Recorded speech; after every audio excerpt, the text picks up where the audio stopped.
today. We see so many flags representing so many nations. We know we are not alone, and we thank you for being with us.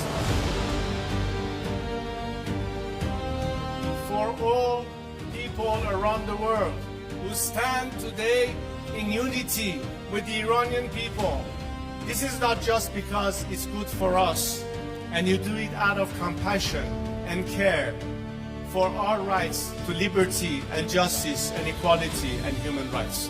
But understand that it is in your best interest too, to have, unlike this regime that has been propagating terror and radicalism, we the people of Iran are peacemakers and not warmongers. We like to be friends, especially with the free world.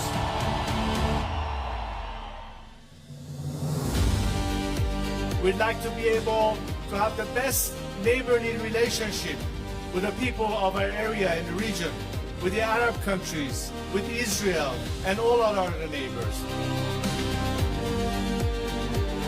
We are fighting for justice, we're fighting for human rights, we are fighting for liberty, we're fighting to put an end to all sorts of discrimination. Because as an Iranian, I stand here to tell you that I've dedicated 47 years of my life because I think that my country deserves far better than what we have right now.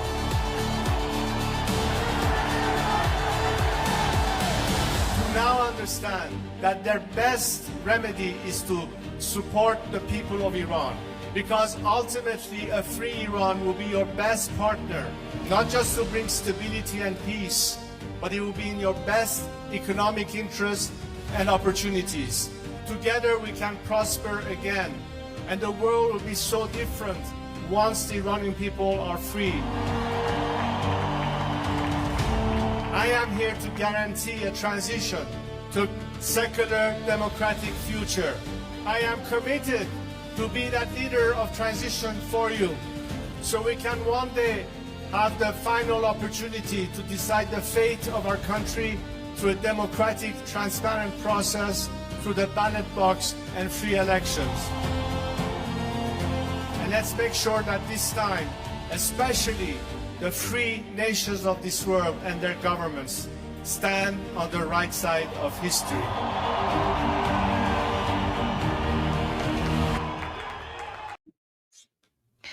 Well, Durud, everyone. Durud Patriots. Good morning, good afternoon, good evening, wherever you are. Welcome to day 125 of Iran Revolution Live with your wonderful and amazing host, Mr. Armin Navabi. And your wonderful and amazing host, Goldie Ghamari. Thank you so much. Armin, how are you doing today? Amazing, because President Trump, as predicted on Iran Revolution Live, came out and said, I'm not happy with the negotiations, which is basically exactly what happened before. He said things are going well, things are going well, things are going well. And then when the military assets were in the place, he said, like, things are not going well. I don't like where the negotiations are going. So Goldie and I were wondering if this is a repeat of what happened before Operation Epic Fury. And now he's out there and he's saying, like, I'm not happy with the negotiations. So it seems maybe we are basically repeating the same pattern. Yes. Yeah. You have his statement there? Yes. I was hoping you would ask me that, but I have the short version. But then maybe we want to go and watch the full. Hold on, let me bring it. Oh, maybe we want to also go watch the full version of his meeting with the press. Because he just a few hours ago had a meeting with the press, and now here's a part of it that I'm talking about. This is the part that I'm talking about. So.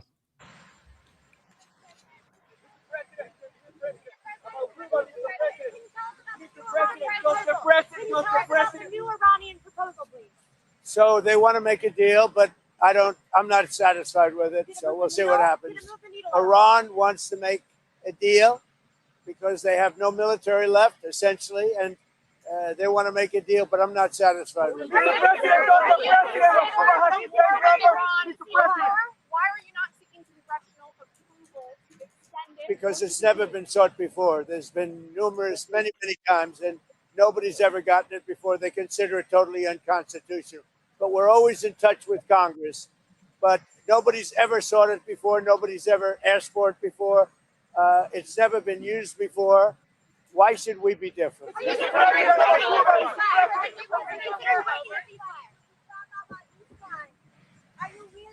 send anybody to Islamabad? We have great respect for Pakistan and Islamabad, and tremendous respect for the Prime Minister and the Field Marshal. And they're working with us. They continue to work with us. But the trip is a very long one, and we're doing everything in terms of negotiation right now, in terms of the negotiation telephonically. So, Goldie, what do you think? Isn't this kind of resembling the days before Operation Epic Fury? Like, yeah? It kind of is. And President Trump actually posted something on Truth Social yesterday, which I find kind of interesting. So yesterday he posted, "Great job by highly respected Navy Commander Kirk Lippold in interview with Jesse Waters on Fox News. Very smart and insightful concerning Iran and more. Thank you, Commander. President Donald J. Trump." Now, I have that interview loaded up and ready to go. And I was thinking maybe before we listen to President Trump's press conference this morning, we can listen to that interview just so that we can keep it kind of chronological. Because I'm wondering if that interview is going to feed into what President Trump is saying and thinking today. Great idea. Let's do that. Okay. Because I saw that post by President Trump and I was like, oh, I need to go watch this. But I was waiting for you. Like, I wanted to watch it with you. Oh, okay. Fox News alert, it's decision time. CENTCOM Commander Admiral Brad Cooper has just briefed the president in the Situation Room about what could be the final blow. The U.S. military is preparing for a short and powerful wave of strikes. Targets include the enemy's remaining military assets, leadership, and infrastructure. Iran is proving to be very stubborn. The talks seem like they are stalled. Are you getting antsy to break the ceasefire? Well, I mean, I don't know what stubborn is because really nobody knows what the talks are except myself and a couple of other people. They want to make a deal badly. In case the Iranians needed a little nudge, the Pentagon's contemplating bringing a brand new weapon to the battlefield, the mother of all hypersonics, the Dark Eagle. It can hit targets 2,000 miles away. The enemy's last ballistic missile launchers are in the crosshairs. B-1 bombers have been surging into the region, and they can be armed with up to 5,000 pounds of hypersonics. It's a big payload. We're about to hit day 60 of the war. And if we're going by the book, and if you're asking Congress, that means the deadline for Operation Epic Fury expires tomorrow. But Trump could also do what Clinton and Obama did and ignore Congress and keep firing. The Secretary of War says technically we paused the clock 2 weeks ago. Is the president intending to either seek congressional authorization for the war in Iran or send us the legally required certification that he needs an additional 30 days to remove U.S. forces? We are in a ceasefire right now, which our understanding means the 60-day clock pauses or stops in a ceasefire. If Kane's right, that means Trump has 24 hours. The president's being presented with options. On top of airstrikes, Admiral Cooper also... Wait, let's go back and listen to that part again, because I think that that's really important here. What Clinton and Obama did and ignore Congress and keep firing. The Secretary of War says technically we paused the clock 2 weeks ago. Is the president intending to either seek congressional authorization for the war in Iran or send us the legally required certification that he needs an additional 30 days to remove U.S. forces. Where we are in a ceasefire right now, which our understanding means the 60-day clock pauses or stops in a ceasefire. If Kane's right, that means Trump has 24 hours. The president's being presented with options. On top of airstrikes, Admiral Cooper also reportedly briefed the president on seizing the strait, a ground assault on the coastline and strategic islands, which would be a shame for Iran because today they're celebrating Persian Gulf Day. Here's a quote from the gay Ayatollah. Foreigners who come from thousands of kilometers away with greedy intentions have no place there, except Wait, again. Tough. Did he say the gay Ayatollah? Oh my God. Yes. Oh my God, who is this guy? I love him. Jesse Waters. A ground assault he's on the great. coastline and strategic islands, which would be a shame for Iran because today they're celebrating Persian Gulf Day. Here's a quote from the gay Ayatollah. Foreigners who come from thousands of kilometers away with greedy intentions have no place there except at the bottom of the waters. Tough talk from a guy with no lips. And the only ships at the bottom of the water are Iranian. We've also turned around 44 vessels heading into and out of their ports. We even seized some. What's the regime done about it? Nothing, because they can't. The troops aboard the USS New Orleans have been enforcing the embargo in the Arabian Sea, intimidating any possible blockade runners. The USS Gerald Ford still seeing action. It's stationed in the Red Sea. We have 3 carriers in the region and a lot of firepower. The State Department's drumming up an international naval alliance in conjunction with Central Command to secure safe passage through the strait. And Friday's the deadline to get on board. We'll see if we have any takers. But America's alliances are ironclad compared to Iran's. A new Middle East is forming, and all the regime can do is watch. The Arabs and the Jews are forging a military and financial alliance. Israel just shared the Iron Dome system with the UAE. First time Israel's ever been that generous with the system. And OPEC is starting to break. The UAE just became a free agent, and they're building pipelines that skip the strait. Iran's sugar daddies, Russia and China, they're on the sidelines. You want to talk about a quagmire? Putin's getting nowhere in Ukraine, and China's economy is starting to crack. The whole Indo-Pacific is swimming with American sailors. Our special forces there have been conducting search and seizure training exercises along our Philippine allies. What are we hearing from the Iranians? They're begging us to drop the blockade. And the gay Ayatollah just announced he's going to guard his nuclear tech like his borders. President Trump says, sure you are. We want to get the nuclear dust. It's way down there. You need excavators and everything to get it. But we want to get it. We'll take it one way or the other. We'll get it. We'll either get it or we'll take it. CENTCOM's already drawn up a plan to seize the uranium. The CENTCOM commander briefed the president on that today, so we're ready. The Iranians aren't. It's actually seditious, in my opinion. You read the New York Times, you actually think they're winning the war. They're sitting in a cave and all their leaders are dead. Everyone's dead around them. Missiles are all over the place. They have no Navy. They have no Air Force. They have no nothing. We can fly right over the middle of Tehran without being shot at because they have no anti-aircraft. They have nothing. And they're reading that they're winning the war. They're trying to figure it out. They get the New York Times, I guess, in some form, and they think we're crazy. Usually the country with the dead leaders and no military are the ones who lost. You know, the ones whose country's surrounded by aircraft carriers and can't trade. But if the Times can't define what a woman is, I'm not surprised they can't see victory.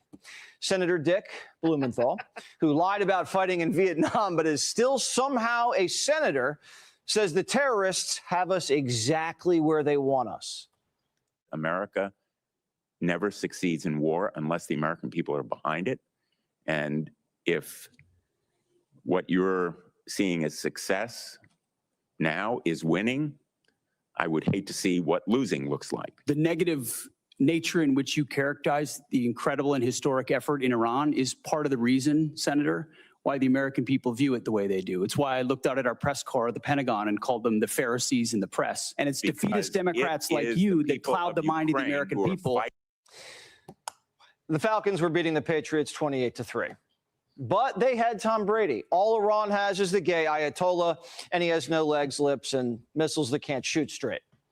Secretary of War Hegseth was on the Hill today for round 2. And guess whose side Democrats are on? There's no evidence that we are safer because of this war. We did not have any evidence that Iran intended to imminently attack this country in any way, shape, or form. So I disagree with your assessment that we are under threat. Do you not believe them when they say death to America? Listen, our adversaries use rhetoric all the time. The Iranians have been screaming death to America at the top of their lungs for 50 years. And the Democrats are just saying, yeah, they don't really. Kidding me? That's insane. The Islamic Republic has killed more Americans than any other state ever in the past 47 years. Like that is not even an opinion. That is a fact. That is empirical evidence. No other leaders, no other regime in the world has killed more Americans than the Islamic Republic. The Democrats have gone so far with their Trump derangement syndrome that they are now literally defending the Islamic regime. Like, how stupid are these people? Like, these people are literally traitors. Oh my God. They don't mean it. They don't mean it like that. They're saying death to America, but they're not that mean. Of course, nobody is that evil. They're just, they don't mean it. They actually like America. What the hell? Oh my God. Wow. You don't take your enemy very seriously, do you? Wow. Unbelievable. Like, President Trump has done something to make the Democrats defend one of the most brutal dictatorships in the world that not only is brutal to its own people, but is like one of the biggest enemies of the United States. Like the infiltration in the United States is insane. Wow. It's disgusting. Really mean it. All those are their lungs. Rhetoric all the time. The Iranians have been screaming death to America at the top of their lungs for 50 years. And the I mean, it's not the Iranians, it's the Islamic regime, but, you know, we'll let that pass. Democrats are just saying, yeah, they don't really mean it. All those Iranian missiles we took out, what does she think they were for? Decoration? The Democrats have no credibility on safety. All these people getting raped and murdered is because Democrats either let criminals into the country or keep letting them out of jail. Pocahontas didn't even want to talk about the war. All she wanted to talk about was war crimes, Elizabeth the Warren. white-collared kind. The Financial Times reported that your broker tried to buy hundreds of shares in a BlackRock fund invested in defense companies just before the war began. The law clearly prohibits the Secretary. That entire story is false, has been from the beginning, and was made up out of whole cloth. And anybody that looks at it sees how it was worded from the beginning to make it look like I was involved in something I had nothing to do and never have. I'm not looking for money. I don't do it for money. I don't do it for profit. I don't do it for stocks. And that's part of the reason why I'm able to be effective in this job, because no one owns me. Warren wants to make Pete into the Wolf of Washington. Did you, through your broker at Morgan Stanley or otherwise, seek to invest in any defense-related funds right before Trump started the Iran war? I'll give it to you as a big, fat negative. Then let me ask you a second question. Is your broker getting your personal sign-off on any investment in individual stocks? Bigger, fatter, negative. He's not getting your sign-off before he makes investments in defense stocks? Can I refer you to your I'm not making ethics investments, Senator. Nancy Pelosi's worth $300 million. Why doesn't Warren walk down the hall and ask her about insider trading? They didn't just want to put Pete in prison. They want to fit him for the guillotine.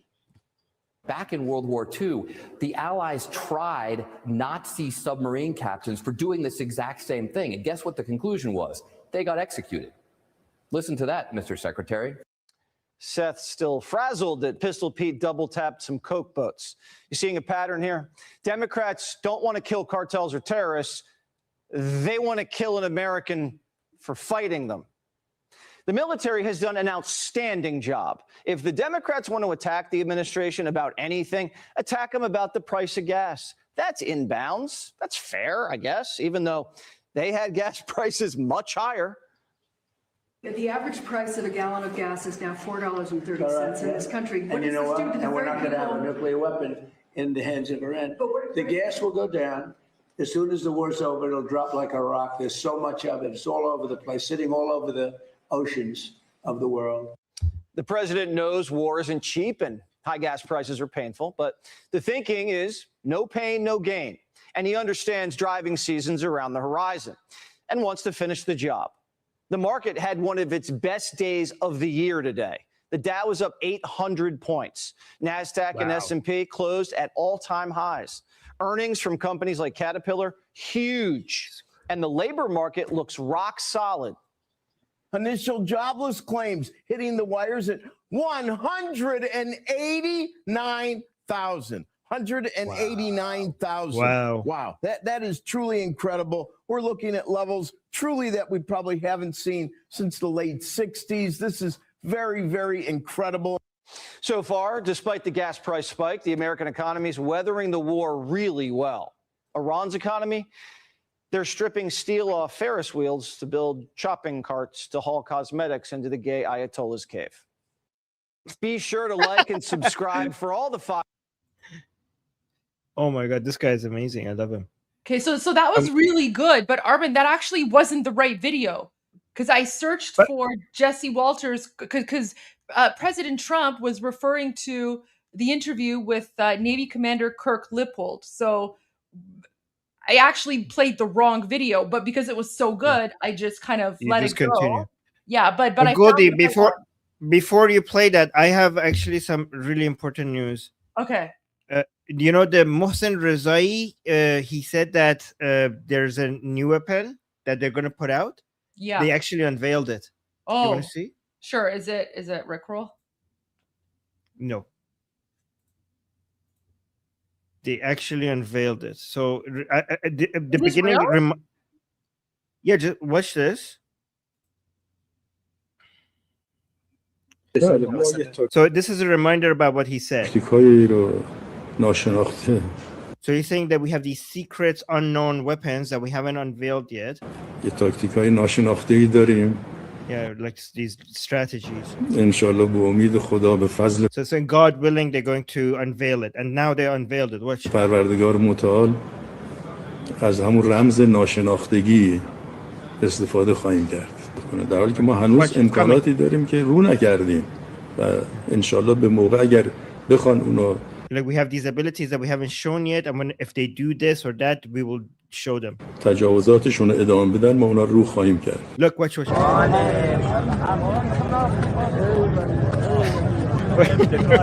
Wait, look at this. This is so advanced. Oh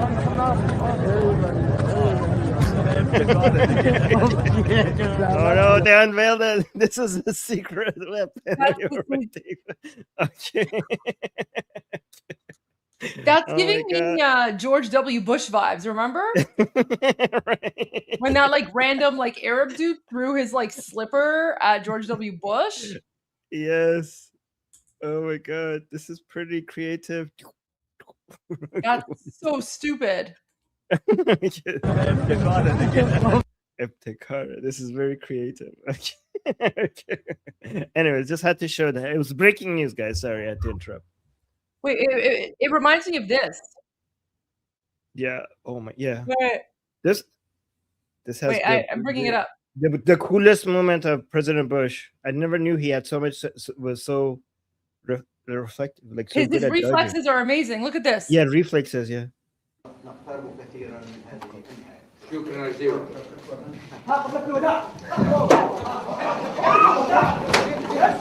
Twice. Both shoes. Go back. Like yeah, full he on, dodged it. He dodged it twice. President Bush, yeah, he dodged it twice. Like guys, this is like full on Durka. Like when they have the slippers and they're throwing slippers, like that's such like a I don't know, like a Durka thing.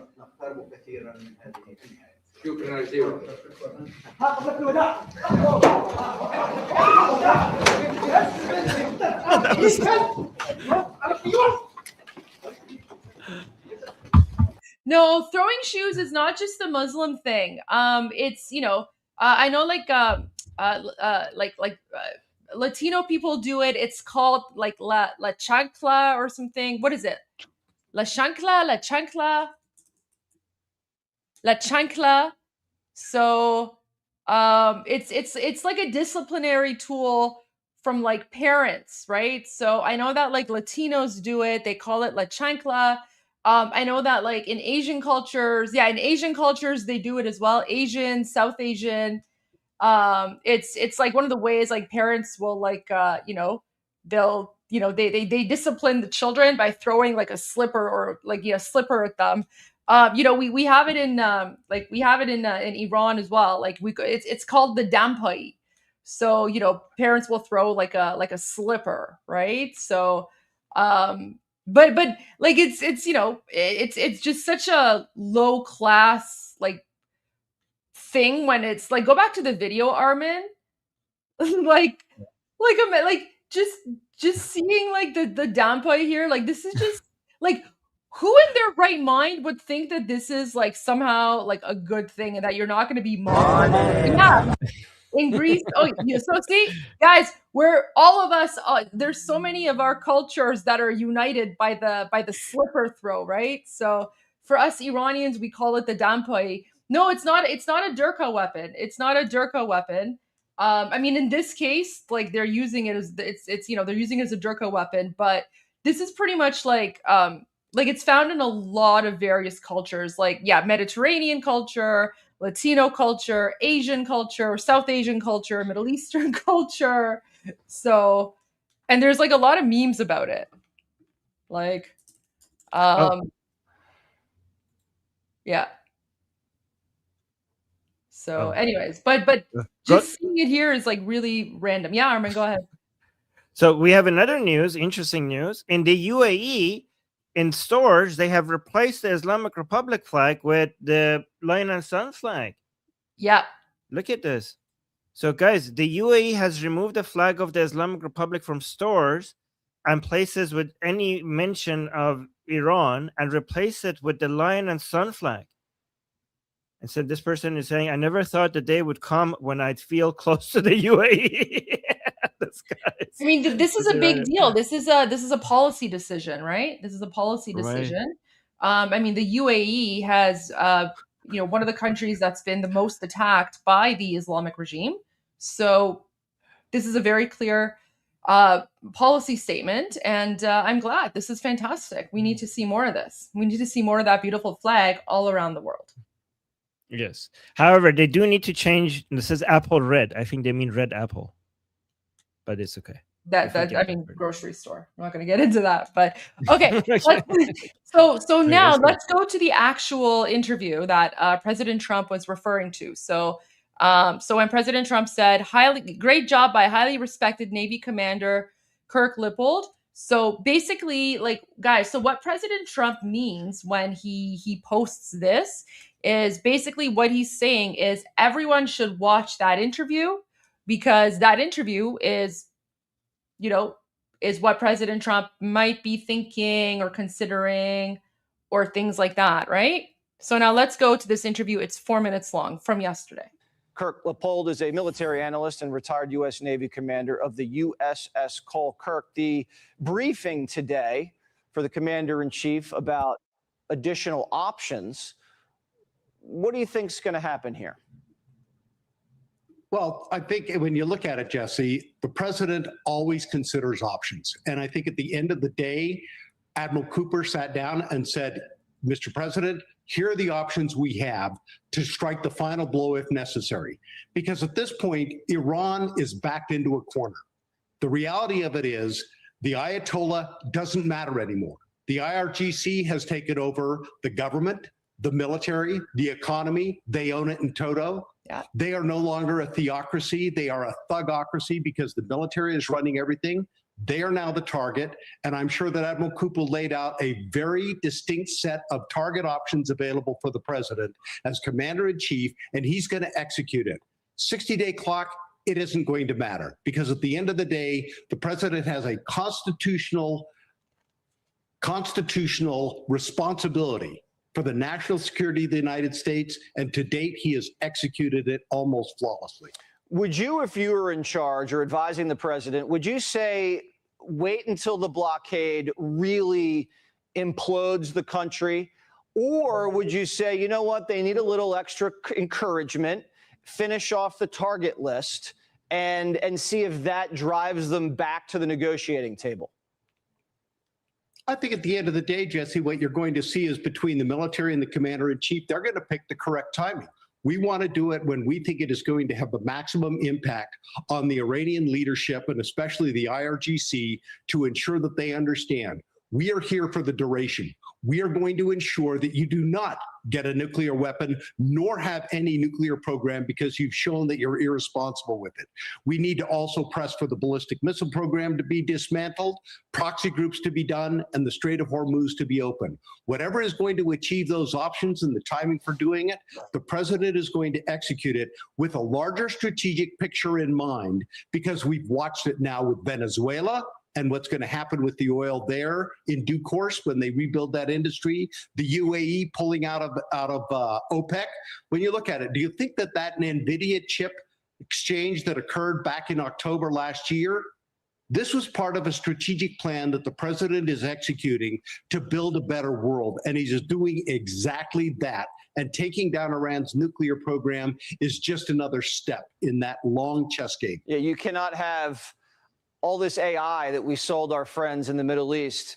You can't have Iran nuclear blackmailing all of our best customers in that region. It's unacceptable. You heard about some of the targeting deck that's still on the table, the leadership, even an assault on the coastline to secure the strait. Do you foresee that happening, a ground assault on the strait, or just more airstrikes? I would think we're going to see just airstrikes. I don't think we're going to actually get into a ground assault itself.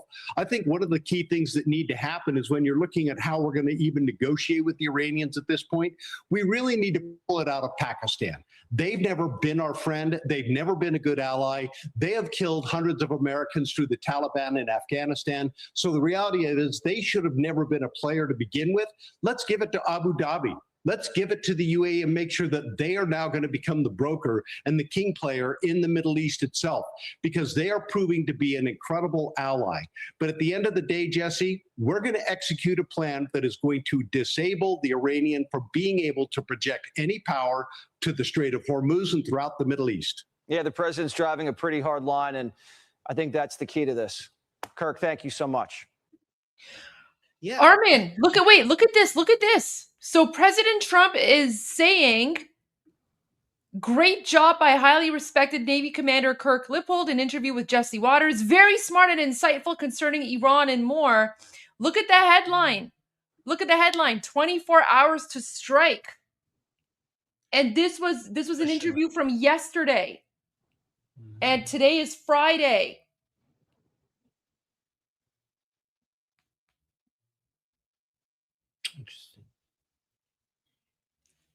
I mean, I'm not a gambling person, but why would President Trump say that, why would President Trump bring attention to this interview, this 4-minute interview, which has the headline, 24 hours to strike, ? And say, what an insightful and fantastic analysis.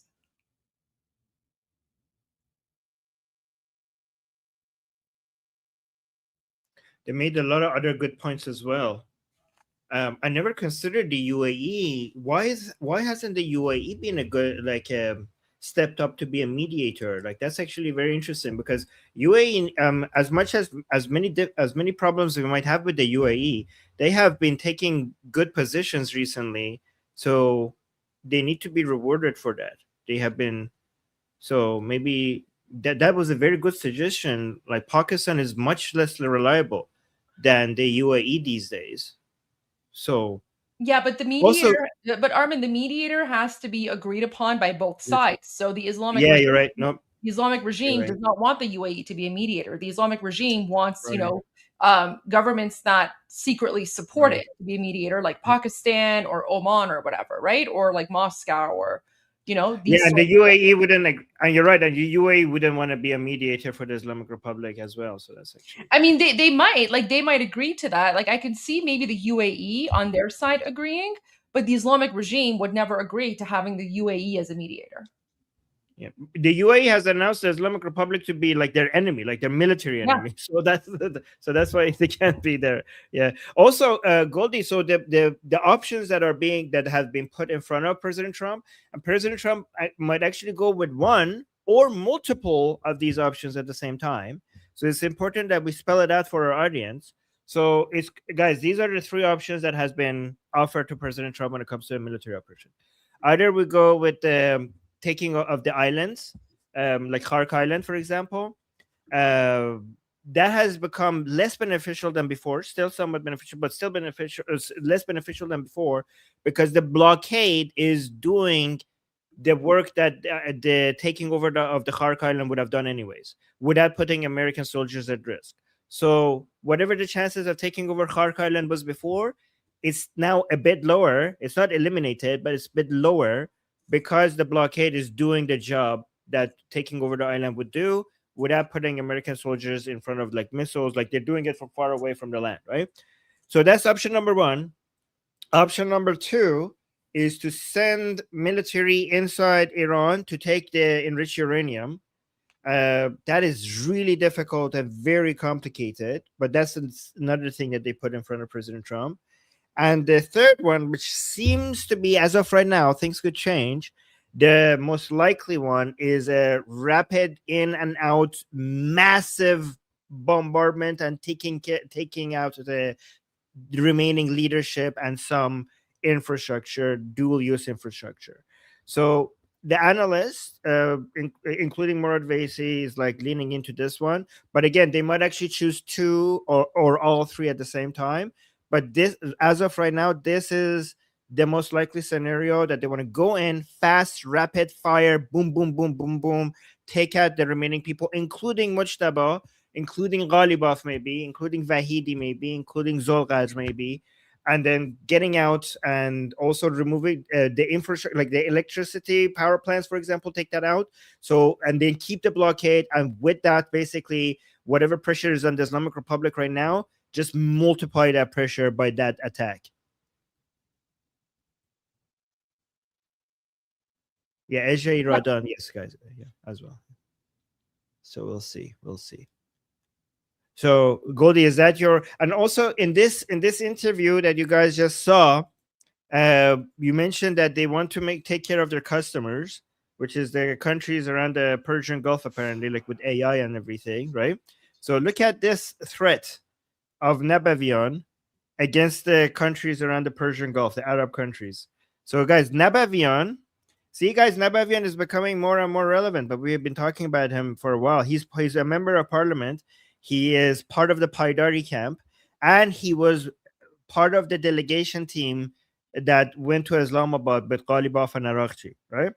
So look at this. It's an Iranian, the Islamic Republic member of parliament and member of the negotiation delegation, Mahmoud NAVABI, states that if Iranian leaders are assassinated in any attack, all of the complicit despots in the Persian Gulf will be killed and their palaces destroyed.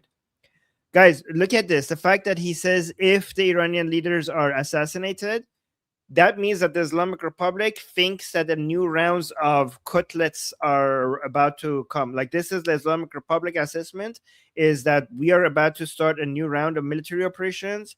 And I'm not going to play the whole thing because I don't want to, like, basically you got the gist of it. That's basically what he said here. And he basically showed up in the street protests among the pro-regime people inside Iran. And he basically just threatened the leaders of the countries around the Persian Gulf, say like, we're going to assassinate you if they kill us. So that's a big threat. Do you want to go to President Trump now? Because now that we saw that, just one last thing. Go for it. Pezeshkian and Ghalibaf seek to kick out Arakchi's ouster over subservience to guard. So look at this, is big deal. Iran's president and the parliament speaker are seeking Foreign Minister Abbas Arakchi's removal, accusing him, guys, look at this, accusing him of following the Revolutionary Guard's chief instructions in nuclear talks without informing them. Guys, that means Vahidi Vahidi, we told you on Iran Revolution Live that Arakshi has a new boss. Remember?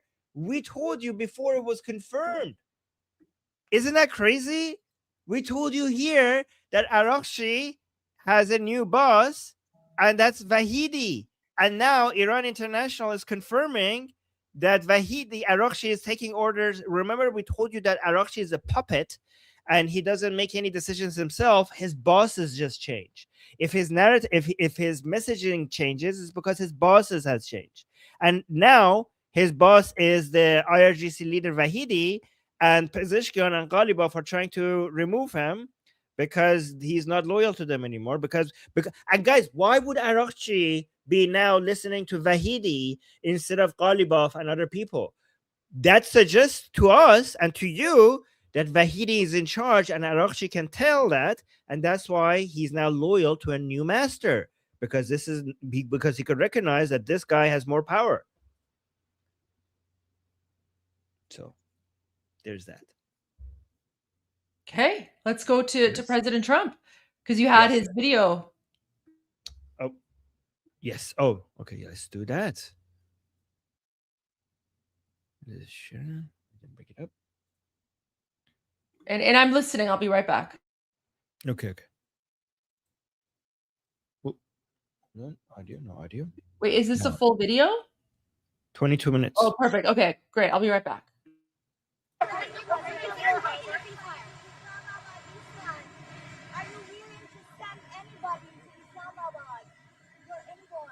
We have great respect for Pakistan and Islamabad, and tremendous respect for the Prime Minister and the Field Marshal.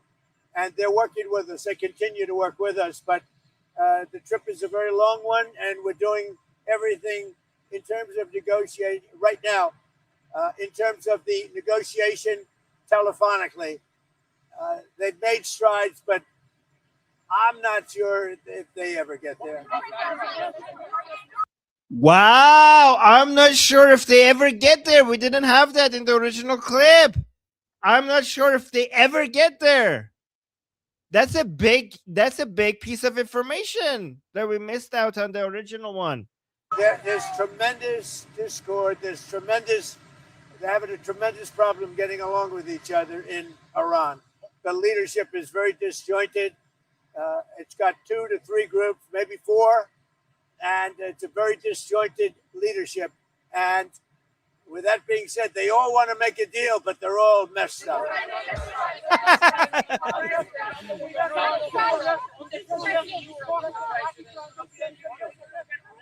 I spoke with the winner, a very good man. As you know, I was very strongly in favor of him in Iraq. And we had a long conversation yesterday. I congratulated him. He won, and with our help, he won, and we want him to do very well. And I told him that the United States is with him all the way. It was a great victory. The new head of Iraq is somebody that we support very strongly. Pakistan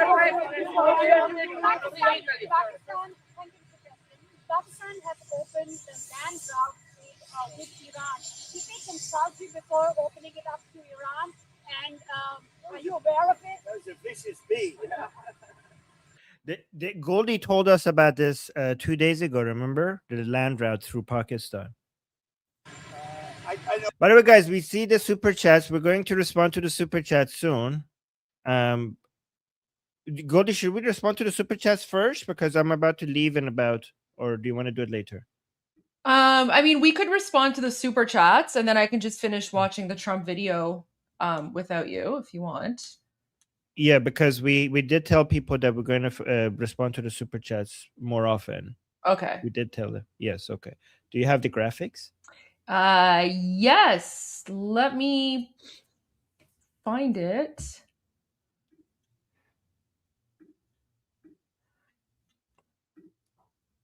There we go. There we go. Fantastic. Okay. So we had Amir giving Goldie 5 membership gifts. Thank you, Amir. Thank you. Oh, also 5 membership gifts to Liberty Politics. We each get 5. Thank you. Thank you, Amir.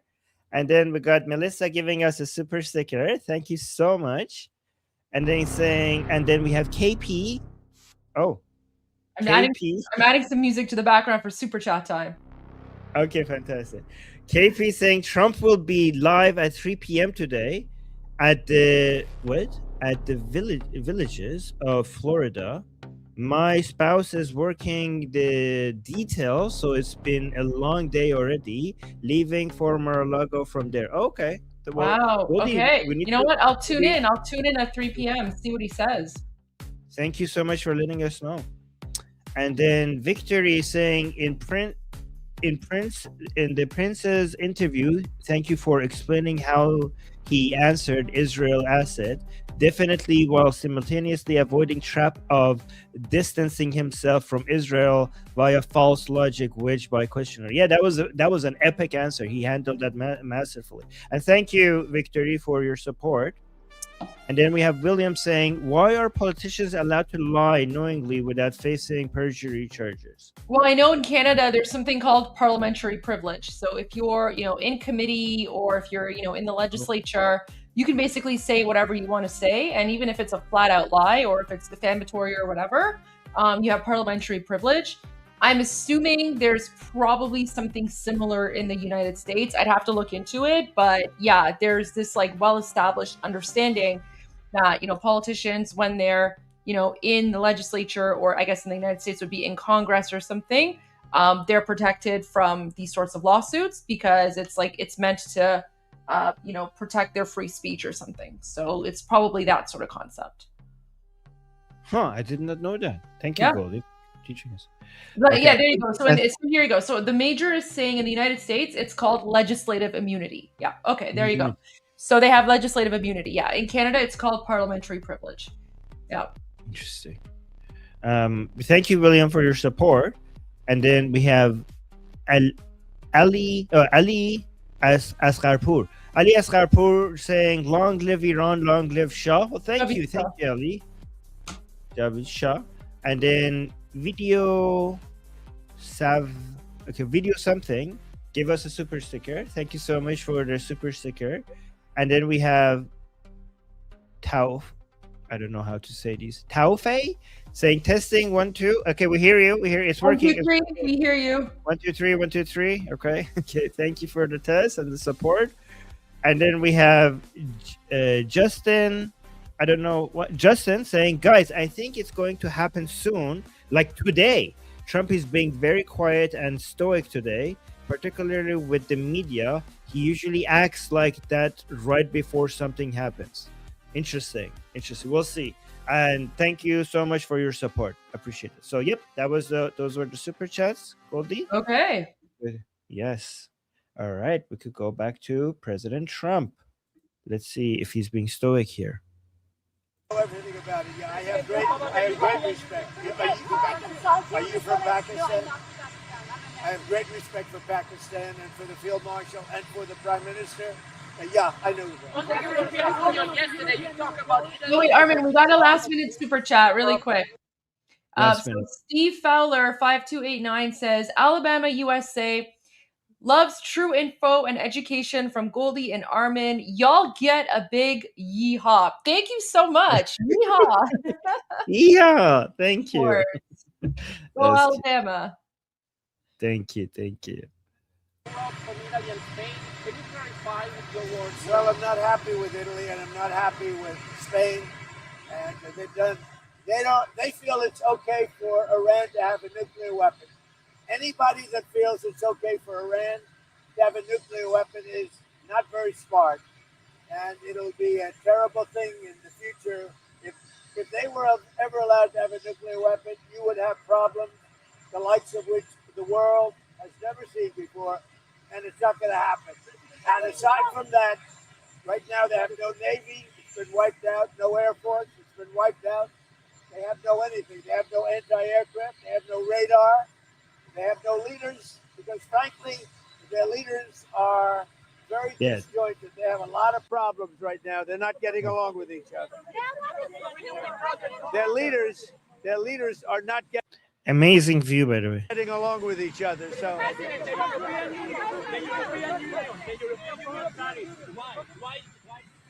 we raised the tariffs on cars coming in from the European Union because the European Union was not adhering to the trade deal we have. So based on that, now, when they build their plants, of which they're spending over $100 billion, all countries, not just the Union. When those plants open, there won't be any tariffs. But we raised the tariffs because they were not, as usual, they were not adhering to the agreement that we have. We have a trade deal with the European Union. They were not adhering to it. So I raised the tariffs on cars and trucks to 25%. That's billions of dollars coming into the United States, and it forces them to move their factory production much faster. We have right now in the United States over $100 billion of car plants being built. It's a record. We've never had anything like it from all countries, Japan, South Korea, by the way, Canada, Mexico, they're all building plants in the United States. But the European Union was not adhering to the deal that we made.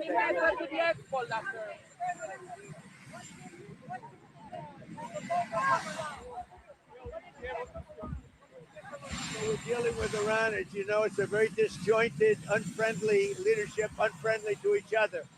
They're not getting along. They're very, very confused by what's happened because essentially most of their military has been wiped out. But we just had a conversation with Iran. Let's see what happens. But I would say that I am not happy. Their leadership is very disjointed, very argumentative with each other. They come back, Armin. one says one thing, one. The last time President Trump said that he's not happy, he boomed them. Boom, boom. Yeah, exactly. Like that's exactly the segment I played at the beginning, right? I said like he's not happy, he's not satisfied, and this is exactly the language, the vocabulary he had before Operation Epic Fury, and his language regarding him not being happy or not happy changed exactly when the military assets were in place. Exactly the same pattern before Operation Epic Fury. Watch this before we continue. Okay. Look at this.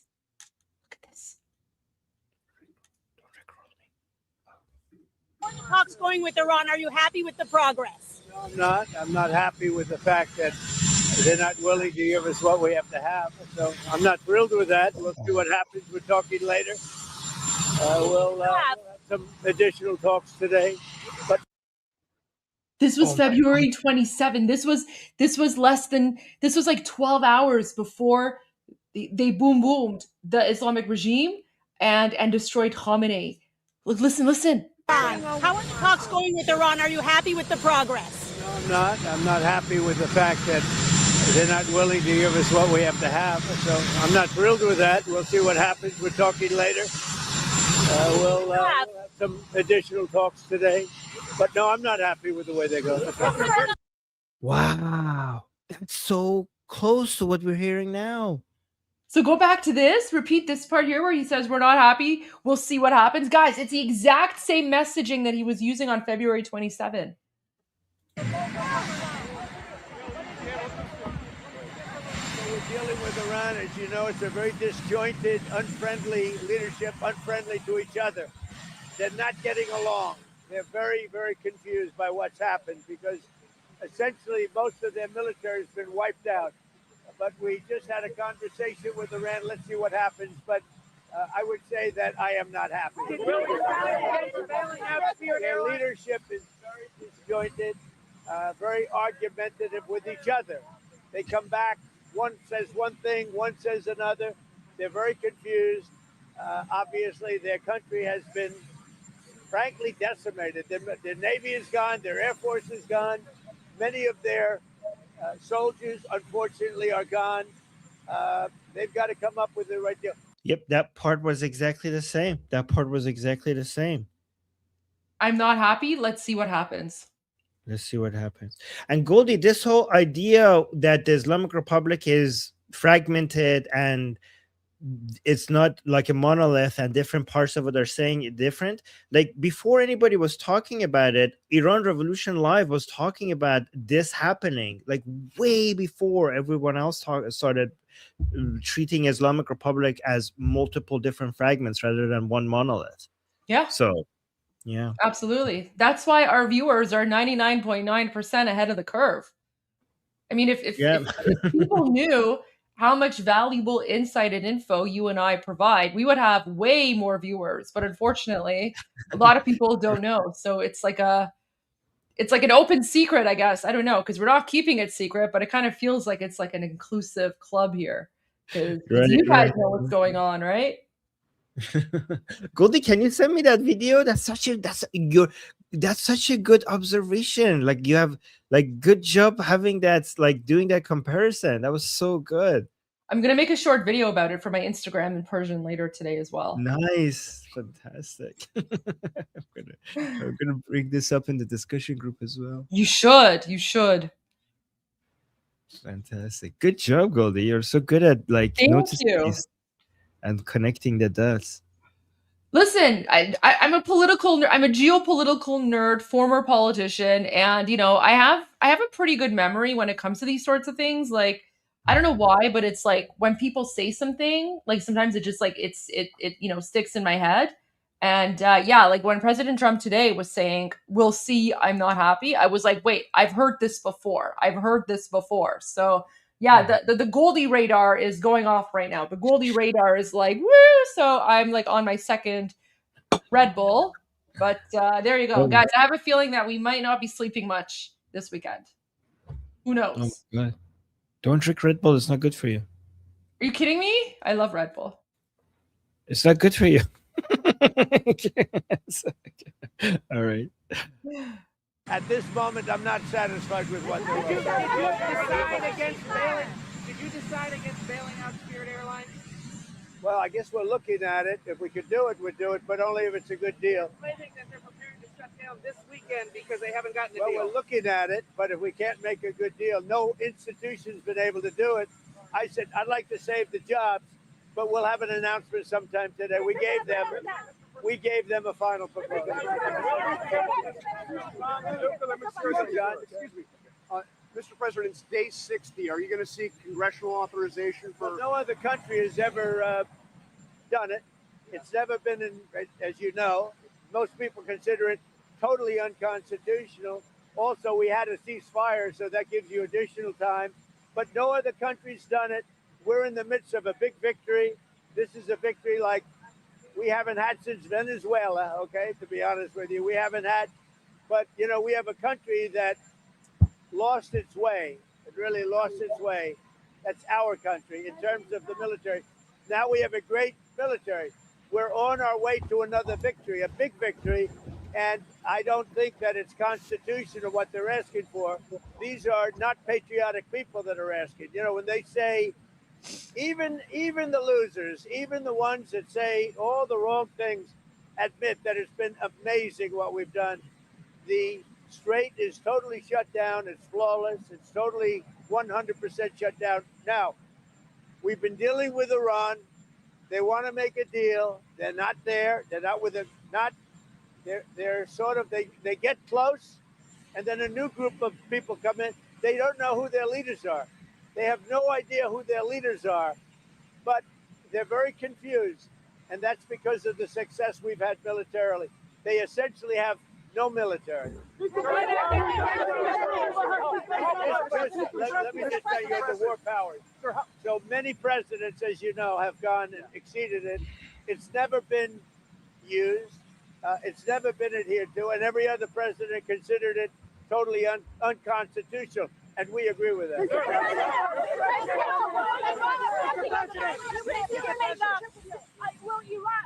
Iran affect your China trip given the blockade? No, China, it's going to be amazing. The visit with China and Chairman Xi, that's going to be great. We have the trip with China coming up. And I think it'll be an amazing event. Mr.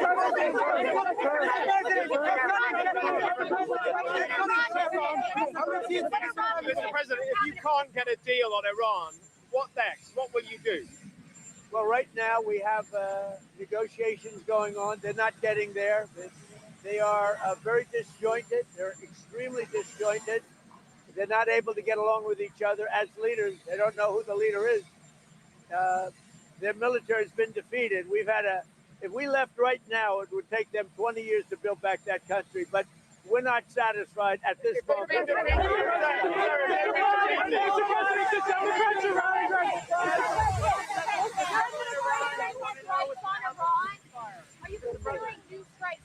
Why would I tell you that?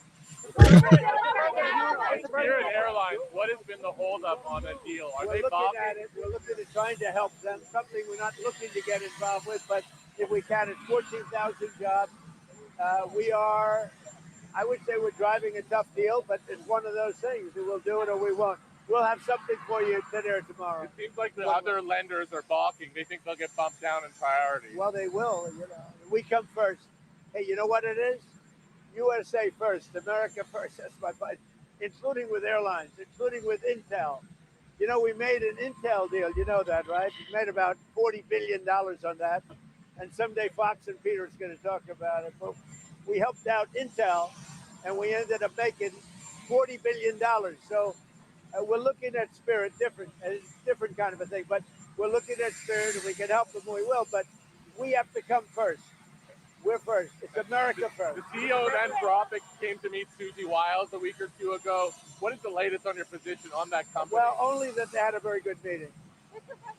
You had the CENTCOM commander come in here yesterday. Was he briefing you on a different approach, options? What kind of options? How would it look different? There are options. I mean, do we want to go and just blast the hell out of them and finish him forever, or do we want to try and make a deal? I mean, those are the options. Do you want to go blast the hell out of him? I prefer not. On a human basis, I prefer not, but that's the option. Do we want to go in there heavy and just blast them away, or do we want to do something? They're a very disjointed unitship, as you can understand, Peter, very disjointed. I mean, they're not getting along with each other, and it puts us in a bad position. One group wants to make a certain deal. The other group wants to make a certain deal, including the hardliners. The hardliners want to make a deal, too. Why wouldn't they? They have no Navy. They have no Air Force. They have no anti-aircraft. They have no nothing. There was some reporting this week that because of all the firepower required for Epic Fury, that there are people in the White House who are starting to worry about our inventory of bombs and missiles. Are you worried? No, we have more than we've ever had, actually. Because all over the world we have inventory, and we can take that if we need it. But all over the world we have tremendous amounts of inventory, the best. For instance, we're stocked and locked and loaded. Right now, we have more than double what we had when this started. But, you know, we're all over the world. We're in many, many different countries, many different places, all packed up. Now, what happened is Biden came in like a stupid fool, and he gave a lot of... Goldie, I'm going to go to the discussion group. Let me actually, guys, I'm going to put the link to the discussion group. I'll be back in like 1 minute. Okay. So I'll just tell people, guys, so I'm going to go to our discussion group in about a few minutes. So I'm putting the link in the chat. The link is also pinned on Liberty Politics YouTube channel to the top of the chat. I'll also put the QR code to the discussion group above my head. You see that? Let me know if that's still working. I hope that's still working. I don't know if I can move that thing around. So that's the QR code to the discussion group, which starts in about 10 minutes from now. So there's multiple places where you can find the link. I'll be there. Oh, people are saying fancy, Armin. Yeah, we're getting fancy. It's fancy. Is this fancy? Yeah, we have a QR code now. You guys could come to the discussion group using the... So I'm going to be there, and for the next 2 hours or so, and you could come there and talk to me and ask questions, and also talk to the rest of the discussion group, the people there. So there's some really interesting and amazing people there. Like there's some military experts there. Good. Some people come to the discussion group to talk to the other people in the discussion group, like not even to me. They're like, they come there and like they have a question for like somebody else there. They're not, yeah, but it's getting high level there. So if you're interested, come there and talk to me, ask me questions, or other members there. Oh, and what's Goldie, the topic today? The topic is the Admiral Cooper and General Kane's suggestions to President Trump on the military options that he has. So that's what we're going to start with. But then the people there are going to take it in whatever direction that they want after. Yes. Nice. Yes. Very cool. And Goldie, should I send you the link to this? Yeah, you can say, or if you want, I mean, you can wait until you come back and we can finish watching it together. Okay, sounds good. Because President Trump is going live at 3:00 anyway, apparently. So Ooh, you're right. You're right. So I'm gonna play that. So let me let me write down the time. We were at 11:47 for this one. Okay. I mean, I don't even know if you want to come back to this because every time they ask him about Iran, he says the same thing. So I don't. Well, yes and no. I mean, it's not about whether or not he says the same thing. It's how he says it, right? Like today, how he said it, right? Which reminded me of how he said it back on February 27 before the boom booms. Right. Okay. Yeah, that's a good point, actually. Yeah, so that's why I like watching, because I mean, we already kind of know what he's going to say. But it's more about his body language and also how he says it. That's actually a good point. Okay. Yeah, so we'll watch the rest of it soon. And okay, so guys, I'm gonna head out now. I'll put the link again to the discussion group one more time in the chat, and I'll see you guys there. And I'll be back and join Goldie in about 2 hours. Okay. All right, guys. See you soon. Bye. Bye. Okay, guys, you're stuck with me. Mwahaha. You are stuck with me. So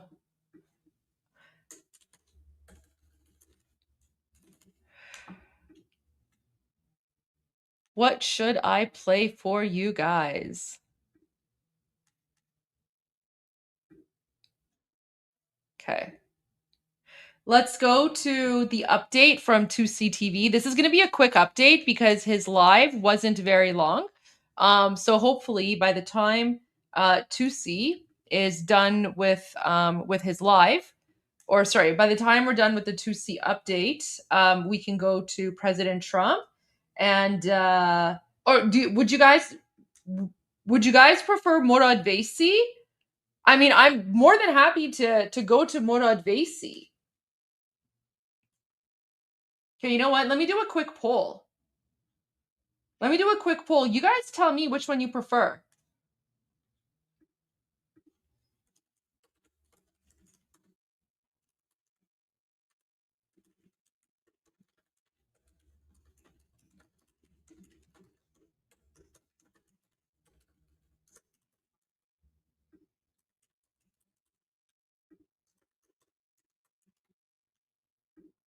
Okay.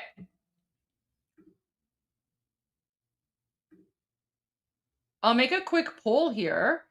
And in the meantime, while I'm waiting for the poll results to finish, I'll just play a quick video. I'll play like a poll video or something. Here we go.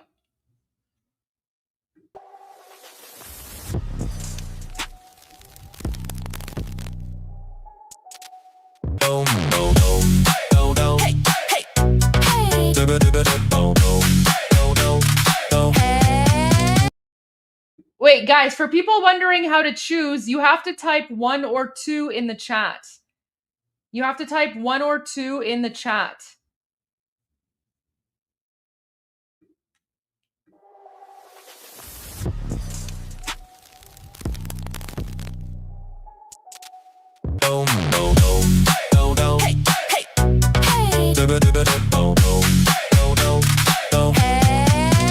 I am cardboard Tusi, standing tall and flat. Don't need food or coffee, don't get sweaty or fat. Hair locked tighter than a government line. Not one strand moves, not even in time. Flick, no blinking, no stress, just stand and stare. Meanwhile, explaining things no one prepares. I am cardboard to see.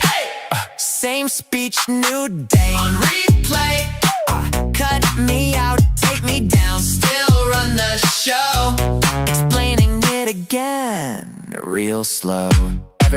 Every live stream, it's the same old show. Same 5 questions, IQ below. Faux. Wait, can you say it one more time? Bro, I just did. Like 8 times. Dope.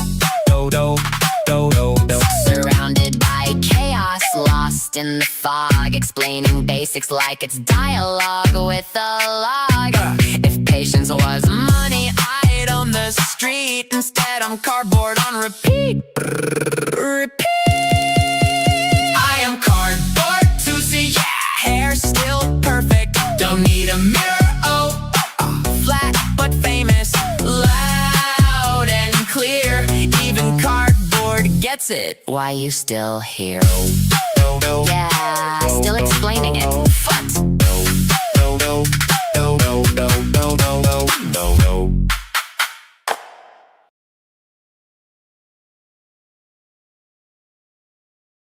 My mic was muted. All right, guys, it was a very, very close race, but 2C1. 2C1, so we're going to go to Mahyar 2C. We're going to go to 2C TV. Don't worry, I will still play Morad Vaisi for you guys. So all good, all good. But see, guys, this is how much, this is how much we love 2C, right? Mahyar 2C. Guys, everyone put an M in the chat to show some love for Mahyar and everything he's doing, because we appreciate him so much. 2C's like the real OG here. Yes, we'll go to Morad Vaisi after. I mean, we're going to go to President Trump when he goes live. Sham election? Oh no, someone's like sham election. Guys, you know why I told you to put an M in the chat? Because the M could stand for either Mahyar or Morad Vaisi, but we're gonna say it's 2C. But don't worry, I will also give you updates from Morad Vaisi. All good. But let's show 2C some love, because he also shows us a lot of love. And I will keep an eye on the live stream for whenever President Trump goes live.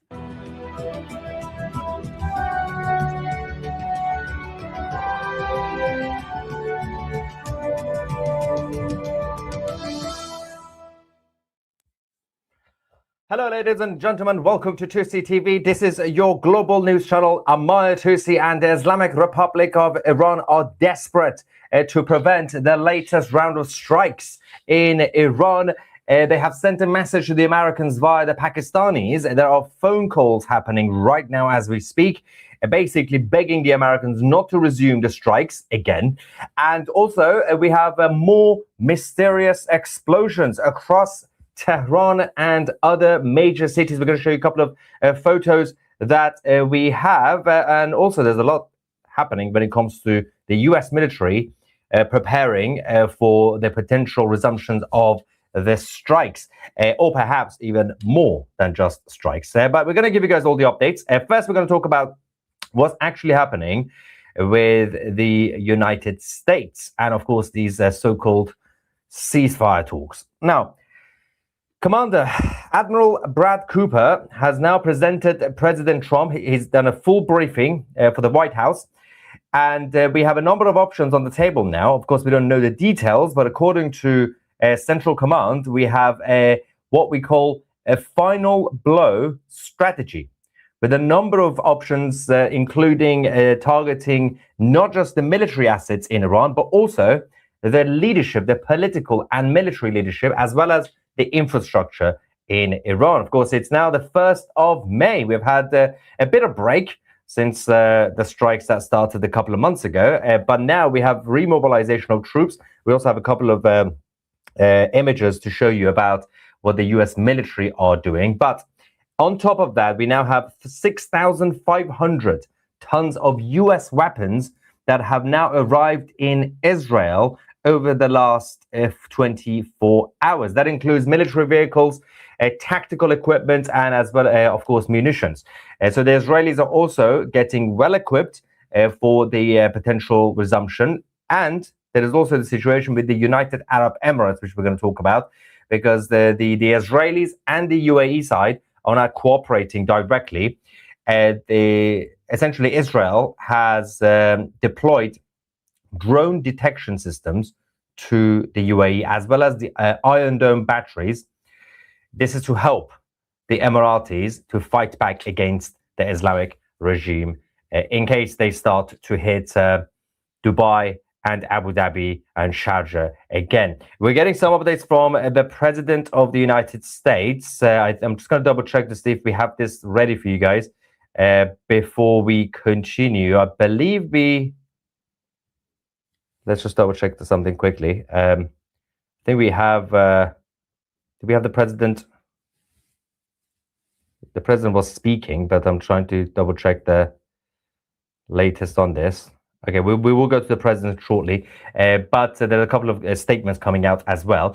But let's talk about what the UAE are actually doing, because they've essentially declared oil war on Iran anyway, a couple of days ago, as we reported. Before we get to what the Arabs are also up to, don't forget the limited offer. If you want to join 2CTV Plus today, you can do it using the promo code COMEDY35.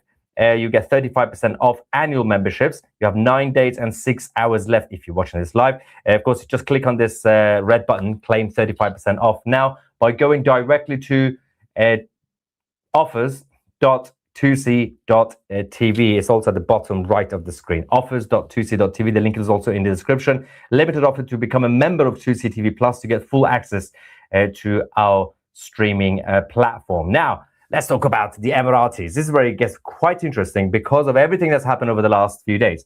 So, the United Arab Emirates have now ordered their citizens to leave Iran immediately. But they've also added 2 more countries. That includes Lebanon and Iraq. One of the main reasons for this is because the Emiratis know what's about to happen.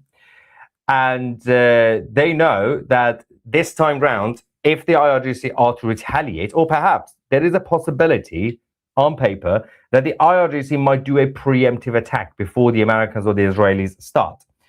So the Emiratis know that this time the Iranian regime might not just target civilian areas in Dubai or Abu Dhabi. They might actually start targeting them in Iran. They might get arrested. They might get accused of being spies for the UAE or for Mossad, for example. So everybody needs to leave Iran immediately. But there's also the situation with Lebanon and Iraq. There are already clashes happening in Iraq, and that's the IRGC launching attacks on the western parts of the country, eastern parts of the country. But this clearly indicates that we are to expect a multi-front war again, but perhaps even more escalated. The United Arab Emirates, they seem to become a very, very brave in this fight, because not only they have now left OPEC, the oil cartel, not only they've also warned their citizens to leave Iran immediately, but they're also poking the bear. This is what they're doing now. This is fascinating. The UAE have now removed the Islamic Republic flag in their shops, in their stores across the country, and they've now replaced it with the actual real Iranian flag, the lion and sun. Now, obviously, for the Islamic Republic, even seeing this lion and sun flag will basically trigger them, and they will treat you as not just the enemy of the Islamic Republic. There is a fatwa. If you use this flag, you are the enemy of Allah, basically.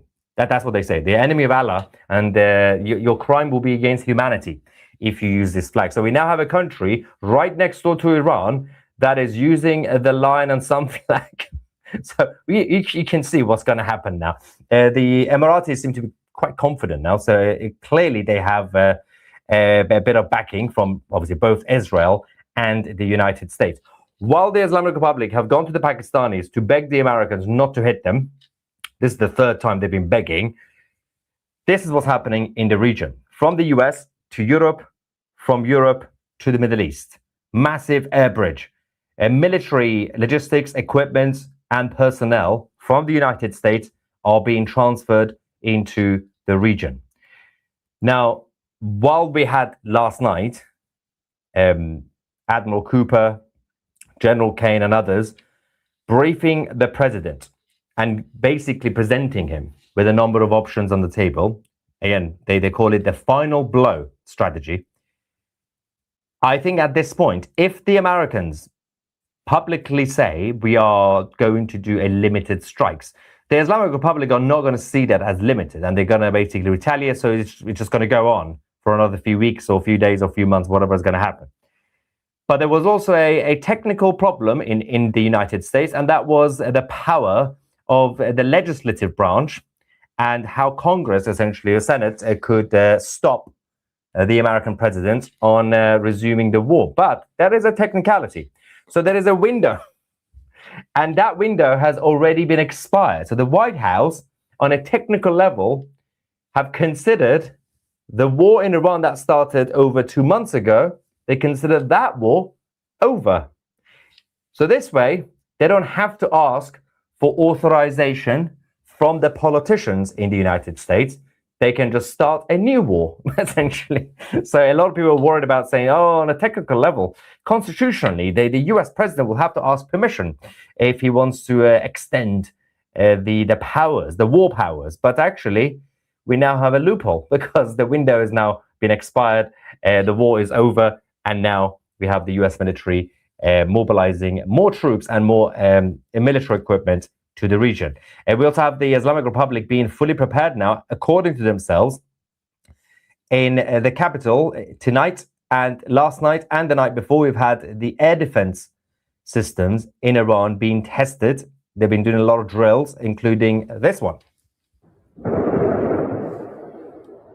This is in Tehran.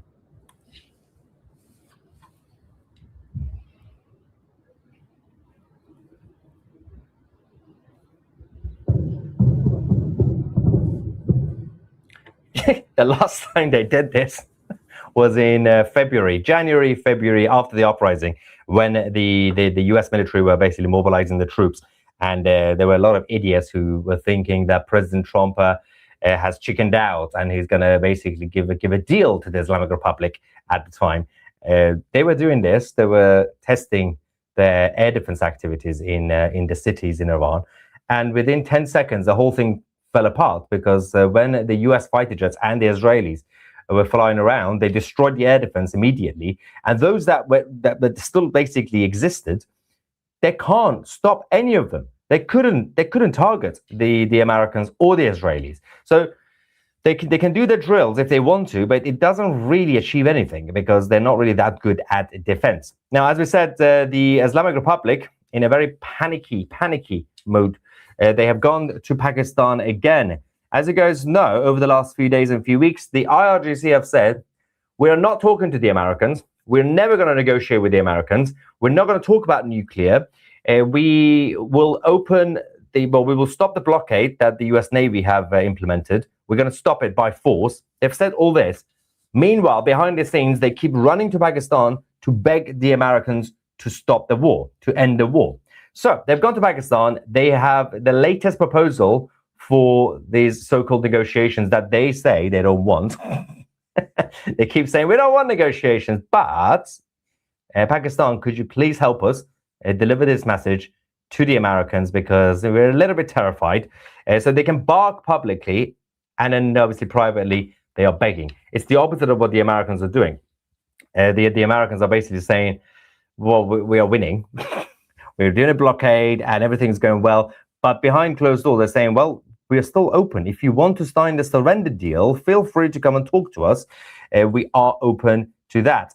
Having said that, it's not really going too well because the proposal has been sent to the Americans. The president is considering the options, but the only way that there can be some sort of deal is if the IRGC actually surrender, especially their nuclear program and the ballistic missiles and their proxies. The red lines are very, very tough to meet.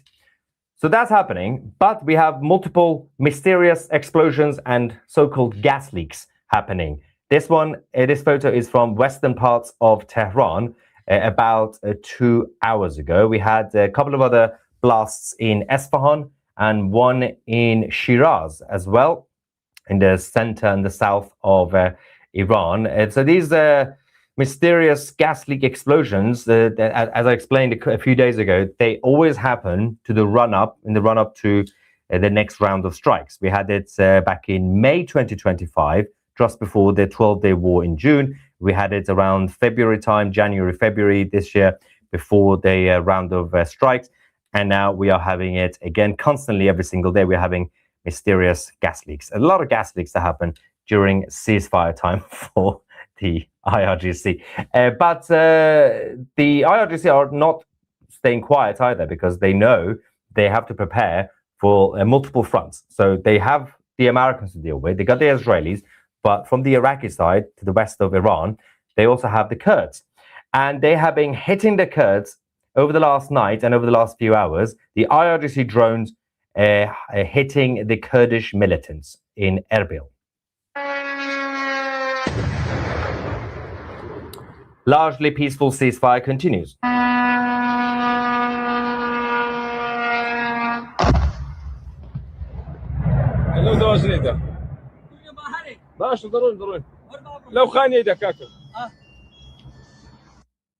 Crazy stuff continues in the region while we are waiting for the IRGC to decide who's actually the leader in Iran right now. PC says, Maya just went to Kosher Kingdom in Golders Green, walked by where the incident began. No police presence in Golders Green. I'm not surprised.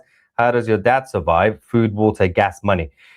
Yeah, so I can't really get into the details of how we are fixing that. But yes, they are struggling, but we have fixed the problem. We found a loophole to help my dad and family in Tehran. Having said that, the Israelis, speaking of helping, the Israelis, there was another meeting this morning with the Israeli Defense Forces and the military officials. The statement and the quote from the IDF is, if the nuclear objective is not achieved in Iran, then everything we did will be one big failure. The evil Iranian regime can pounce on the nuclear program any moment. If the uranium is removed from Iran through diplomatic means, we have done our part. Now, they are saying that that is highly unlikely, and they know that they have to prepare not necessarily for Israel to start the strikes, but they know this time round it is highly likely that the IRGC will probably have to do a preemptive attack. Now, there's still no guarantee, but in this situation, compared to back in February, March, at the time I was saying that, well, the IRGC was saying we might do a preemptive attack. That would have been a terrible, terrible idea. They should have just focused on preparing their own defense systems, and they still couldn't really do it properly because the Americans and the Israelis achieved the air superiority and dominance in the skies immediately within a few hours when they started the war. This time round, it is actually in the interest of the IRGC to do a preemptive, because whether they like it or not, unless they want to surrender, then fine. Diplomatically, if they want to surrender, then fine. But that's unlikely because, again, they don't even know what they want because there are different factions. There is no unity inside the regime in Iran. When Ali Khamenei, the supreme leader, was still alive, there was still relatively some sort of unity because he was the main boss. He was the head of the mafia. Well, he's gone, and nobody knows exactly what's going on. Vahidi, the head of the IRGC, thinks he's in charge. We have the president, Pezeshkian, who thinks that he's important. Nobody cares about him. And they got different factions with Ghalibaf, who's basically playing all sides. Right now, it will be in the interest of the IRGC to do a preemptive, because there's no other way they can survive. Because what they want to do is, if they're not going to diplomatically make a deal, the only option they have is to find a way to drag this along. If there's going to be a conflict again, just drag it along. Keep going and going, just about survive for months and months and months, for a couple of years, until President Trump basically leaves. That's the only option that they think they have on the table. So the best way for them is to basically cause as much chaos as early on possible. And that includes obviously hitting the UAE and Israelis and all the others first. But I don't know if they're actually reading this properly, but it's up to them. Either way, it's a lose-lose scenario for the IRGC because there's no way that they can come back or survive. Now, we also have some activities when it comes to the IRGC's Hezbollah branch. This is the latest video released from the Israeli Defense Forces. Over 40 Hezbollah sites in southern Lebanon have been struck over the last 24 hours. That includes command centers that have been used to advance, obviously prepare attacks against Israeli troops who remain in southern Lebanon despite the ceasefire. As part of the agreement with the Lebanese government, the Israeli Defense Forces have not withdrawn from the areas that they have occupied already. They've invaded and occupied. They just created a buffer zone, and there is a yellow line. And if Hezbollah get close to that line, the IDF, under the ceasefire agreement, have the right to strike them.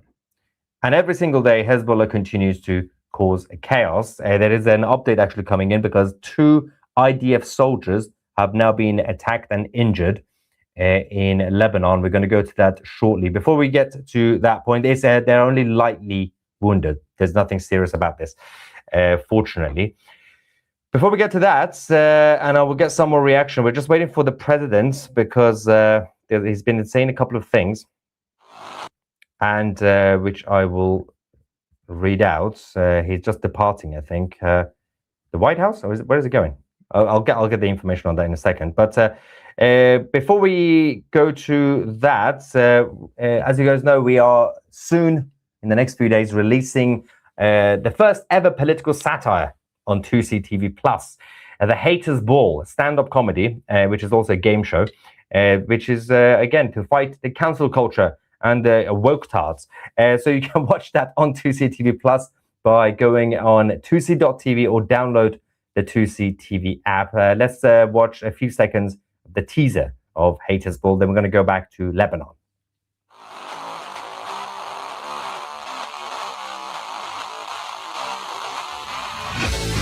You know when a so big you're not sure if you're having the or the having you? I hate black people with autism. Sorry, I just spit on you, but you love that. I hate fat people because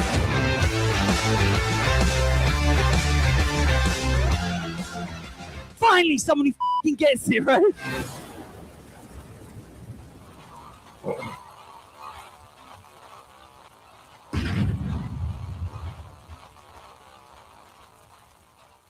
Yes, the Haters Ball will be on 2CTV Plus with our live audience, and big shout out to our team for this new series on our platform. Yeah, if you are sensitive, of course, probably don't watch it because it's not going to be politically correct. We can watch that on 2CTV Plus. Okay, let's quickly go back to Lebanon because there was an update. The Israeli Air Force have once again targeted another area in the south. I think this is actually in Al-Zarariya, which is the same location where 2 IDF soldiers earlier on this morning were targeted. Fortunately, they were only lightly wounded, so they are fine. They're in a good condition, and they continue their operation. The Hezbollah guys, they seem to be focusing more on hiding rather than actually being effective when it comes to the offense strategy, because they're not really that good right now at targeting the Israelis, because every day when you have a couple of rockets being launched, they all get intercepted anyway. Again, they're running out of resources, they're running out of money coming from Iran, and if we are to have a multi-front war again, any moment, any day, whatever, it's going to be slightly different to what you had in March and April, because on the one hand, the beginning of it is going to be quite messy because the IRGC will have to use all they have. On the other hand, the Houthis in Yemen, Hezbollah in Lebanon, and the other Hezbollah sister party in Iraq are not receiving the same level of equipment and resources that they did a few months ago. The IRGC knew that they had to provide a lot of support to the proxies back in January and February. In fact, the Iraqi side are going to struggle because most of the Iraqis are now in Iran, trying to help the IRGC to prevent an uprising, which is a whole different problem. But the regime in Iran think that they are ready. They seem very confident that they are prepared. In fact, I'm going to show you another video of their regular daily or nightly gatherings. They have massive rallies with Big Bushra Sheikh from the UK. She's a Pakistani communist Islamist who goes to Iran, funded by the Islamic Republic, could do whatever she wants, and then comes back to Keir Starmer's Britain, live freely. But this is what's happening. As you can see in this video, the IRGC are very, very ready to fight. Massive crowd.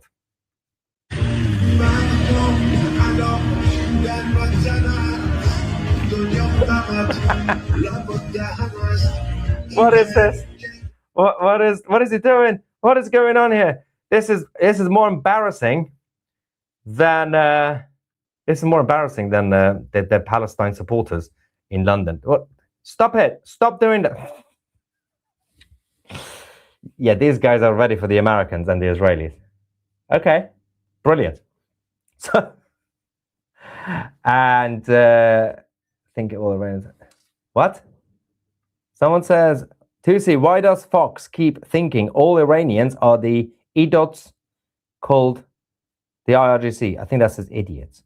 I don't know who on Fox thinks that, but whoever it is an idiot. But obviously it's not true.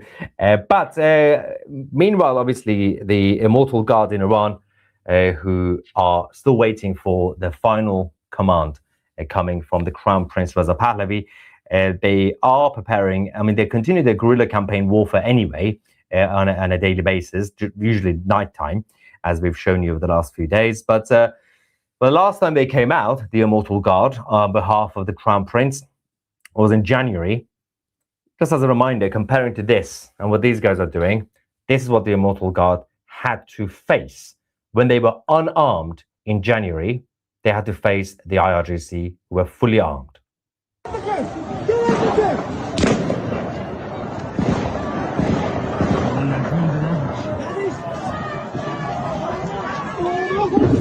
Complete war zone at the time. One-sided war zone.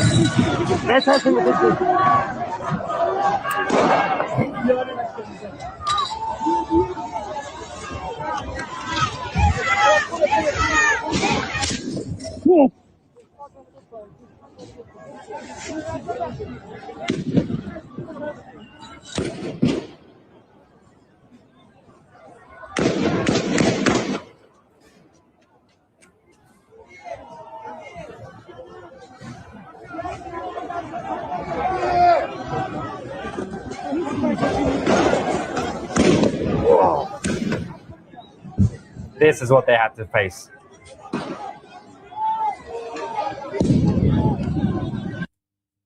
So this time round, as the last time, the Immortal Guard, despite the fact that they were not armed, mostly, they stayed on. They stayed on the streets. They lost 40, 50,000 people unarmed. At least that number could be a bit higher. But this time round, with the coordination with Mossad and CIA and others, also basic experience with everything they've dealt with this time and 2022, 2023, and everything else previously, this is why everybody is on edge. Everybody's on high alert, but they all know there's more pressure, surprisingly, on the Iranian people and the main opposition, the Crown Prince Reza Pahlavi. There's a lot of pressure because this time round, if you're doing the final command for the final battle as the Crown Prince and the team, and if you are the Immortal Guard, the Iranian people getting ready for the final battle, you have to make sure, if you're coming out, this is the final time. And this time around, you can't just do wishy-washy protests because you're not dealing with a democracy, you're dealing with a dictatorship. You can't go on the streets and ask for freedom. Oh, I want freedom, I want democracy. That's not how it works. This one, they know. They know this. They've been preparing for this for weeks and months, obviously, especially since January, since everything that happened. Now they know what they're dealing with. This is what they know, that there's more pressure on them than ever before. And of course, on the Crown Prince, because he is their leader and he has to obviously do the final call. Obviously not yet, because it's not the end of the war. Once the war has ended, or we know that the regime has been extremely weakened, on a basic personnel level on the streets. Obviously, the military infrastructure has been destroyed, but in terms of the personnel, the minions of the militants and Islamists on the streets, they still have control of the streets with the help of the proxies from Iraq, Afghanistan, Pakistan. Once you have basically opened up the streets, then that's when the Immortal Guard can and should come out if they want to do the final battle. So a couple of reactions we also have, and I'm going to go to the president. Someone says, thank you for making these reports easily understandable for the hillbillies from Tennessee like me. Yeehaw! Brilliant. And Christopher says, any word on equipping the Immortal Guard with small arms by the CIA and Mossad during this pause? It's already been happening. And I can't give you more information on this, but there were some hiccups over the last couple of months. Some of the weapons were lost. We know where they went. The Iraqi Kurds stole them. And more has been done over the last few weeks during the ceasefire. But again, it's just a matter of time. So we need to get off the pot. Okay. Iran war 2 or 11 for Ilhan Omar. Ilhan Omar. Last time Congress was involved in war in 1942, no president since has pretty much done what they want until Trump. We missed you yesterday. Greta Thunberg's flotilla was so scary. Yeah, she's so terrifying, guys. Seems to me that the Shia is that you spelt it like Shia Islam, but I think you mean S, is about to hit the fan. The spelling isn't correct. Have you ever met President Trump? I'm sure he would love to meet you. Yeah, he will love to meet me. No, not. I've met his people, his team, but not him directly, personally yet. Actually, stay tuned over the next couple of months on that. You'll find out something very, very interesting by the end of summer, I think. How are the people feeling since bombing has stopped? Well, they're all just waiting, because at this point, everything's in a bit of a limbo. Economically, they're all suffering, but they know that this is there's nothing else they can do about it. But they're all waiting. They're hoping that they know the blockade is basically suffocating the regime, but they're also suffering at the same time. Let's quickly go to the president, and then there's a troll in the live chat, which I want to address. I do love a good troll on a Friday. And President Trump. Okay, but apparently President Trump has now responded to the proposal already. Oh, no. So when we started this live stream, about an hour before, the IRGC, who were publicly saying, we're not going to talk anymore, we're not going to negotiate, we're definitely not going to negotiate the nuclear issue, they went to Pakistan to beg the Americans to talk. The Americans said, send us a proposal. They've sent a proposal. So we came live, we reported that. And the problem here is that the president has already responded, saying the Islamic Republic are asking for things that I can't agree to. And he has now rejected the proposal again, as a second time in a few days, and saying, I'm not happy. Okay, so this is the issue of the weapons that he sent to the Iranians. Most of the weapons were stolen by the Kurds in Iraq. He says, I'm not happy with what happened with the Kurds. The Kurds did not deliver the weapons. We will see who has the weapons. Yeah, the Kurdish separatists are going to be in big trouble with their presidents in the next few months, especially after all this is calmed down. Okay, so that's pretty much the news updates from 2C from earlier today. I'm looking at the White House. They still haven't started their live stream. So we're going to go to Murad Vaisi.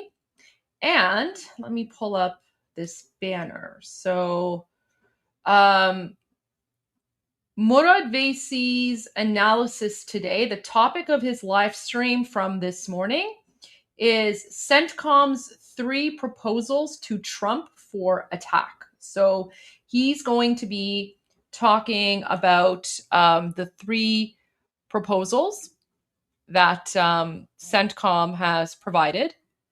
And his military analysis is always excellent. So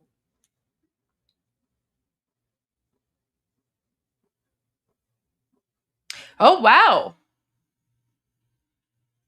Wait, before we go to that, look at this. Richard Nixon Foundation. Oh my gosh, I always have a lot of time for Richard Nixon Foundation. Let's play this. Look at this, guys. This Richard Nixon Foundation is always great for giving a little bit of a history lesson. So let's play this. I always have time for the Richard Nixon Foundation.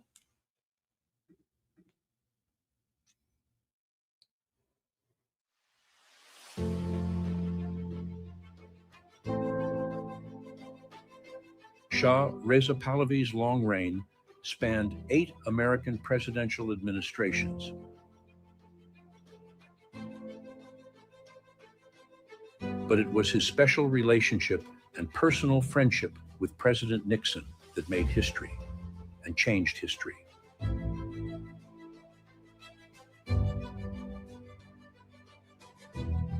The Vice President and the Second Lady met the Shah for the first time in Tehran in December 1953. In notes he made at the time, Nixon described the Shah's quiet dignity. He was impressed by his probing, astute questions. He sensed an inner strength. He felt that he would become a strong leader. That 1953 meeting was the start of a uniquely personal relationship based on mutual respect that lasted almost 4 decades. 1 year later, they met again when the Shah came to Washington for 3 days of talks about military assistance and aid. Vice President and Mrs. Nixon welcomed him in Queen Soraya at National Airport. They met again in Washington in 1958. Nixon made notes of the conversations he had with the Shah in Tehran in 1967 during one of several international fact-finding trips he made as a private citizen. Talking about Faradiba, the Shah said, "The Queen has a great personality in her own right, and she will be the first woman regent in Iran history after their coronation a few months later." The Shah told RN, "No possibility to cool down the Arab-Israel conflict."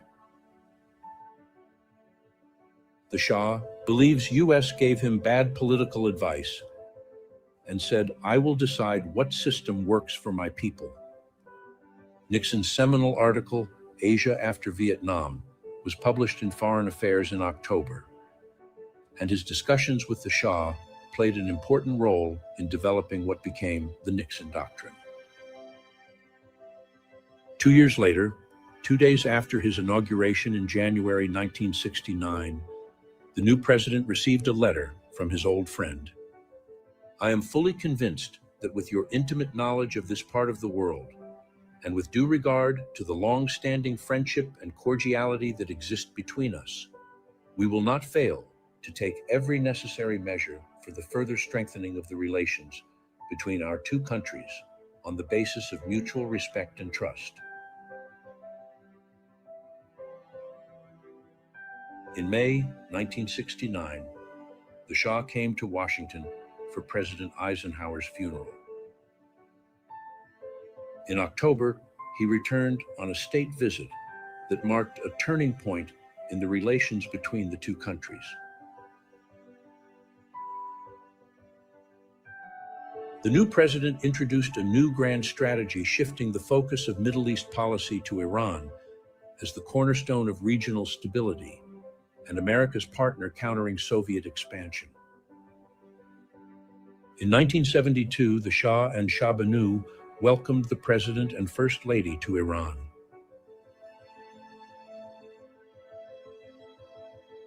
The friendship between Mrs. Nixon and the Empress deepened. This memorable visit has been described as the capstone event in the shift of U.S.-Persian Gulf policy, emphasizing Iranian primacy. At the White House in 1973, the warmth of the welcomes reflected the depth of the friendship.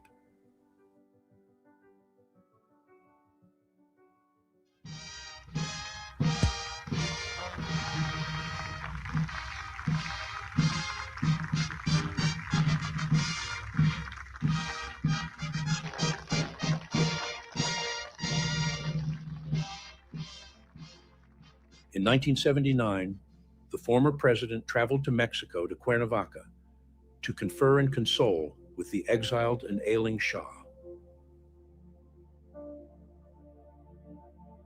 He made notes for his meeting with reporters. I look forward to paying my respects to the Shah, a personal friend for over 25 years and a friend of U.S. for over 30 years. As we see the agony of Iran, we realize importance of standing by our friends. If we don't, we will end up with no friends. The next day, he made notes of his conversation with the Shah. The Shah does not refer to President Carter, does refer to fact. He was not well served by human rights activists in his administration, who by insisting on instant democracy in Iran, mortally weakened the Shah. He is depressed by what is happening to Iranian people. He is still knowledgeable, interested in world affairs. I saw the Shah the last time in Mexico, at Cuernavaca, Mexico. He was then in the last phases of terminal cancer, although he would never admit it or talk about his own problems at all. But he was quite thin and quite pale. But his head still as active and sharp as it had always been. He's a very intelligent, introspective man. What happened to the Shah, I think, could only be interpreted in that part of the world and other parts of the world as well, is that it is dangerous to be a friend of the United States, and it may pay to be an enemy. I think what we have to understand is that the Shah was the best friend of the United States in that area, in the whole Persian Gulf area, and it was Israel's only friend.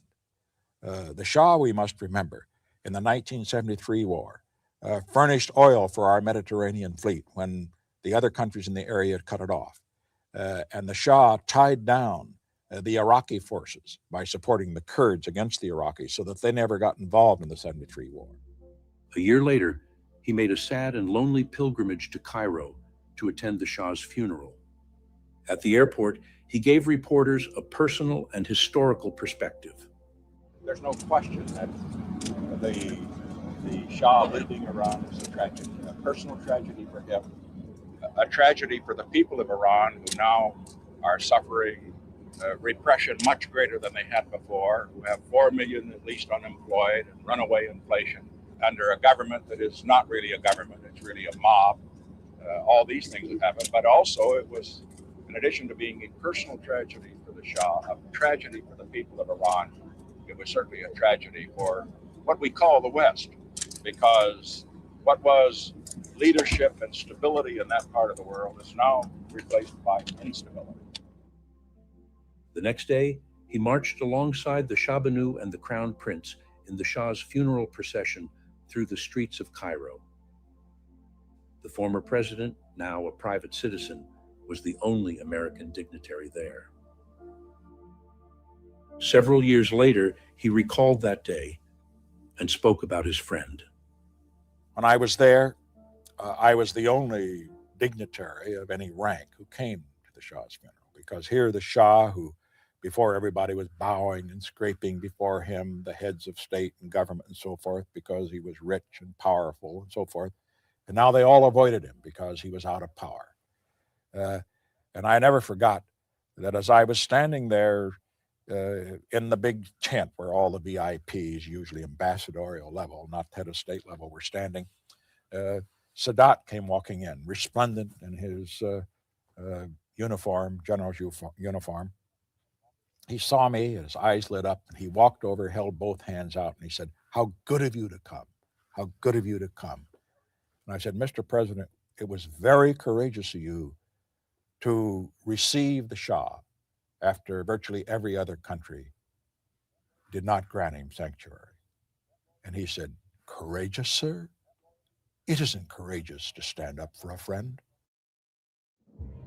Today, as events are unfolding in Iran and the Middle East, the long friendship and unique partnership between two remarkable men, Richard Nixon and Shah Mohammad Reza Pahlavi, can provide an example of how true leadership can work to make a better and safer world.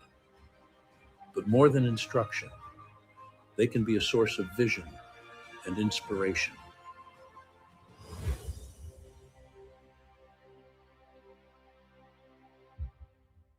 Wow, incredible. Jovica.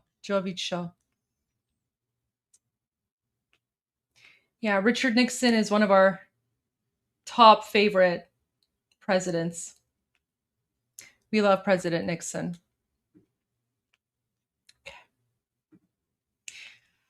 Okay, let's go to Morad Vesi. And his analysis today is called... So the topic of this morning's live stream that he had is called CENTCOM's 3 Proposals to Trump for Attack. So let's watch.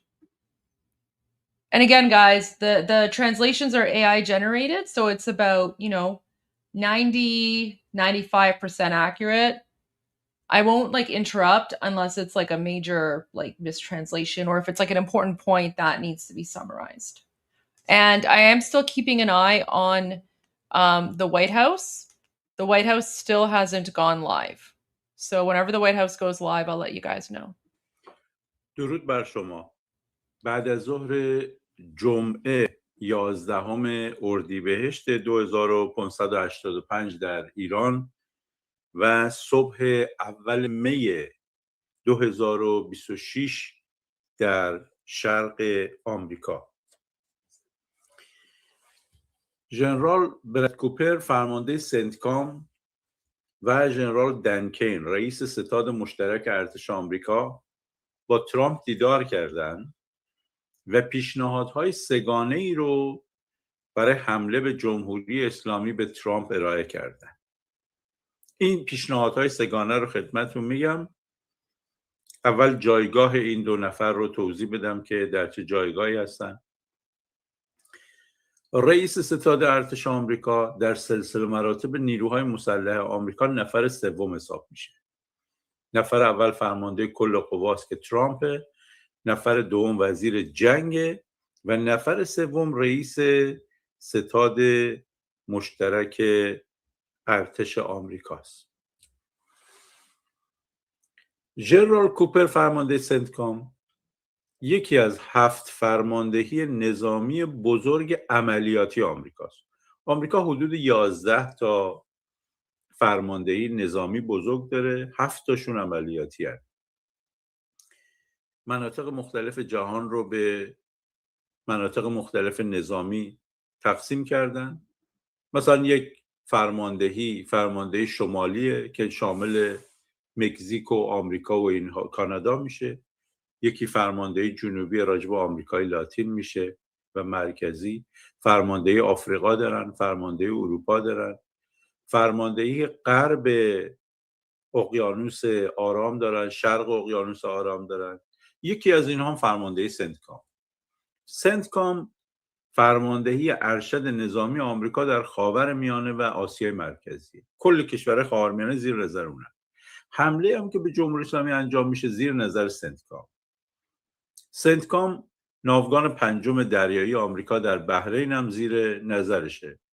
بعضی موقع ناوگان 6 هم که در مدیترانه هست کمک میگیرن. حوزه دریایی سنتکام هم دریای سرخ، خلیج عدن، دریای عرب، دریای عمان، شمال اقیانوس هند و خلیج فارس. حالا اینا بردن طرحی رو به ترامپ دادن که ما برای مقابله با جمهوری اسلامی به لحاظ نظامی چیکار بکنیم. 3 تا طرح بهش دادن. این 3 تا طرح رو میگم، بعد یکی یکی توضیح میدم. 3 تا طرحی که بهش دادن، یکی اینه که در جزایر در جنوب ایران نیرو پیاده کنیم، تنگه هرمز رو باز کنیم. یک طرح دیگه اینه که نیروهای ویژه آمریکا پیاده بشن و اورانیومی رو که در تأسیسات صنعتی اصفهان، هسته‌ای اصفهان هست، خارج بکنن. اینم طرح دومه. طرح سوم یه حمله برق‌آسا و کوتاه مدت. اینها چه فرقی با هم دارن و چه ویژگی هایی دارن و چه هدف هایی رو دنبال میکنن. طرحی که برای جنوب داده شده از ابتدای جنگ مد نظر بود. یعنی تفنگدارای دریایی آمریکا بیان در جزایر جنوبی خلیج فارس پیاده بشن، با هدف‌های متفاوتی. اولین هدف باز کردن تنگه هرمز بوده. اینی که نیروهای آمریکایی بیان در لارک، هنگام و قشم پیاده بشن. 3 تا جزیره‌ای که متصل به تنگه هرمز هستن. در طرح‌های گسترده تر هرمز هم دیده میشه که بین تنگه و بندر عباس هست. لارک، تمام کشتی‌هایی که وارد خلیج فارس میشن، اونهایش که از محدوده آب‌های ایران عبور میکنن، ابتداعاً از دریای عمان وارد میشن، میرن شمال تنگه، بین لارک و قشم وارد میشن، از کنار هنگام وارد میشن، میرن وارد خلیج فارس میشن. و اونهایی که از خلیج فارس خارج میشن، موقعی که برگشت میان از جنوب لارک رد میشن. این خطیه که عمدتاً از آبهای جمهوری اسلامی رد میشه، آبهای سرزمینیش، آبهای داخلیش نیست.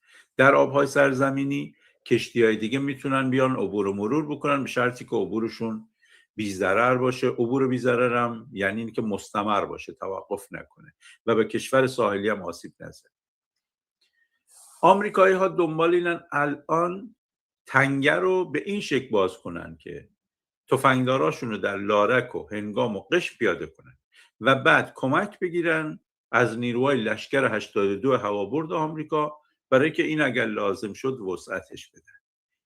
چون این عملیاتی کمترین سطحش اینه که در لارک و هنگام پیاده بشن، سطح بالاترش اینه که در قشم و هرمز هم پیاده بشن، سطح بسیار بالاترش اینه که در بندر عباس هم پیاده بشن.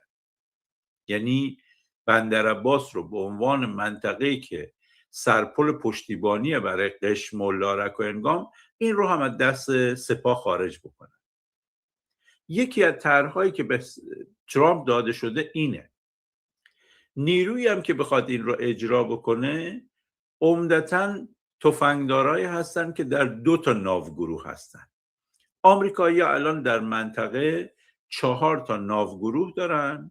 یه ناوگروه پنجم هم گفته شده میاد به منطقه. اون 4 تا ناوگروهی که الان در منطقه دارن، یکی ناوگروه هواپیمابر لینکلن، یه ناو هواپیمابر با ناوشکن‌های همراهش، یک ناوگروه هواپیمابر جورج بوشه و ناوشکن‌های همراهش و یه ناوگروه جرالفورد و ناوشکن‌های همراهش که الان قرار جرالفورد برگرده آمریکا. گفته میشه آیزنهاور میخواد به جاش بیاد، ناوهواپیمابر آیزنهاور. این 3 تا ناوهواپیمابر بزرگن و 3 تا ناوگروه همراهشونه. ناوگروه 4م که بیشتر به بحث حمله ما مرتبطه، ناوگروه تریپولیه. یه ناوهواپیمابر کوچیک‌تره، حدود 20 فروند F-35 عمود پرواز روش هست، یه تعداد هلیکوپتر سنگین روش هست، یه تعداد هلیکوپتر تهاجمی کبرا روش هست و ناوهای آبی خاکی که همراهش هستن هم تفنگدار دارن هم هاورکرافت دارن. هاورکرافت این قایق‌های بزرگ بادیه که نیرو و تجهیزات رو میتونه به ساحل بیاره. مستقیم در دل ناو هستن. از دل ناو این دک پشت سر ناو باز میشه، مستقیم وارد آب میشن، میان ساحل، نیروها رو پیاده میکنن، میتونن در ساحل بمونن، میتونن دوباره برگردن به ناو. نیازی به اسکله و بندر ندارن. خصلت این ناوگروه آبی خاکی آمریکا که اینقدر مهمه، میگن باشه در منطقه چه تأثیری داره، که الان یه ناوگروهش با فرمانده ناو USS تریپولی هست، 2 تا ناو آبی خاکی هم همراهشه. یک ناوگروه دیگه ای هم الان در دریای فیلیپین، ناو USS باکسر که اعلام شد داره میاد خاورمیانه. من نمیدونم تأخیرش به چه دلیله که نمیاد، در دریای فیلیپین باقی مونده.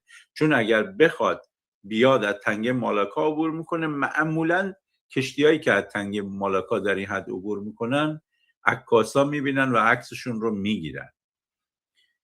نمیدونم چرا الان نفرستادن، قبلا میگفتن که میاد. اونم 2 تا ناو آبی خاکی همراهشه، اونام هاورکرافت دارن در بدنشون، تفنگدار دارن، 2500 تا اونا تفنگدار دارن، 2200 تا تریپولی، میشه حدود 5000 تا ناو تفنگدار. از لشکر 82 هوابرد آمریکا هم که اونا چترباز هستن گفته شده یه تیپ میاد.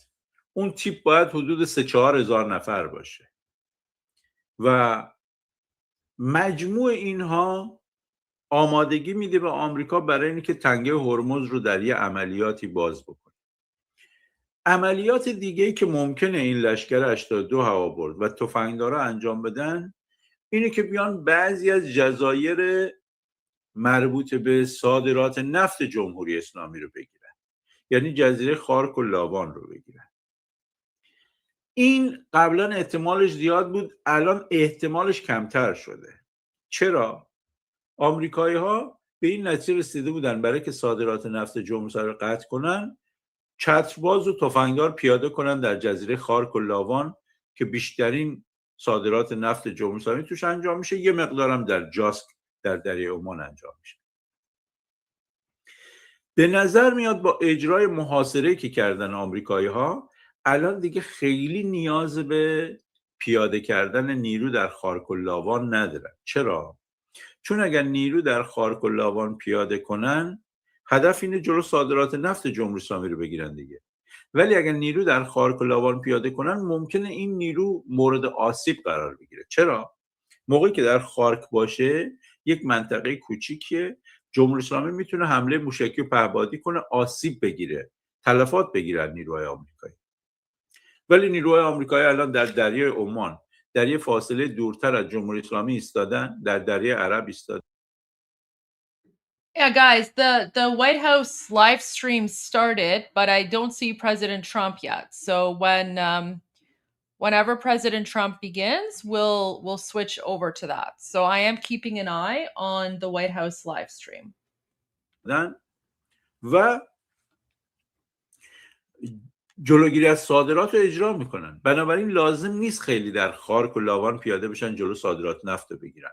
در دریای عمان و دریای عرب وایسادن این کارو. ولی برای باز شدن تنگه هرمز لازمه، چون بالاخره باید لارک و هنگام و قشم و هرمز رو و حتی یک میزانی از بندر عباس رو از کنترل سپاه خارج بکنن. بنابراین اون عملیات اولی که از طرح‌های سگانه‌ای که پنتاگون و ژنرال کوپر فرمانده سنتکام به ترامپ پیشنهاد کردن روز گذشته عمدتاً میتونه متکی باشه برای اینی که تفنگدارای دریایی آمریکا و لشکر 82 هوابرد در تنگه هرمز عملیات بکنن و جزایر رو بگیرن برای اینکه کاملاً اونجا رو از کنترل جمهوری اسلامی خارج کنن. این یه طرح. So guys, that's pretty much what I've been sort of hinting at.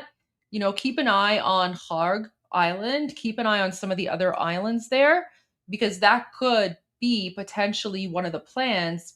And that's what Senator Lindsey Graham has spoken about in the past with Sean Hannity, right? Where he's basically said, I think it was Sean Hannity, but he basically said, you know, take Harg Island and you win the war.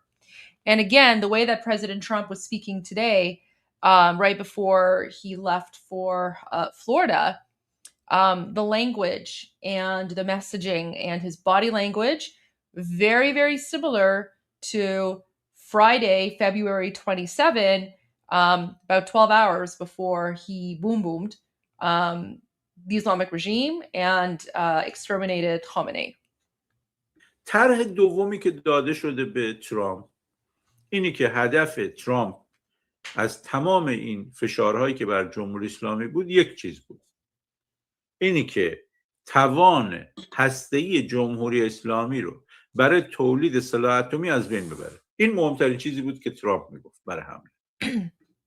Oh, and just a quick comment. So Delphine says, all the things that Goldie keeps track of, stays on top of simultaneously. Thank you, Goldie. You're very welcome. I'm happy to do it, guys. So, I mean, basically, this is basically like doom scrolling, right? So I'm doom scrolling, I'm watching everything, and I'm just giving my analysis. So, I mean, this is something that I would probably do on my own anyway. And then I started live streaming it, and of course, Armin joined me. and you guys are here. You guys appreciate it. So yeah, like I like this is what I do 24/7 anyway. So I'm just glad that you guys also appreciate this. And like I said, you know, your presence you know, gives me energy and strength. And you know, I love reading your comments, you know, when I can, when I'm not paying attention to the doom scrolling and the videos. But yeah, happy to do it. And yeah, I am a bit of a multitasker, so I just have like, guys, you don't even know how many tabs I have open right now, just kind of constantly going through everything and monitoring everything. But no, I'm glad you guys are enjoying this. And you know, I think we've made such an amazing fantastic community, all of us together. So yeah.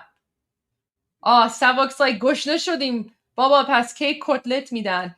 فکر بکنم شاید این ویکند شاید یه چند تا کتلت جدید بگیریم. So Savok is basically asking in Persian. He's like I'm getting hungry. When are they going to give us some new cutlets? As you guys know, cutlet is what we call you know, Islamic regime terrorists who have been boom boomed. So, and I responded, hopefully this weekend. Let's see. But yeah, no, I'm more than happy to do this, and more than happy to provide context. I mean, as long as you guys think it's useful and helpful, then yeah. Do I have a multi-monitor? Yeah, so I have my laptop, I have a monitor here, I have a third monitor on this side, but it's not currently connected. The third monitor is like it's my like portable travel monitor. So I don't usually have the third monitor set up, but you know, sometimes I do when I'm, you know, doing even more multitasking in the background. But I do have like a 2 monitor setup 100%. So whenever I'm looking here, right, when I'm looking here, I'm looking at my monitor, but I know like it kind of looks like I'm looking off screen. That's just because of like the format. But whenever like it's here, right, this here, like it makes more sense because this is where I'm looking at my monitor. And because of the layout, it kind of looks like I'm looking at what's playing on the screen for you guys. But when it's this way and I'm looking, it looks like I'm looking somewhere else. But this is my monitor. So whenever you see me looking to the left, it's basically I'm looking at my monitor. All right, let's get back to Morad Vaisi. And I am keeping an eye on YouTube. آمریکایی‌ها تأسیسات هسته‌ای نتنز و فوردو و اصفهان رو بمباران کردن، اسرائیلی‌ها این کارو کردن. تأسیسات هسته‌ای عراق هم که آب سنگینه بمباران کردن. از نظر خود اون تأسیسات آمریکایی‌ها خیلی دیگه نگرانی ندارن که جمهوری اسلامی بتونه غنی‌سازی بکنه. جمهوری اسلامی غنی‌سازی دیگه فعلا نمیتونه بکنه. در روز 22 خرداد 1404، یک روز قبل از اینی که جنگ 12 روزه شروع بشه، اونجا آژانس بین‌المللی انرژی اتمی اومد یک قطعنامه رو تصویب کرد. Wait, that's not the right date. 22 خرداد.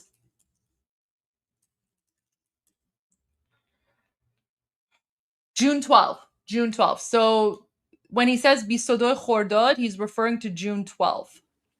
گفت که جمهوری اسلامی باید به یه سری سوالات آژانس جواب بده که جواب نداده، که یه سری جاها غنی‌سازی کرده، یه سری جاها رد اورانیوم پیدا شده، بیاد بگه که اینا چیه. جمهوری اسلامی قلدربازی در آورد.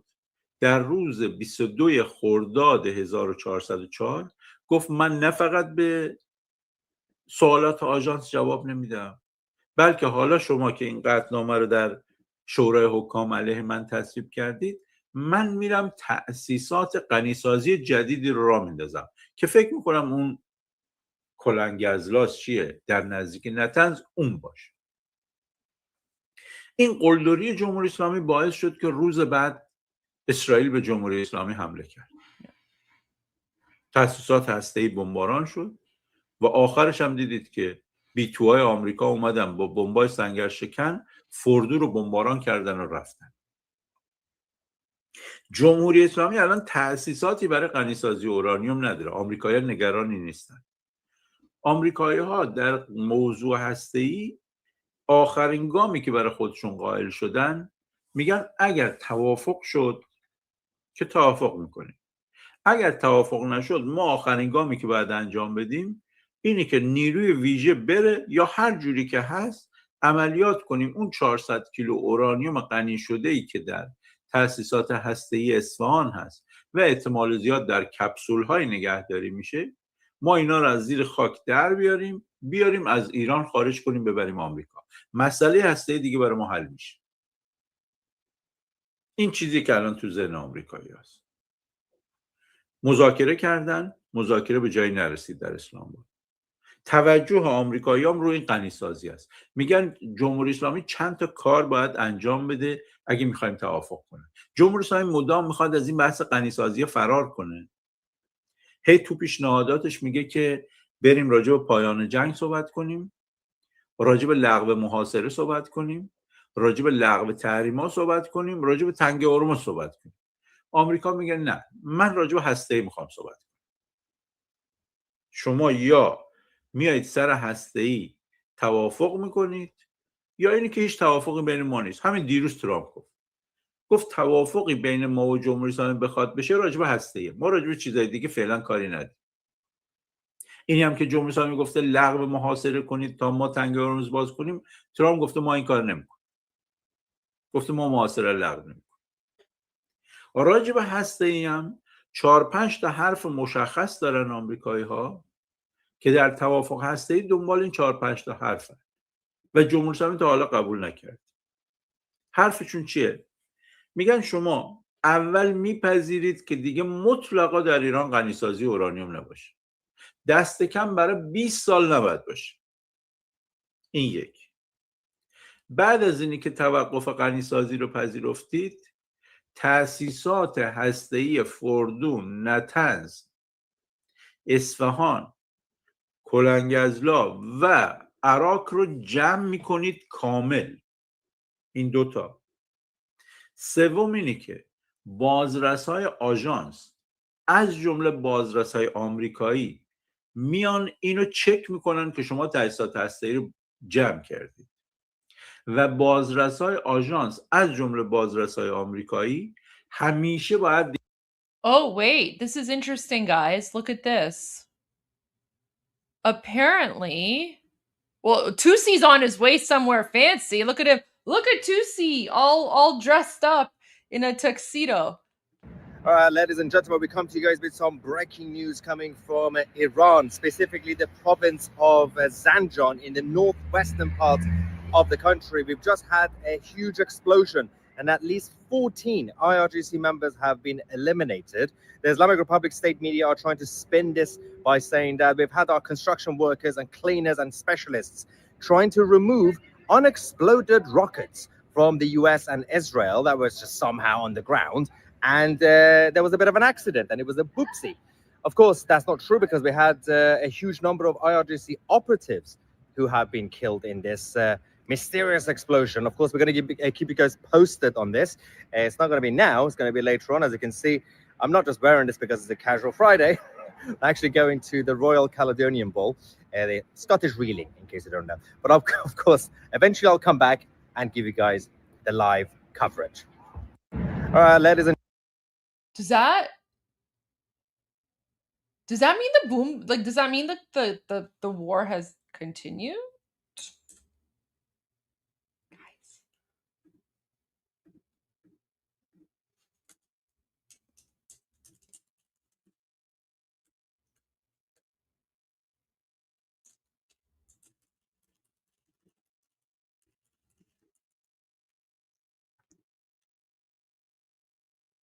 Wait.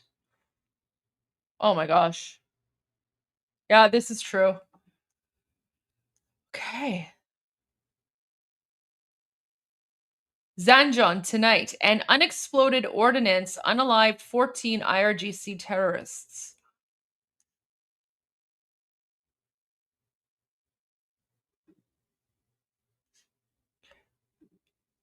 Let me translate this.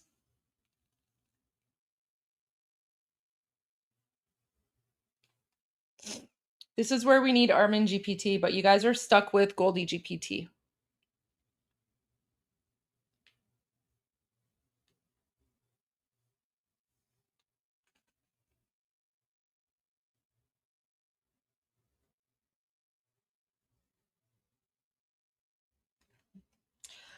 Okay, so it says the martyrdom of 14 IRGC soldiers in Zanjan due to an explosion of non-functional ammunition. So the official narrative from the Islamic regime is that this was an accident due to non-functional ammunition or something. The Zanjan IRGC was threatened following enemy airstrikes using cluster bombs. Was boom boomed. Okay, so yeah, basically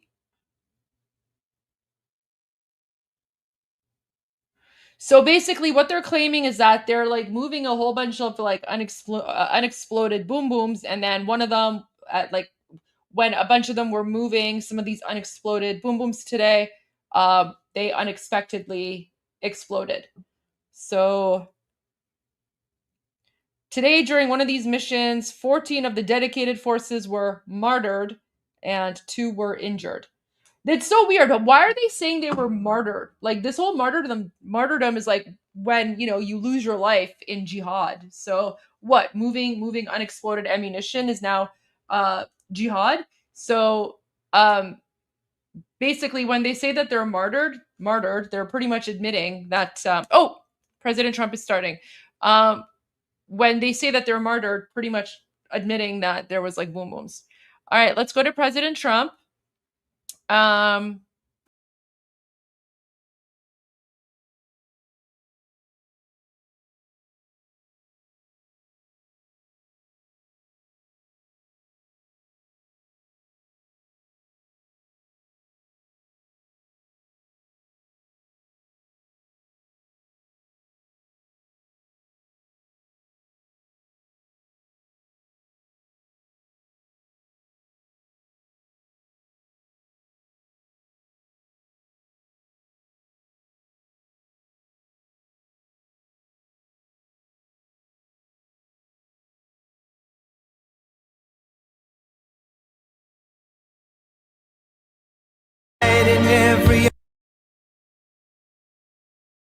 I know you guys really like this song. I'm worried about getting a copyright strike, right? So that's my challenge with playing this. I don't want to get a copyright strike and then the page taken down.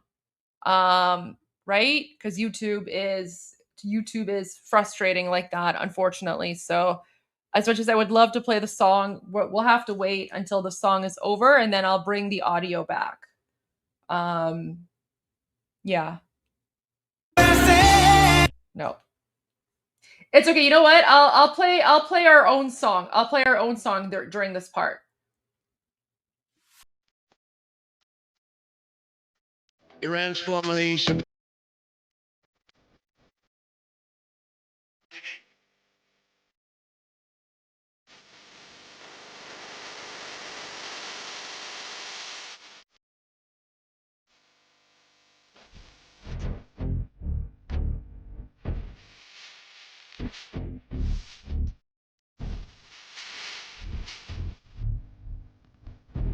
Kind of fitting.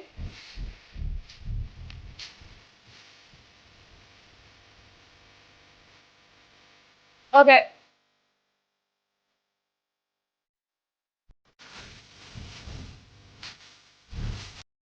Okay, I think he's starting. Wait. There we go. Okay.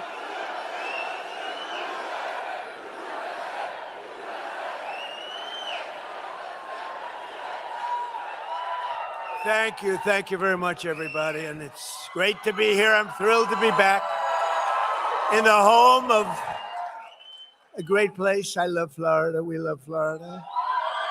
With all of the very proud, great American patriots of the villages. Are we happy with the villages? We like the villages.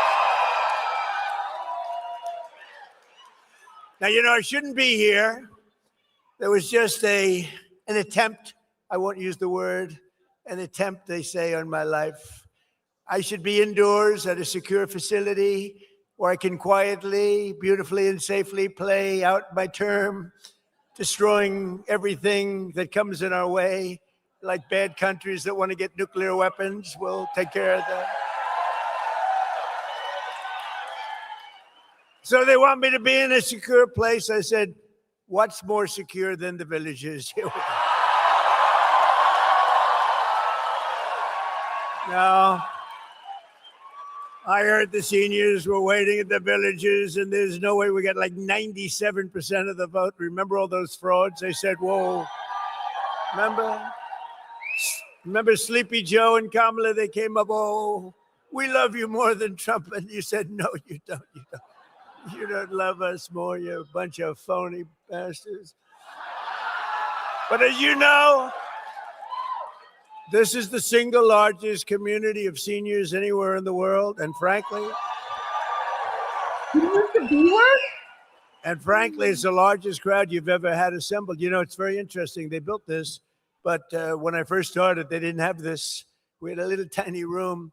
So we went outside. We had a tremendous crowd. But I don't know if you see what's going on. They have an overflow room that's bigger than this. Why the hell didn't I go there to start off with? What's going on here? And then they have outside, they have thousands and thousands of people, and we love them all. We love them all. So we're here to celebrate a policy that benefits every American senior all across this land, and it's called No Tax on Social Security. It's done. It's done. You know, I took a poll at one of the events. I said no tax on tips, no tax on overtime, or no tax on Social Security, all of them. So let's do it now. Let's do another poll. No tax on tips, no tax on overtime, no tax. So what you do is you're going to cheer for the one you like the most of the three, all right? No tax on tips. No tax on overtime. No tax on Social Security.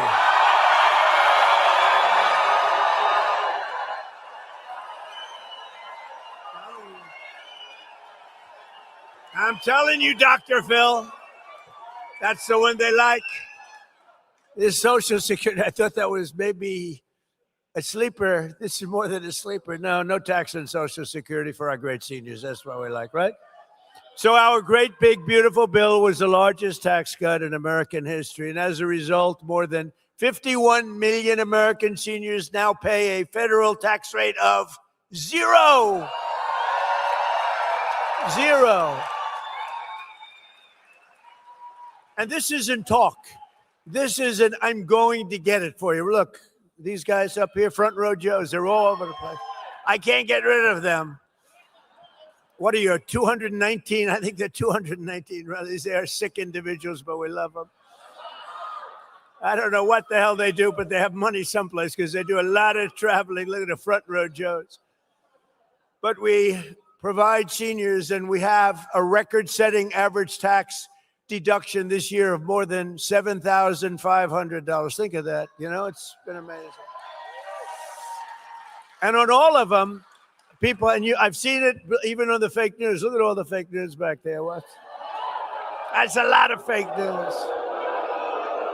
That's a lot of fake news. That's a lot of fakers. Did you see where they had a study done, and Trump on the evening news gets 93% bad publicity, 93. And yet I won in a landslide. Now, you know what that means? Now think of it. 93%. And you know, like with Kamala, she made a bad statement on CBS 60 Minutes, and they had to pay me a lot of money, $38 million. You know what she did? Her statement was so bad the night before the election, it was so bad that they took another answer that she gave, which was not bad. It wasn't good. It was nothing.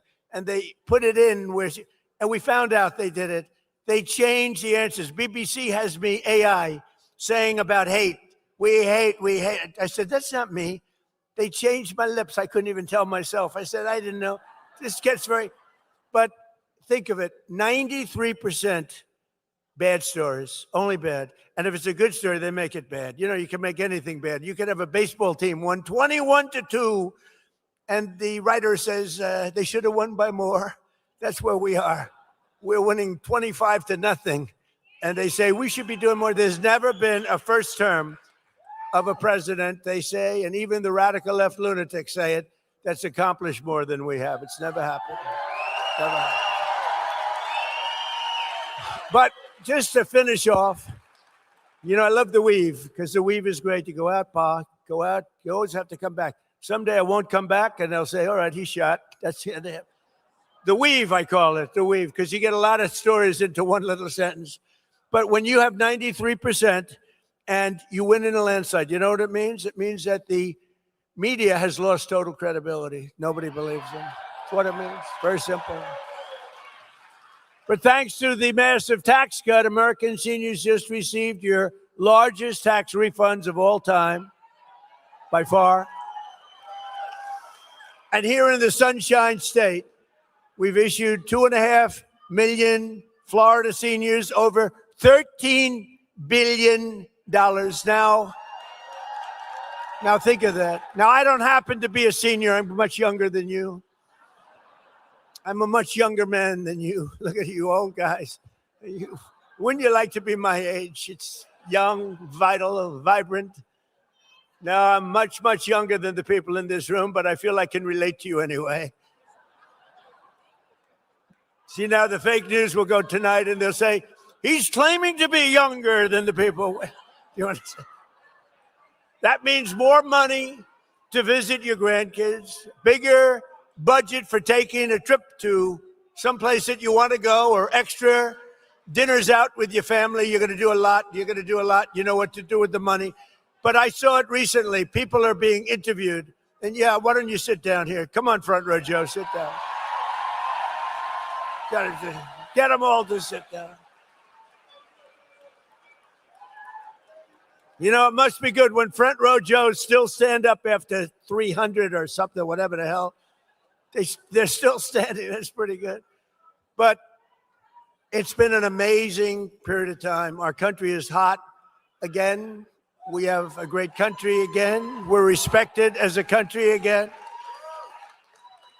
So these are your golden years, but these are really beyond your golden years. This is the golden age of America. This is where we are. We're in a period of time, and you've lived, and you're going to live a long time longer, but you're going right now through the golden age of America. The crooked Joe Biden people, these are radical left lunatics that almost destroyed our country. I'll tell you what, if we didn't win this election, I believe our country was dead.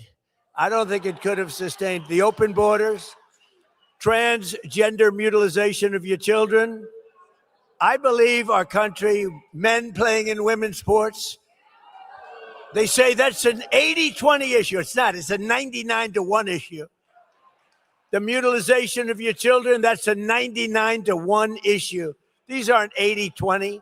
They say that's a 70-30 issue. It's not a 70. It's every one of them, and so many others.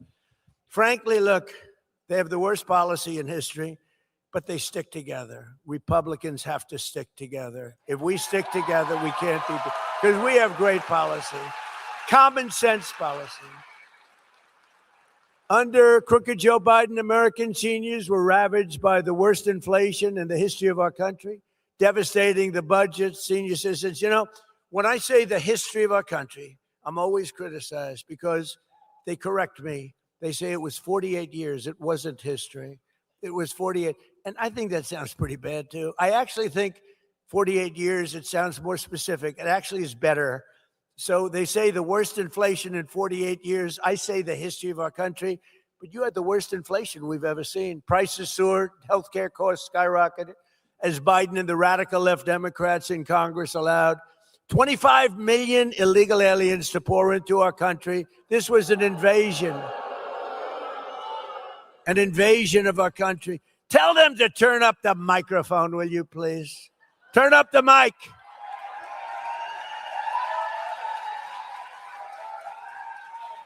You know, I hate it. You pay these guys a lot of money, and then you get up and the mic isn't on properly. And then they want their money, and I don't believe in paying people to do a bad job. I only like to pay people. I pay early. And I'm screaming my ass off because the mic is no good. Turn the mic up, please. Amazing.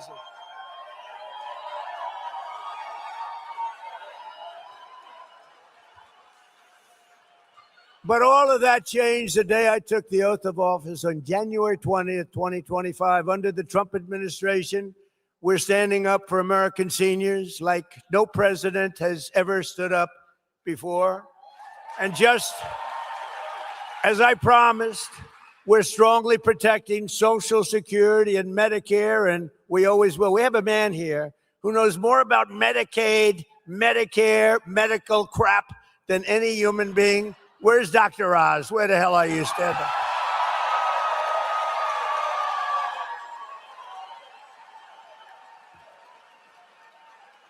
He's great. It's the most boring trip I've ever made. He's telling me about Medicare, Medicaid. All I want to do is take care of you. I don't care. I said, you work out the details, but I did say, give them the max. That's all I care about. Give them whatever the hell the max is. But Oz has been great. You have been great. And Bobby's been great. He's a little different. Do you agree? We needed somebody a little different, and we got him in Bobby Kennedy, right? But they work together. And it's great. You know, I brought somebody else with me. He's central casting for a Treasury Secretary. If you're casting a movie, look at them. They're already excited. You know, a lot of people didn't know him. He was very successful, great success, actually. But people didn't know him. Now he walks down the street and people are asking for his autograph. It's crazy. Scott, stand up, please. Scott Bassett.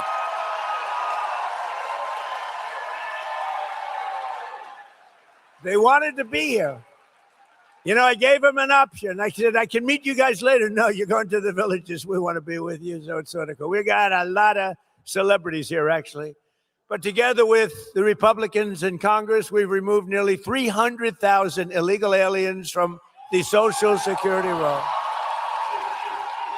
And we've removed more than 100,000 migrants from Medicare eligibility. 100,000, and the number's going up.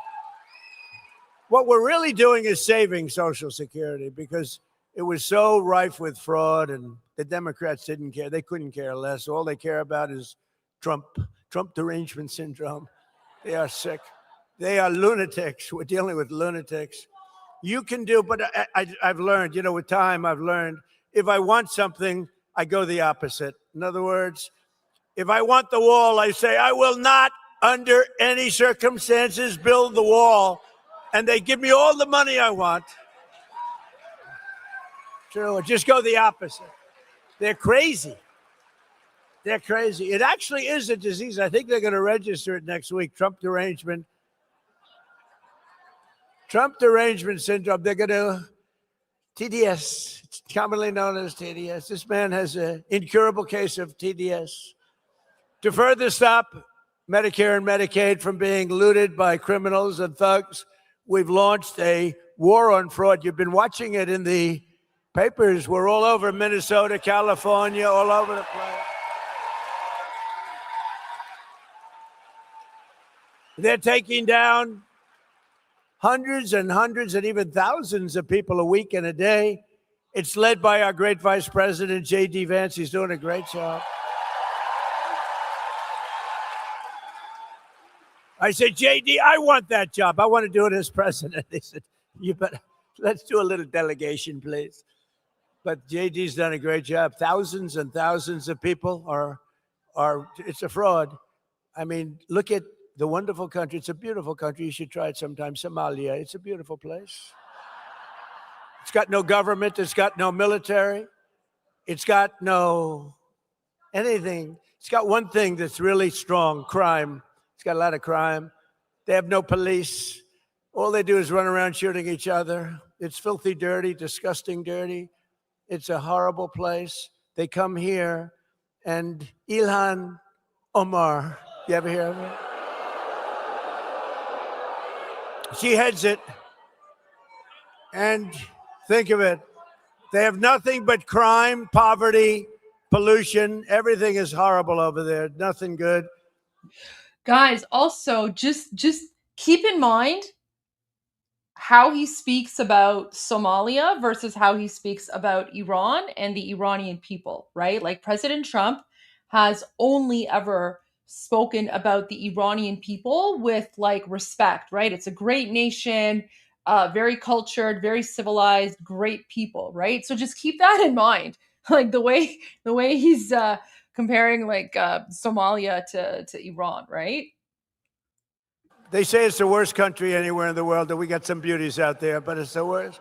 And then she comes here from Somalia and she tells us how to run the United States of America.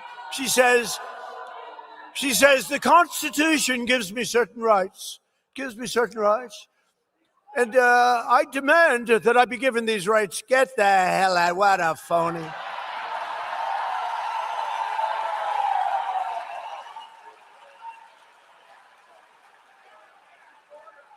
And then she married a brother to come in. I don't know, you're not. But I would imagine they're looking at her. I have nothing to do with it. I would imagine. Of course I have nothing to do. I have nothing, but I believe she married her brother, which is totally illegal. Although it's a lovely couple, actually, but it's a little bit on the illegal side. Darling, I love you very much. Good night, brother. Let's go to bed. Good night. Isn't she despicable? I can't stand watching. I can't stand. Did you see last month, she accidentally checked the wrong box. It said she was worth $38 million. And law enforcement came after her for that. And then all of a sudden, she was worth less than $80,000. And she said it was accounting. It was an accounting error. That was not a very good accountant, was it? Huh? No, their whole life is based on fraud and a scam. The whole thing is a scam. And we ought to get those people the hell out of our country.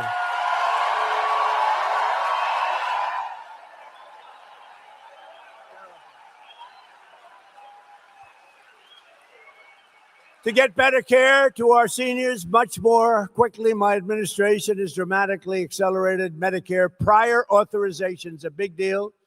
That's what used to take days and weeks and months to get, and now you're getting it done in a matter of minutes. Really, unbelievable job you've done. Minutes. And we have a big search for fraud. Very little. You know, when people get arrested all over Minnesota, all over California, wait till you see what we're coming up with in California. Gavin Newsom is not good. But he gave the worst interview a month ago. Did you see it? Where he said he was incompetent. He can't read. He can't write. He can't do it. He said he's horrible for testing. We should give him a cognitive test. I took 3 of them. Aced all of them, by the way. You know, I'm the only president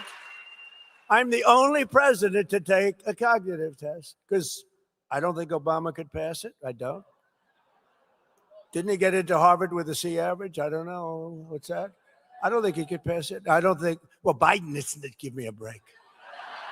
You know, the first question is very easy. It's a lion, a giraffe, a bear, and a shark. They say, which one is the bear? And everybody says, 30 questions. Everyone says, very standard. It's a very standard test, but very tough around those last 10 questions. Not too many people, even in this very room, unlike Newsom, I'll say, this room of geniuses. He said, I'm in a room of dumb people. That was not good. That was not good. You know what happened to him after that? It wasn't a pretty, but I'm in a room of brilliant people, but a lot of you wouldn't have been able to answer those 10 questions. And when I got the score in the test, the doctor said, wow, I've never seen, you know, you have 5 doctors lined up. They're all over the place. I said, should I take it? You know, I've had different phases. They've said, he's a mad genius. I didn't mind that too much. Then they said, he's a horrible human being. I don't like that much. Then they said, he's really not a smart person at all. I really hated that. So I took a cognitive test, and I said to the doctor, first doctor is Dr. Ronnie. You know Doc Ronnie. We all love Doc Ronnie. But he had a whole team of doctors at Walter Reed, a great place. I said, so should I do it? He said, well, it's a tough exam, actually. You know, those last 20 questions, they get tough. A lot of people can't do them. I said, well, what do you think? He said, well, if you do it, they're going to find out because it's essentially a public, it's a military hospital. If you do badly, they're going to find out and it won't be pleasant. I said, well, I do well on things, so let's do it. And I got everyone right. And these are tough questions. These are tough questions, They say, take a number, any number. Okay, I'll take 99. Multiply times 9, okay? Divide it by 3, good. Add 4,293, that's good. Divide by 2. Subtract 93. Divide by 9. What is your answer? Now, they go a little slower than that, but not much. I don't want to waste a lot of time. But there aren't a lot of people that get it right. I got it right. It was actually longer and more complex than that. But no, it's a tough test. So I took it. And then, everyone said, all right, good, he's smart. He's smart. It's not really smart. It's like, you know what we are, really? We have common sense. We're people with common sense, right? We like strong borders. We don't like open borders for the world to pour into our country, right? From prisons all over the Congo, all over South America. The Congo, I tell you what, the Congo, they just used to think that we were just an open cesspool where they take all their prisoners and dump them into our country. Parts of South America, the same thing. It's terrible. So, as you know, we've done a fantastic job. But I just felt, and I put out yesterday a statement, I think anybody running for president or vice president should be forced to take a cognitive examination. Right? I mean, you get a guy, he gets in, he's got a good line of crap, he gets in, and all of a sudden you're stuck with a man who's a moron. This is not good. This is not good. We went through 4 years of it. It's not a good situation. But we also dramatically increased coverage for outpatient clinical care known as site-neutral payments, stopping seniors from being ripped off by billions of dollars of outrageous fees that they charge, billions and billions of dollars, right? Oz. And on top of these major Medicare improvements, I'm pleased to report today that we have authorized $210 million in rural health care funding for the great state of Florida. 210.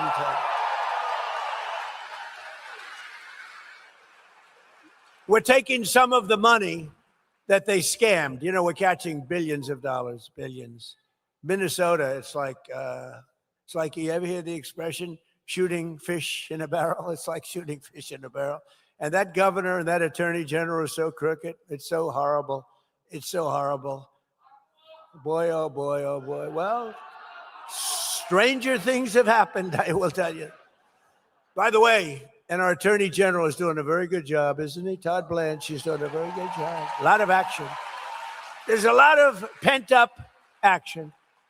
Perhaps most importantly for our great seniors, I've secured the largest reduction in drug prices in American history. You say it. Under my most favored nation agreements, we are delivering you the record-setting discounts with price differences of 400%, 500%, and 600, 700, and even sometimes 800% reductions. Now, some people would say it's 80, 90, 70. It depends on the way you phrase the statement, but it could be 500, 600%. It could be 90%. It doesn't matter. We've gotten you the largest reductions in history, the largest reductions. We were the most overpriced. We had the highest price for prescription drugs anywhere in the world, and now we have the lowest prices anywhere in the world. That's all you have to know. And to get that, because Oz said to me, it's going to be very tough. The drug companies are going to be bad, but we had to get the approval of other nations. As an example, I talk about the fat drug. The fat drug, a friend of mine who's extremely fat and very wealthy and very obnoxious. He's a very unattractive individual, actually. But he's extremely smart, very, very successful. He's a highly neurotic person, semi-controlled. I would say, usually I like to say I like a neurotic person, but it has to be controlled.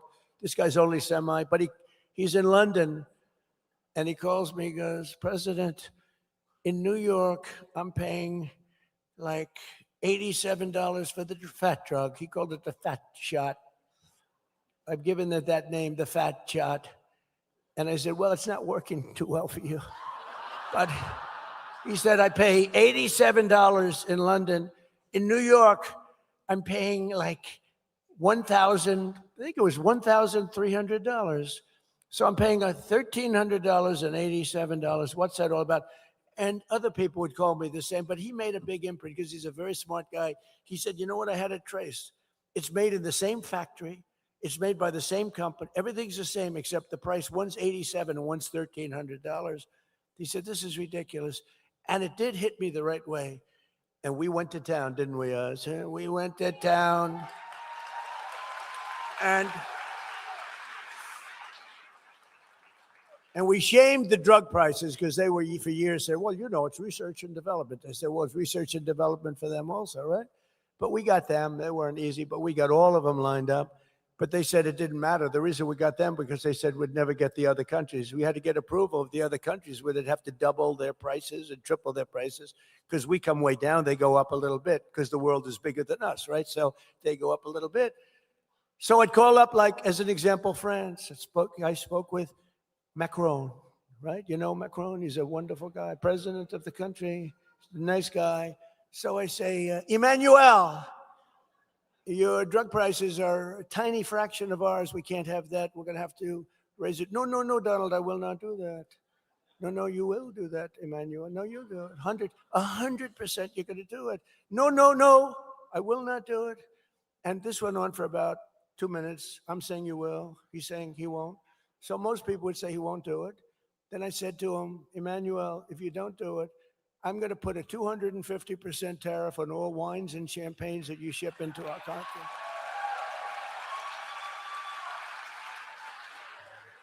And he said, Donald, how dare you? You should not do that. You cannot do that.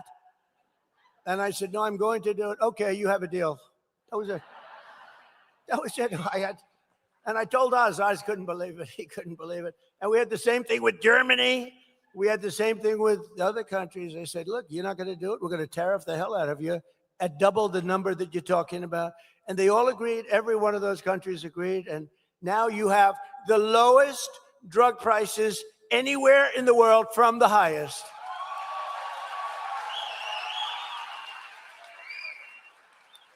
And that alone should win us the midterms. But, you know, the fake news doesn't like to write about it. They don't even like, I noticed a couple of the cameras went off when I was talking about it. When I'm getting to a really juicy subject, to me, that's a juicy, think of it. I mean, you talk about healthcare, it's all around medicines and everything else. And Byron, how big a deal is that, right? By the way, this guy's going to be a great governor, okay?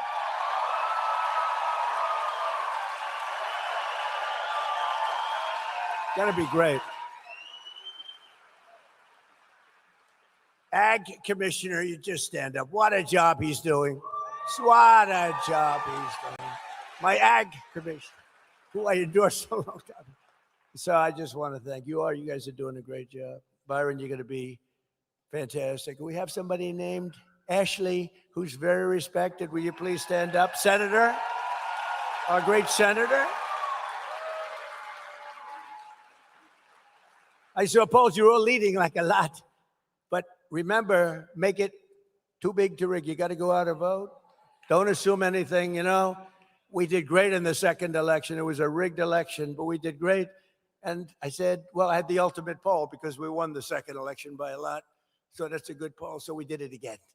And I said, too big to rig. You got to make it too big. They showed me leading by a lot. I said, don't be fooled. Just go out and vote because they are cheaters. They cheat like hell. But all of you have to do, and really what you want to do is Trump, and I didn't name it. This was named by Bobby Kennedy and Dr. Oz. I did not name it. Is that right? I said, what is that? TrumpRx.gov, okay? I said, everyone thinks I put my name on it. I don't think I'm going to put my name on medical things. I mean, you know, medical things can be very dangerous to have your name on, to be honest with you. But it's setting, I guess, records from what I understand. There's never been anything like it. So TrumpRx .gov. Go to it and buy your medicines for very little money. Very little money. Difference. Nobody's ever seen anything like. And I wish the press would talk about it, but the word is out, and it doesn't probably matter that much. The word is out. They don't want to talk about. They only want to talk about the bad. But this is really something that's special. I'm very proud of it. Today, I'm thrilled to announce that starting on July 1st, we will also provide Medicare patients with the coverage for weight loss drugs like Ozempic, Zepbound, Wegovy. It will be available for $50 a month. $50. Wow. Now think of that, $50 a month. So if it was $1,300, now it's $50, and the $1,300 doesn't cover a whole month. So it's really even more than that. So it's now down to $50. So that's where you get it. And also, and you remember when I cut insulin and I got it down to $25 insulin, it was $2,000. And that was before this. That was before this. I'm so glad you mentioned insulin. You know, when I got insulin done, it was at the end of my term and I got it done, but it doesn't kick in statutorily for 2 years. And I said, I better win the election. This is going into the second election because what a job I did. And, you know, insulin was at like $1,000, $2,000, $3,000. I got it to $25, but it kicked in about a year and a half, 2 years later. Statutorily, you had to wait a period of time and all of that nonsense. So, Okay, guys, just a quick update, and then we'll go back to President Trump. So Shin, who is usually pretty accurate about these things, Shin is reporting. Shin is like one of my favorite Iranian OSINT accounts, right? So Shin is saying SHIT is about to hit the fan. And if Kalshi and Polymarket were not a thing, I would elaborate. So this stays a vague post. There we go. All right. Let's go back to President Trump, and I will continue monitoring the situation. I said, boy, I better win because if I don't, some guy is going to take credit for something that I did that they could have never done. Lo and behold, the election was rigged.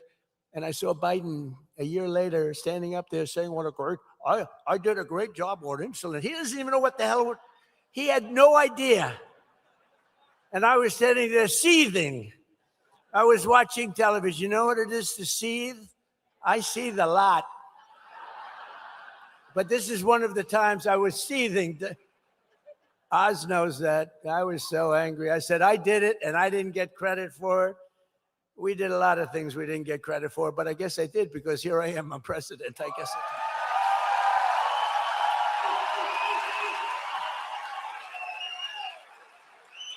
did. Not only are we taking care of your physical health, we're also taking care of the financial health of our seniors. As you have probably seen, the 401ks and retirement accounts of millions of American seniors are skyrocketing like never before. You know, we're in a war because I think you would agree we cannot let lunatics have a nuclear weapon. Do you agree?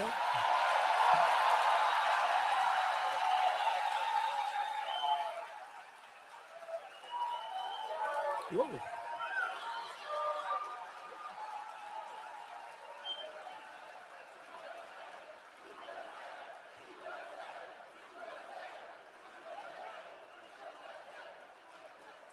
Because if you read the fake polls and things, it says, well, it's only a 20% or 25%. It's nonsense.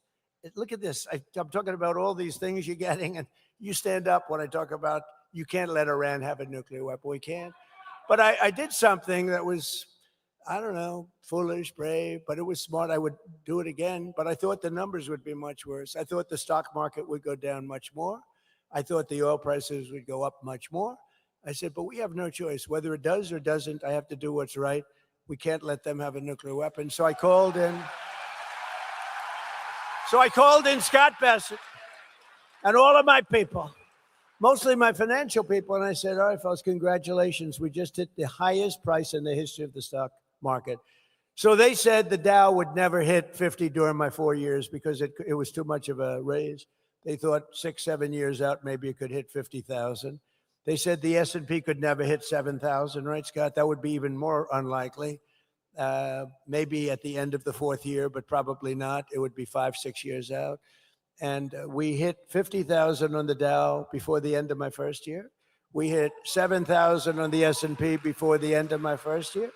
The stock market is rocking and rolling. Your 401ks are at the highest they've ever been. I don't have to list. I don't know how the hell you could be doing badly. But your 401ks are setting records. I have people coming up to me and saying, "You've made me a hero to my wife. You've made me a hero." I've had numerous policemen. I had one guy from years ago because I did the same thing. We had the greatest financial markets in the history of our country in my first term. We're blowing it away now. We're blowing everything away. There's never been a country this successful in that sense before. Sorry guys, just I'm getting major deja vu because President Trump, you know, he did this quick like press conference on, you know, today. And then when you look at the White House live feed from, you know, from previous videos, he did the same thing on February 27. So remember, February 28 is when these the United States and Israel boomed the Islamic regime and exterminated Khamenei. And President Trump did a short press conference where he said, you know, I'm not happy. You know, let's see what happens. And then he also did a huge rally. He did, remember, we were watching his rally. He did a huge rally on February 27 in the afternoon. It was like on energy or whatever. And he was like kind of mentioning, you know, Iran here and there. And now we're, you know, like pretty much the same thing is happening. The same thing is happening. But yeah. But now I said, okay, you ever do this? Well, you're doing so well. I said, so we just set every record. We have the highest stock market in history. We have things that just go. And by the way, there are more jobs today in our country than at any time in the history of our country by far, right? So, but we have to think a little long term. And I said to Scott and Howard and all of the people that worked for me, great people, Jameson, Greer, all of them. I called them in and I said, fellas, congratulations. We have the highest stock market we've ever had. Everyone's doing great. Oil prices were very low. They were 60 and 70. You were buying oil for $2 and even less. Remember, just a couple of months ago, you were at $2 and $1.85 in Iowa. It was $1.85 a gallon. I said, congratulations. Now I'm going to upset the apple cart for you because we have to take a little journey down to a beautiful country known as Iran. And we have to make sure that they don't have a nuclear weapon. We stopped them with the B-2 bombers. If we didn't do that, we would have had a nuclear weapon. Israel would have been blown to pieces. The Middle East would have been blown to pieces. I think Europe would have been blown to pieces. But under what we were doing, I said, look, we're going to have to make this journey. So it's almost like we built up this great thing. And then I said, now we have to break the eggs a little bit and we have to go and do it. And the only thing that I'm surprised is that I really thought oil would be, Dr. Oz, we talked about it. I thought oil would be much higher than it turned out to be. I mean, it's not low. It's certainly not low. It's going to come crashing down as soon as this war is over. And they're getting decimated. They have no Navy. They have no Air Force. They have no anti-aircraft equipment. They have no radar. They have no leaders. Their leaders are all gone. Very sad. Very fine people. But with all of that, I said, we have to do it. So I think you understand. But I am surprised. I thought the stock market would go down by 25%. I thought that oil prices would be at much higher than they are right now. They're not nearly as high as I thought. And we're going to, look, we're winning so big. We're winning again. Their Air Force is gone. Their ships are gone. They have a Navy, 159 ships. That's a pretty good Navy. Within the first week, 159 out of 159 ships are right now lying at the bottom of the sea. The Navy is gone.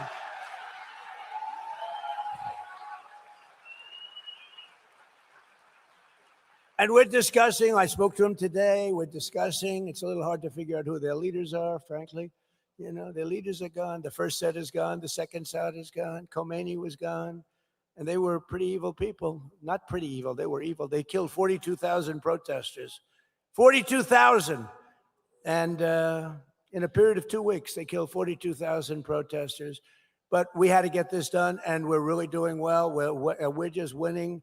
If it were a fight, they'd stop it. If this were a fight, they'd stop it. You know that expression, it's true.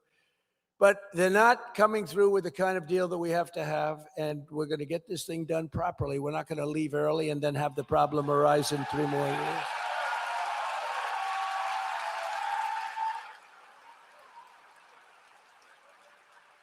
Under 4 years of Crooked Joe, I go crooked and sleepy. Which is better, Sleepy Joe or Crooked Joe? Ready? Sleepy Joe. Crooked Joe. I love it. It's free polls. You know, if I went to a pollster, they're all phony. If I went to a pollster, I'd pay $1 million for that question. Give me $1 million, sir. And then they don't go to interview. They just put it down, whatever they want. You know? They say, we scoured the countryside. They didn't scour. They sit in their room watching television. They say, oh, let's give Trump a little bit of an advantage. It makes him happy. Under 4 years of Crooked Joe Biden, the average 401k rose at the rate of $875 a year. Okay, that's something, a little raise.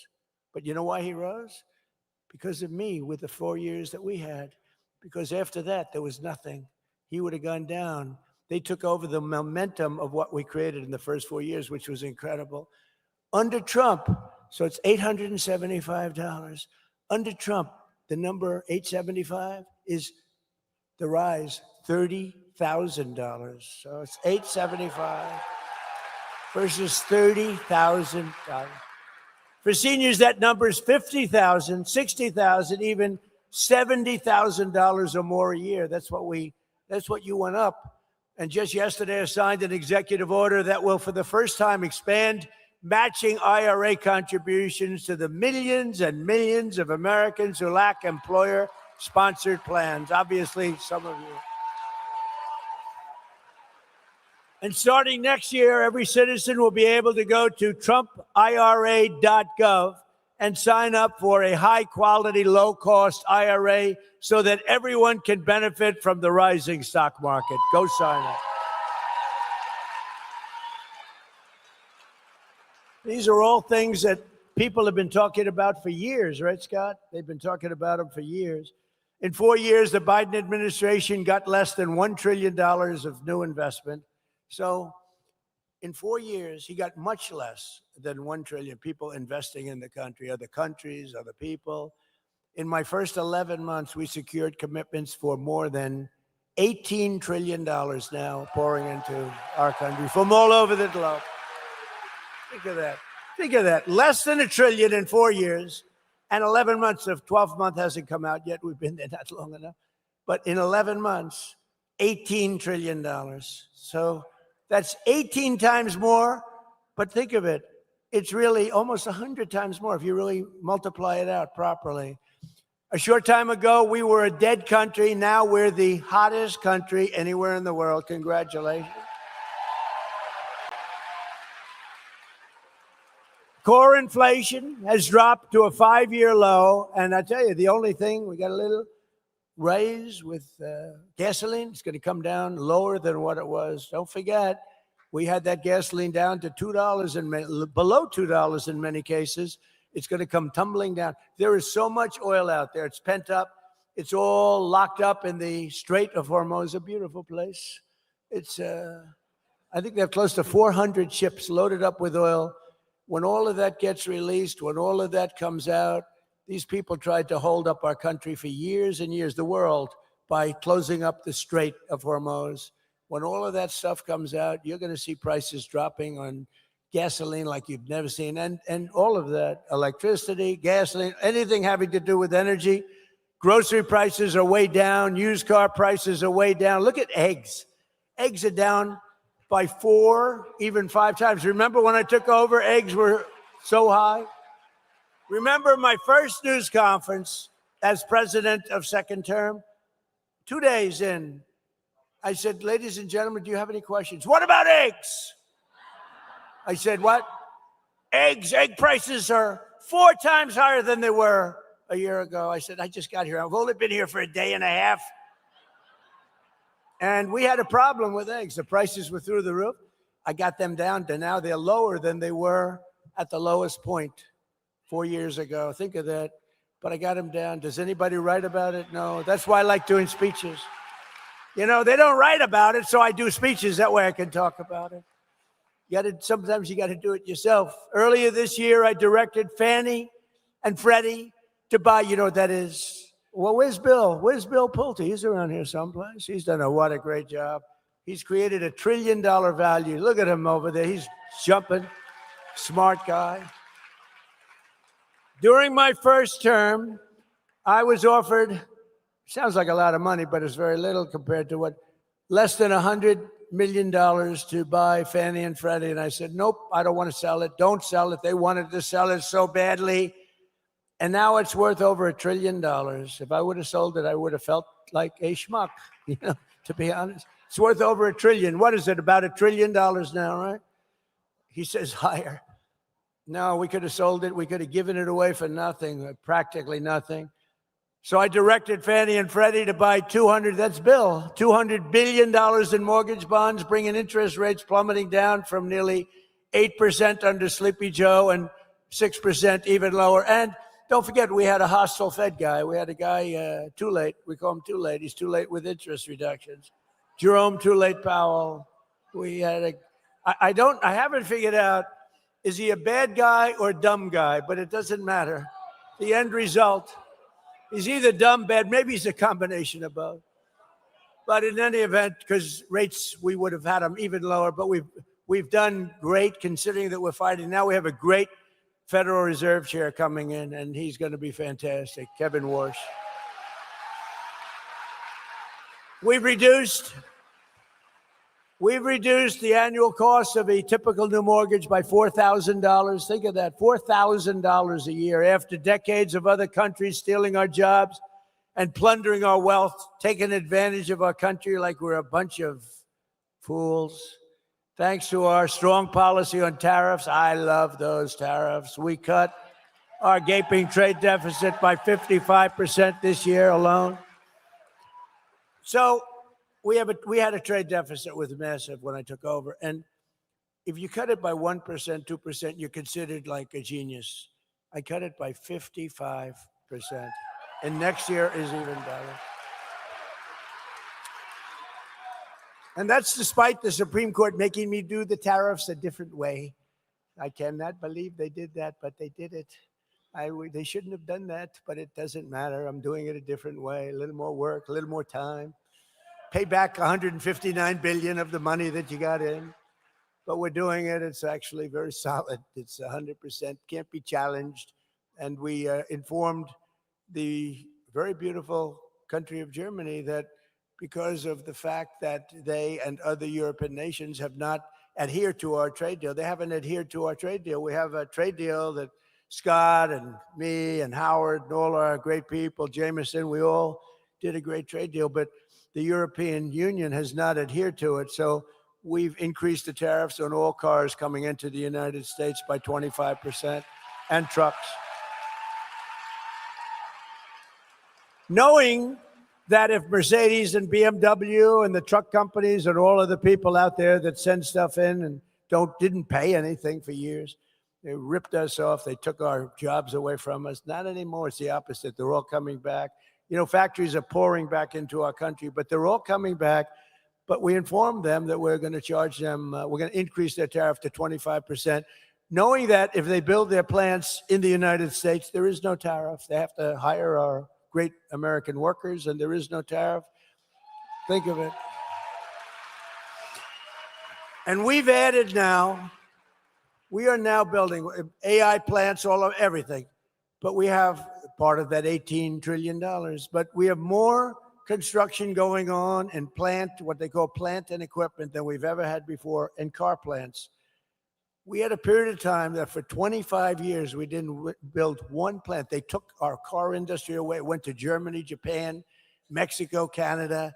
It went to the European Union like crazy. Germany, think of it. It went to the European Union. We went for a period of almost 30 years with barely building a plant. Now we're building more plants for cars and trucks than we've ever built in the history of our country, including prime time from many years ago. They're all coming back because they don't want to pay tariffs. Very simple. Very simple. They don't want to pay tariffs. If you don't want to pay tariffs, that's fine. Build your plant here. Build it in Florida. I don't think of you too much as you don't need the cars, but build it in Florida. Any place in the United States is okay with me, but they're building them all over our country. We added 186,000 private sector jobs in March. Jobless claims just hit the lowest level since 1969. Think of it, jobless claims. So since 1969, the lowest level since 1969. And more Americans are working today, as I said, than at any time in the history of our country by far. It's not even close. And with our no tax on tips, no tax on overtime, no tax on Social Security, we're doing something that has never been done. And the consumer, which is you have more money to spend than you have in many, many decades. Very importantly, for our great seniors, I hate to mention this, it's so negative. It's called the estate tax, because nobody in this room will ever die. But just in case you should, if you have children that you love, it's very important. If you don't love your children, then it doesn't matter too much. Who cares? Oh, I know some that won't leave their kids. They hate their kids, but these are bad people. They're usually very wealthy too. I don't know what that's all about. But we have no inheritance tax. We have no death tax.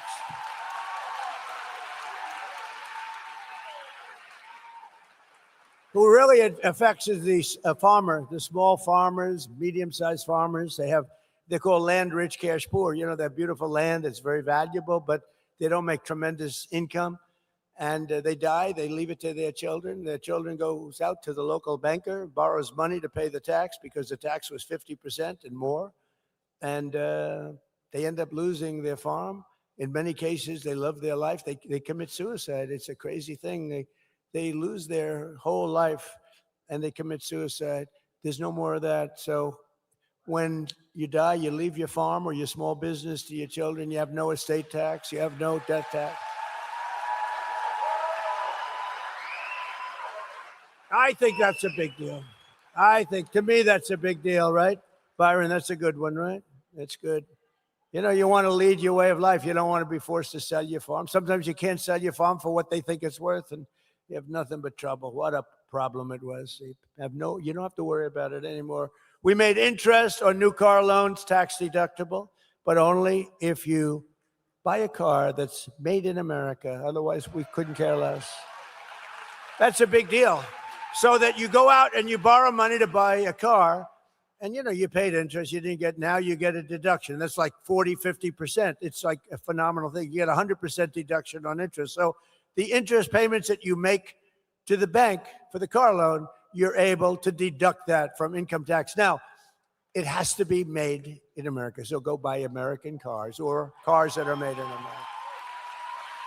And we also created the brand new Trump accounts along with a really fantastic family, the Dell family. Have you used their computers recently? Susan and Michael Dell, they're amazing people. He put up $6.25 billion. A lot of people said, I'm going to match him on the 250, but even the 250 is a lot.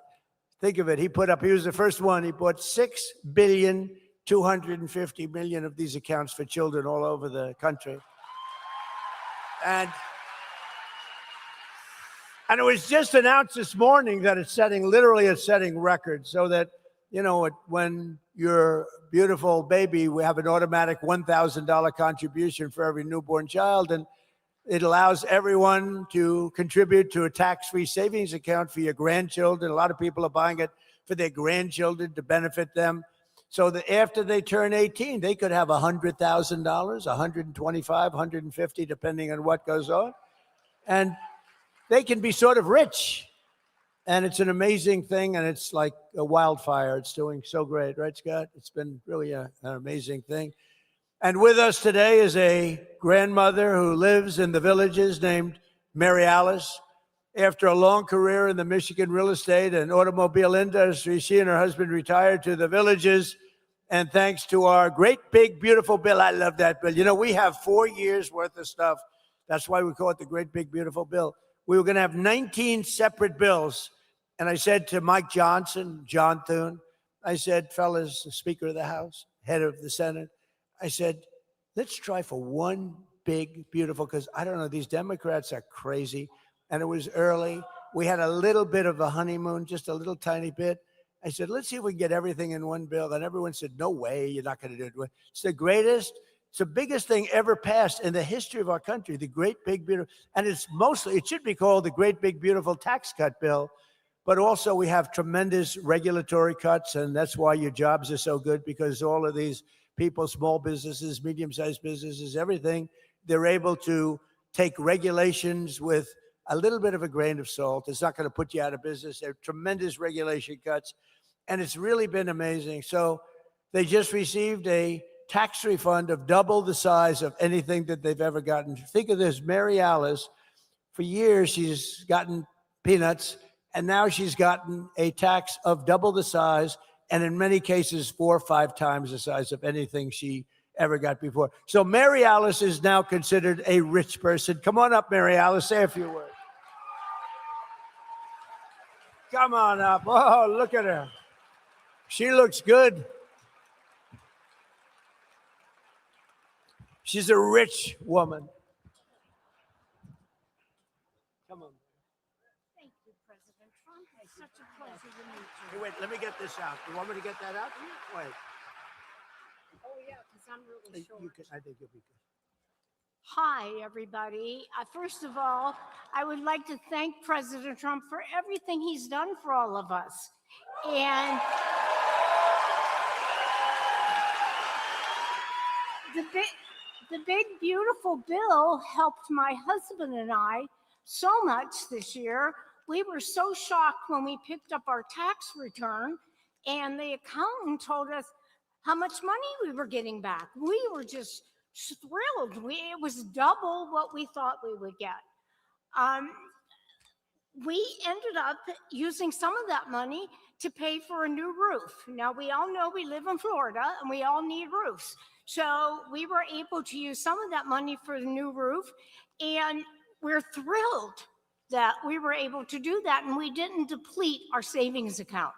So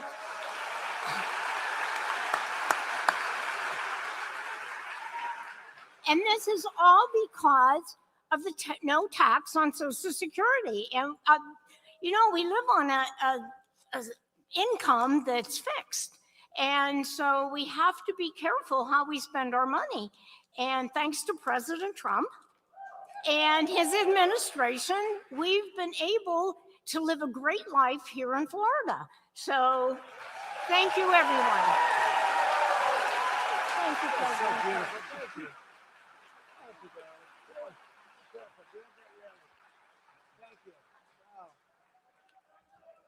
That's better than I can do, I'll tell you right now.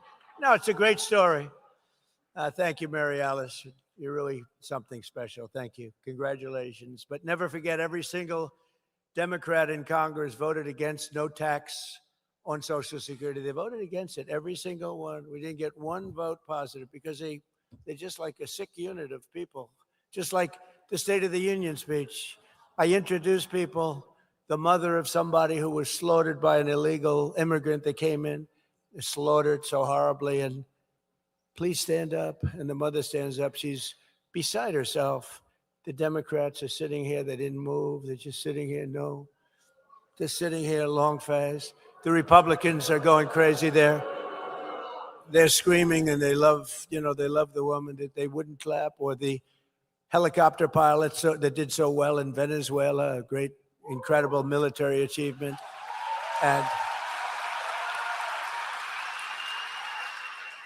He was shot in the legs, bringing down a lot of men in the helicopters, a big Chinook.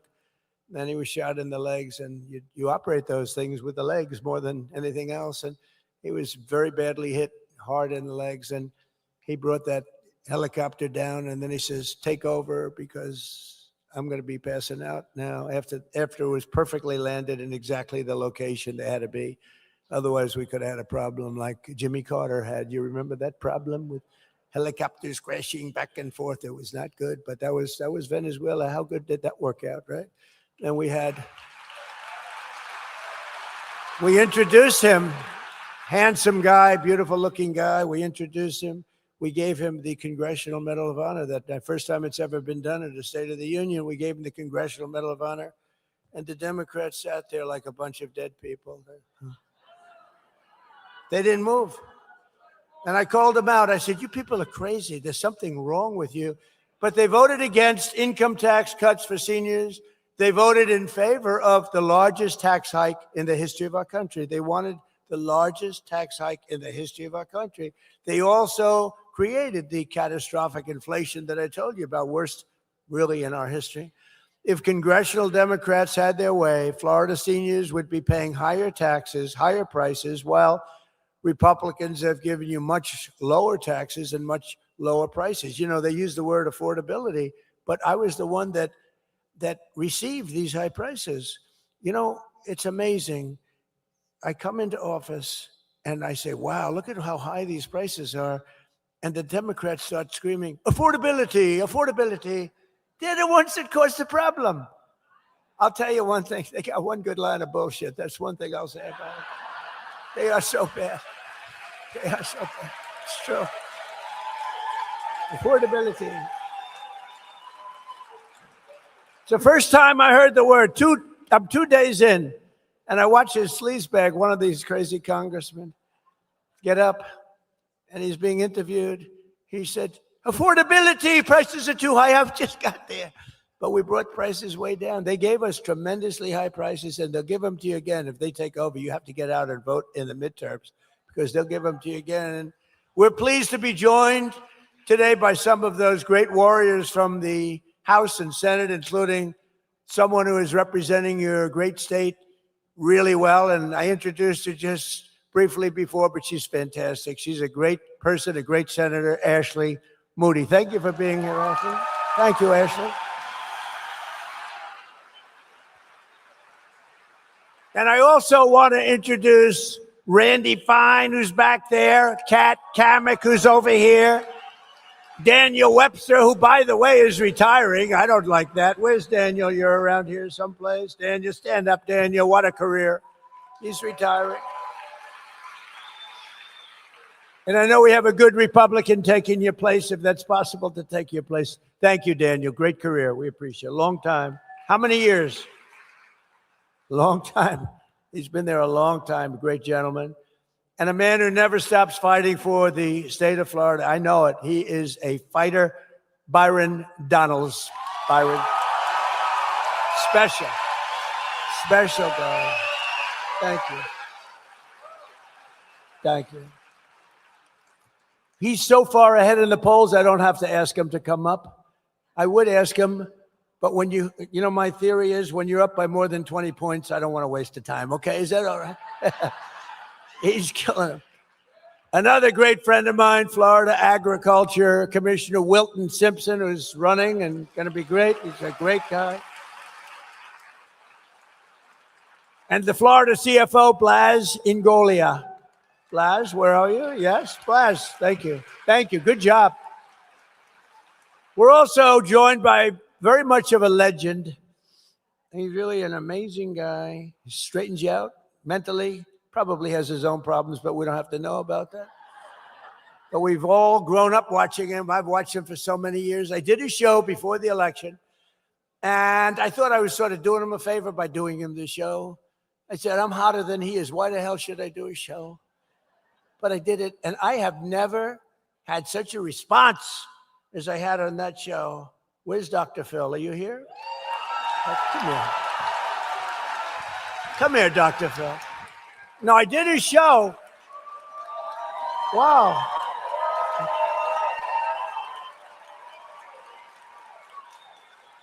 Come on up here, Dr. Phil. Get up here.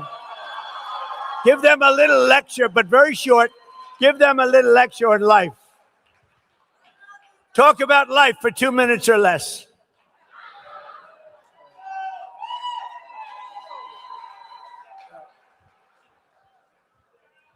Well, hello. I had a different reaction than the president when I told my wife I was coming to the villages. She said, "Oh no, no, not without me. You're not. Those people are crazy partiers." She says, Robin says, give you her love. She really wanted to be here, but we have grandchildren, so I'm now 5th in line. By the way, Mr. President, I've given that cognitive test that he took.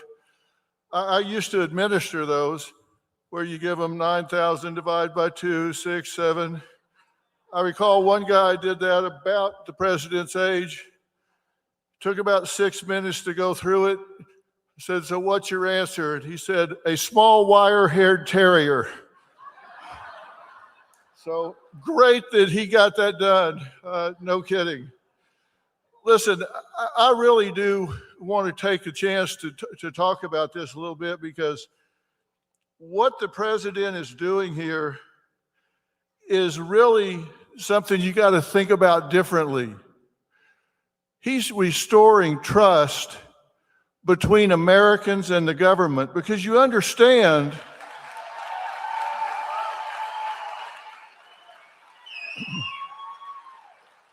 you understand that this was, your benefits were never supposed to be taxed to begin with.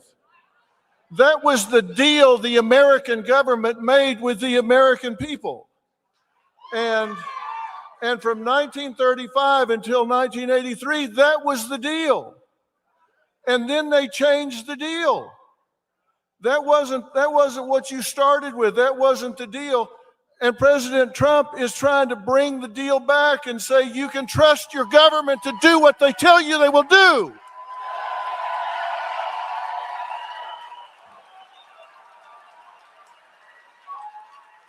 President Trump is fighting to restore trust between Americans and the government.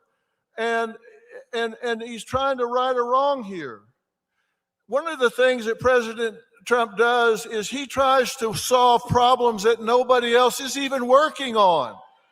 They're not even working on this stuff, and he's solving those problems. He's solving the problems other people, they're not even working on. This taxation is double. It's double taxation. Workers pay their 6.2% with after-tax dollars and then are taxing them again, which is patently unfair. You're paying taxes twice. And he's not willing to say that. And seniors are vulnerable because you have fixed incomes and no ability to earn your way out of a broken tax promise for a tax burden. And he's fighting for that so you don't have to do that. And I think everybody should recognize he's fighting for something you can't fight back for. And that is so important. And it's really critical that this simplifies everything. And you know, people will say, well, it's going to cost money. That was the deal. That was why they changed the deal. It didn't have anything to do with taxes. It had to do with trying to increase revenue. If we'll just let him go track down the fraud money, it'll more than pay for this 10 times over. It will more than pay for this to stop the fraud in America. Stop the fraud in America.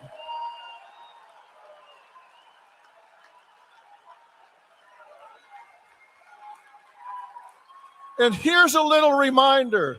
Here's a little reminder in case your mind is playing tricks on you. You matter. You are important. And you are important to this president. I know him, and you are important to this president.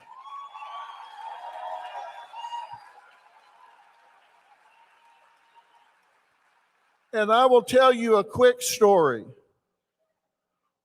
We win. The end.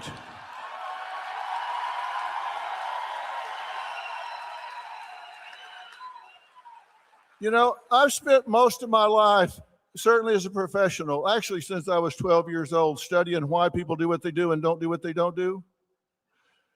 And I can tell you that in studying that, I have found out what makes people champions.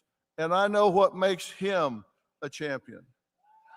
I can tell you, people that are champions play the game with passion.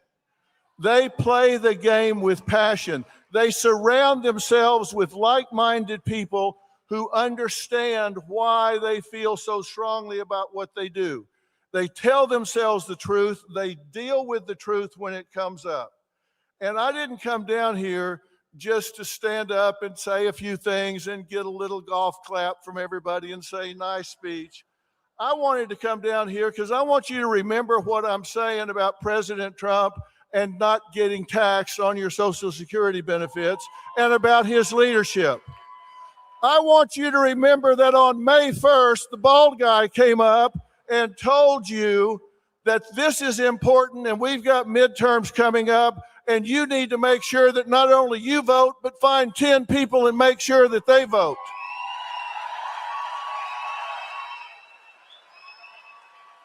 Because we have a president that stopped apologizing for America and started taking pride in this country. I don't want you to just hear me. I don't want you to just hear me and give me a little golf clap. I want you to hear me and say, on this day, we decided we are marching for the USA. We are marching for the USA, and we are marching for this president. March for the USA. March for the USA.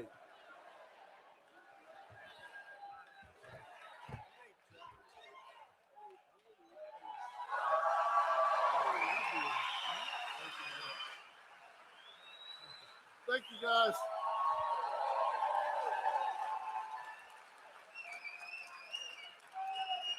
That was a good job. Thank you, Phil. That was great. So just in finishing up, I just want to say, Phil, that was fantastic. Thank you. So true. You weren't supposed to be paying those taxes, but now you're not. So today we delivered the huge win for our great fishermen and anglers here in Florida. I don't know how many people fish. Does anybody fish? We've just officially approved something they've been looking for a long time, all state permits for the 2026 red snapper recreational season. For years, our great fishermen have been punished with very short federal fishing seasons despite record high fish populations, and the states are begging, they're just begging, and the people are begging to get going. We want to go fishing, and the incompetent Biden administration tried to shut down the oceans for our fishermen. We love and respect our fishermen, and unlike the Democrats, will only do them good. So to all of those who fish red snapper and other fish, Trump and Noah are delivering for you. So just enjoy it. We're all set. It's all done. You got fish. If you catch some extra fish, enjoy it. Got plenty of fish. There are a lot of fish in the ocean. I don't know where they came up with that one, but there's a lot of fish. You know, the environmental catastrophes that they've done to this country is just terrible. Starting on day one, we took the most dangerous, unsafe, violent, and open border and created the most secure border in the history of the United States of America, with 0 illegal aliens having come into our country in the last 11 months. 0. In 2025, we achieved the largest drop in the murder rate ever recorded. I hate to even say it. It sounds like sort of terrible, but think of it, the murder rate. Who talks about that? But crime has gotten so bad during the Biden administration. It was the largest number of murders that we've ever had. Now we had the lowest number of murders in our country in 125 years. Think of that. All the way back to 1900. We cut the flow of fentanyl across the border by 63%. Think of that. And it doesn't come in at all by water. I wonder why. By water, we're down 97%. And we're all looking for the 3% because we consider them the bravest people anywhere in the world. You saw what we had to do. For years, they would get a boat, they'd bring them in, they'd book them, and they'd let them go. And he'd go back, and they'd go back to wherever they came from in South America. They'd be taking a boat in the next day. No, we stopped it. It was enough. We're down 97% in fentanyl by sea. Think of it. And we unleashed American energy with those beautiful words, those gorgeous words that probably helped me get elected. It's lucky we have all that oil because we're selling a lot of it now. Those ships are coming up instead of the Hormuz Strait.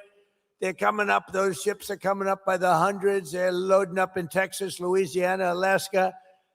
But we had those beautiful words. We have plenty of oil. We have more oil. We have double the oil. If you add up Saudi Arabia and Russia, we're more than double what they produce together. Think of that. The words are drill, baby, drill. And as you can see, we rebuilt our great military in my first term and spent over $1 trillion of investment over the last very short period of time. And despite the fact that they embarrassed us in Afghanistan by leaving a lot of equipment behind, those fools, but it was still a lot of equipment, but not a lot compared to what we did.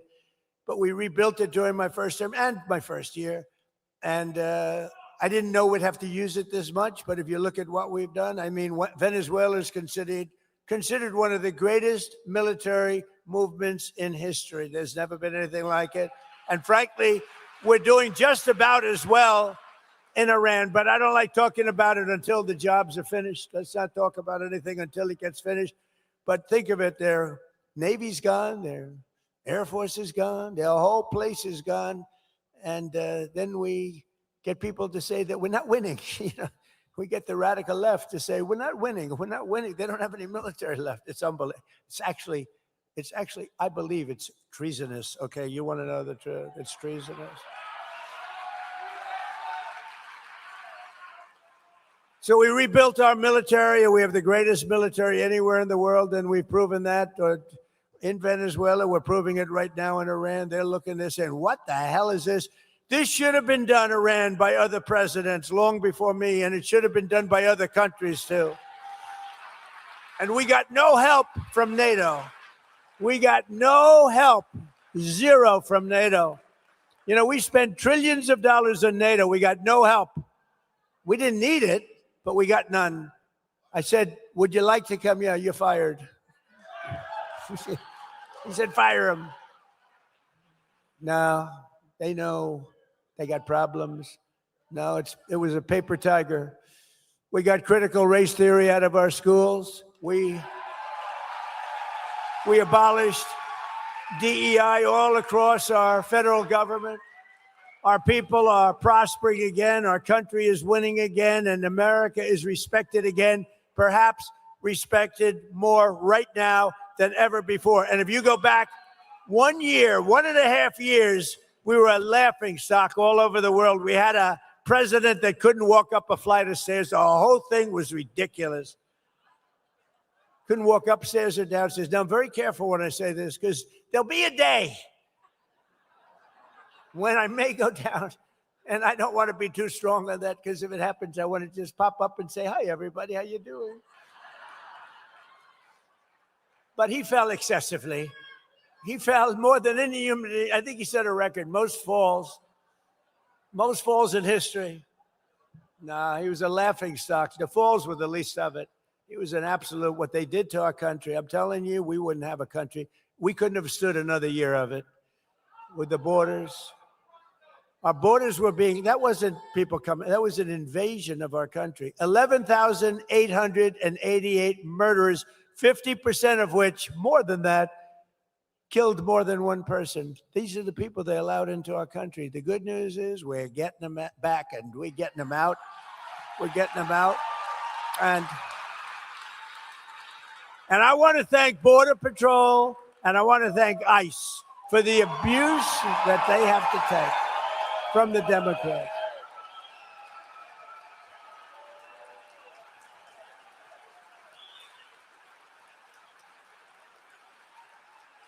That's nice. They'll be happy to hear that. That's very nice. Thank you. They'll be happy to hear that. They watch. I mean, ICE, the job they have, Border Patrol, the job they have. Think of it, the border, 11 months. 0 people came through our border. 0. And those charts are made up by Democrats. They don't even try. The answer is, that used to be thousands, hundreds of thousands of people lined up trying to break into our country. Now there's nobody. You have these plazas, there's nobody in them. They don't, because they know they're not coming in. But the job that Border Patrol and ICE, and then they get ridiculed and defunded. They will defund your police. If they had free reign, the Democrats will defund your police. We cannot. This is what they're doing with ICE. This is what they're doing with Border Patrol. With the help of our Republican majorities in Congress, we will pass the great health care plan, stop all payments to big insurance companies, and give the money directly to the people to buy their own health care, which will be a much better health care at a much lower price than ours. You're working on that. It's one of the most popular things. The problem is the Democrats will not vote for it because they're owned by these big insurance companies. They're owned, lock, stock, and barrel. We want to pay the money not to the insurance company, but to the people directly to the people, a health savings account, directly into that account, and you go out and buy your own much better health insurance at a much lower cost. Money left over will crush violent crime. We have done an unbelievable job on crime. Impose harsh new penalties for repeat offenders, crack down on Marxist prosecutors and rogue judges, and end deadly sanctuary cities, which is basically only to protect criminals. It's a sanctuary for criminals. And we will end one of the worst things that's happened in our country. It's just absolutely hurt our country so badly. No cash bail. They go in, they murder somebody, they're out on the street in another 15 minutes after going into a court. No bail, no cash bail as a disaster. We'll end it. And we will defend America's borders. We'll pass the Save America Act to protect our sacred American election. Because all voters must show voter ID, all voters must have proof of citizenship. And there will be no mail-in ballots except for illness, disability, military deployment, or travel. And we will also enshrine in permanent law no men in women's sports. And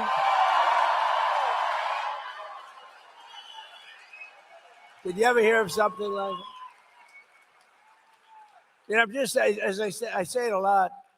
Can you imagine 15 years ago saying that? There will be no men in women's sports. People would say he's crazy. There's something wrong with that guy. It's a real fight. I watched one of these local congressmen the other day saying, we must have men in women's sports. The whole thing is crazy. You ever see the weightlifting records? It's like a 112-pound difference. A record stands for 19 years. And a woman, great athlete, beautiful woman, slightly muscular, slightly, a little bit more than normal, but she's a great weightlifter and stood for 19. They put an eighth of an ounce on one side of the barbell, an eighth of an ounce on the other. She's going for Olympic gold, and she wants to qualify. It's easy. It's going to be easy. She's better than the other women. And she gets up and she works and she works. And my wife hates when I do this. My wife, our great first lady, how about it? She's a movie star now. Can you believe it? Terrible. I don't know if I'm happy about that or sad about that. But no, she had the #1 movie. You saw that, Melania. And then it was #1 streaming, and I said to her, no family can have 2 stars. What do you think about that, Dr. Phil? No family can have 2 stars, Dr. Phil. This is not a good situation. I don't like it. Dr. Phil would tell me I'm right, but don't say it. No, she's done a great job, but she hates it when I do the thing on weightlifting. She says it's so unpresidential. And she hates when I dance, too, at the end, too. She hates when I dance to what's sometimes referred to as the gay national anthem. You know that. She hates it. You know, that song was #5 32 years ago, and it went to #1 32 years later. There's never been anything like it. It never hit #1. It was number 5 32 years ago, and it went to number 1 for months during the last months of the game. We love that song. But she goes, darling, please. You know, she's a very elegant woman. She goes, darling, please don't dance. It's not presidential. I said, it may not be presidential, but I'm leading by 20 points in the polls or something. But she particularly hates the image of me showing sweat and strain of the young woman trying to win the weightlifting contest against a group of women and one gentleman who decided to go on to the other side. He transferred to the other side. And transgender anyone? And she got up, and her mother was down there. Oh, her mother was so proud with the American flag, a little American flag, like, remember George Foreman, the great George Foreman, had that little tiny flag when he went. She had one of them too, and she was screaming for her child, who was a weightlifter, a real good one, and she got up, and she grabbed it. She grabbed it. Oz is a big physical fitness guy, and she got it. Come on, baby, you can do it. The mother's screaming. The father didn't care because he doesn't believe that his daughter can beat the person that's coming up next. The father's saying there's no way she's beating that guy. So she gets up and she puts, and she's ready. Now she's just got to do that fun. She's almost home. 1/8 of a pound more on each. 1/8, just a tiny little bit. Come on, darling. The mother's screaming like crazy. Darling, I love you, darling. Mom, I can't do it. Well, couldn't do it. I was devastated. And then a young lady comes up who was a young man just a little while ago. And he was actually a very poor, he was a weightlifter, but he was at one of the worst in the country. He was the lowest rung, about as low as you can get. So he transferred over to the other side. And he stood over that big barbell. And he looked at it.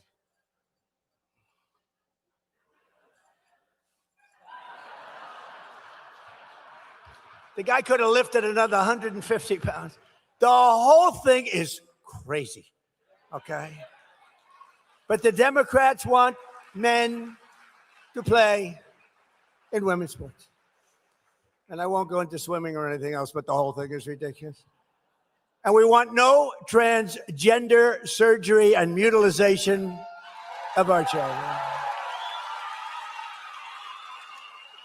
So with the help of everyone in the villages, I only got 97% of the vote. You know, we're still looking for that 3% also. Could all of those that voted for, don't forget, I had to run against 2 candidates. One was Sleepy Joe, and then he petered out. You know, typically when you're 30 points down, you're not going to win. Think of it. It's like you're in a fight. UFC, the great Dana White, you're in a fight. The fighter's being just absolutely killed, and they take him out, give you another guy to beat. That's not. So they gave me another guy by the name of Kamala.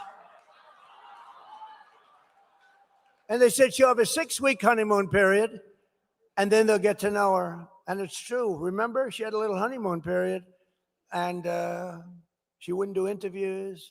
She wouldn't do. I said, there must be something wrong with her. Why wouldn't she do even favorable interviews like Dr. Phil? Dr. Phil would have done an interview. I don't know if he would have been so nice to her. Actually, he might have been tough. He might have been tough on her, Phil. But so then I had Kamala. We beat Kamala by a landslide. Think of it. We won every swing state. We won all 7. They said Trump could win 3 swing states and still win the election. He's leading by so much he could win. We won all 7 swing states. We won the Electoral College in a landslide. We won the popular vote by millions. We won the popular. You know, I hated the first time. We won the popular vote the first time, too, by a lot, by millions. But they had me down a little bit in the popular vote, and they'd always introduce me. Donald Trump, who lost the popular vote. This is the way I got it always introduced. That's why I said, I got to win the popular vote. You know, it's all about the Electoral College. But every time they introduced me, they'd say, ladies and gentlemen, a man who lost the popular vote, but he's president. This is the way I got introduced, you know? So I said, I don't like that. So we won the popular vote by a lot. With all their cheating, that was That was popular vote AC. You know what AC means? After cheating. We still want it. We still, because they cheat like hell. That's what they do best. They cheat on elections. Look, if they did, in all fairness to them, if they didn't cheat, it would be impossible to win. You don't win when you have open borders, when you have men and women's sports, when you have the transgender, think of this, transgender mutilization of your children. Oh, please vote for me. I'm all in favor of transgender mutilization of your child. You don't win the kind of things, weak on crime, high on taxes. They voted against all of these tax cuts that we got here. They voted against. They didn't vote against because they thought they were doing something good. They voted against because I was in favor. Anything I'm in favor, I'm telling you, I'm going to run a much different campaign. I'm going to oppose all of those things that are really, really good. We're going to win. We're going to get such Democrat support. You're not going to believe it. They have no clue. But we're going to keep on fighting for American seniors. We've done more for the senior than any other person ever in this office. And we're going to keep on winning for America. We'll honor 250 years of independence, liberty, and freedom. We have it coming up. And we've made our country great. You know, we'll never, ever disrespect MAGA, Make America Great Again. But, you know, when you think about it, make America great again, America is now great. So to say make America great again, but I'm still not getting rid of MAGA. We're not getting rid because MAGA is the greatest slogan, the greatest branding, the greatest anything in the history of politics of any country.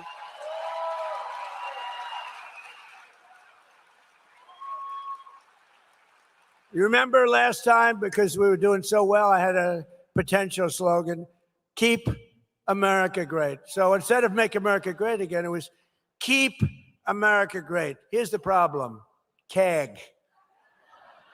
I said, that doesn't work, CAG. And I just couldn't get away. And then I did polls. Would you rather have MAGA, Make America Great Again, or CAG? Keep it. And everyone says, we want MAGA, we want MAGA. But what we do have is a new kind of a thing. It's America is back. And that's really true. America is back. Bigger, better, and stronger than ever. It's back bigger, better, and stronger than ever. And just to put it in some words that you've heard before, together we will make America powerful again. We will make America wealthy again. We will make America, Dr. Oz, healthy again. We will make America strong again. We will make America proud again. We will make America safe again. And we will make America great again. Thank you. Thank you very much. The villages. Thank you. Thank you. God bless you.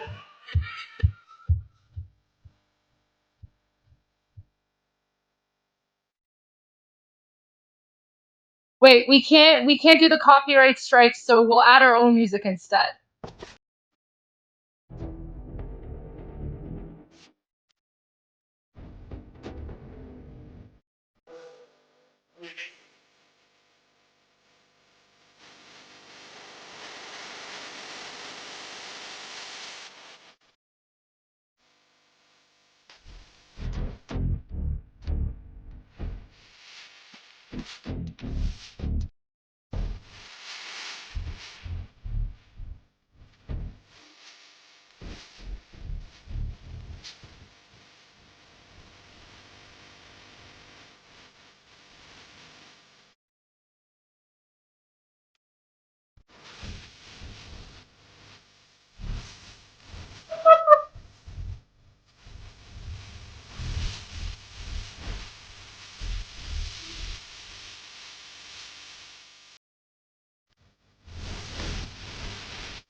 Okay, there we go. Yeah, sorry guys, we can't play the YMCA because we might get a copyright strike. So don't worry, I have like copyright free songs ready to go. So we played that one instead. Wow, guys. Wow. What a speech. Oh my gosh, Armin, there were some really good parts in there. Tell us, what was your take? I think the boom booms are starting soon. Wait, there was one part here. I think it was around 53. Like he spoke a lot about Iran, but there was one part. Let me go back. I think it was around the 53-minute mark. Let me see if it was here.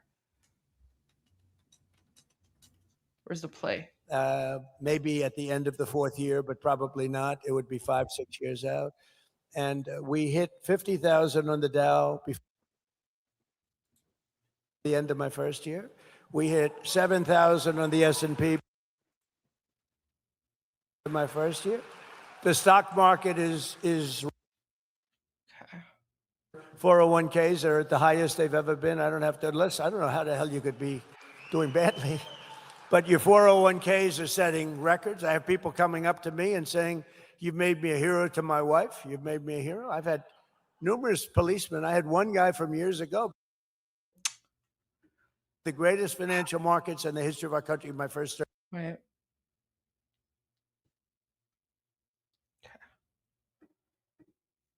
That we're going to show it. No, that's why I like to contribute. A couple of months ago, you were at $2 and now I'm going to upset the apple carts. Iran, take I think a it was little here. journey down to a beautiful country known as Iran, and we have to make sure that they don't have a nuclear weapon. We stopped them with the B-2 bombers. If we didn't do that, we would have had a nuclear weapon. Israel would have been blown to pieces. The Middle East would have been blown to pieces. I think Europe would have been blown to pieces.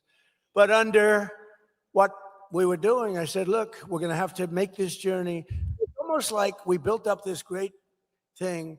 And then I said, now we have to break the eggs a little bit and we have to go and do it. And the only thing that I'm surprised is that I really thought oil would be, Dr.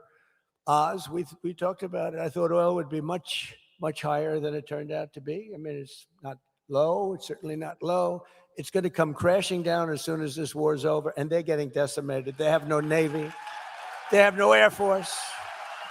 They have no anti-aircraft equipment.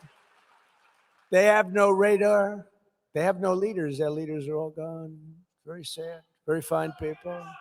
But with all of that, I said we have to do it. So I think you understand. But I am surprised. I thought the stock market would go down by 25%. I thought that oil prices would be at much higher than they are right now. They're not nearly as high as I thought. And we're going to, look, we're winning so big. We're winning again. Their Air Force is gone. Their ships are gone. They have a Navy, 159 ships. That's a pretty good Navy. Within the first week, 159 out of 159 ships are right now lying at the bottom of the sea. The Navy is gone.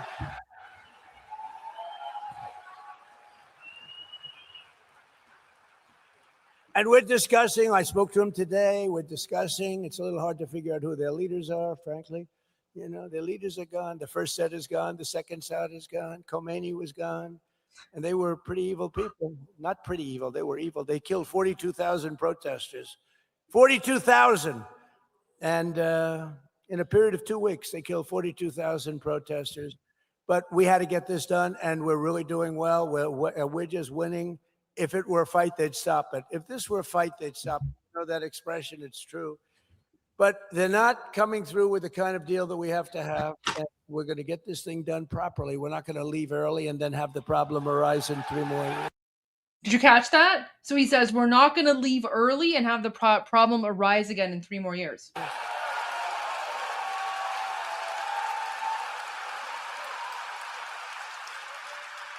Under 4 years of Crooked Joe, I go crooked and sleepy. Which is better, Sleepy Joe or Crooked Joe? Ready? So Armin, he says a lot of things about Iran in this speech, but that's sort of like one of the main things. Also, in the last couple of hours since you've been gone, 14 IRGC terrorists were cutlated in an explosion. Yeah, I saw that. Okay. They were trying to they were working with this thing that didn't explode. They tried to Well, that's their story. That's their narrative. Whether that's true or not, we don't know. But that's the narrative that the Islamic regime is putting out.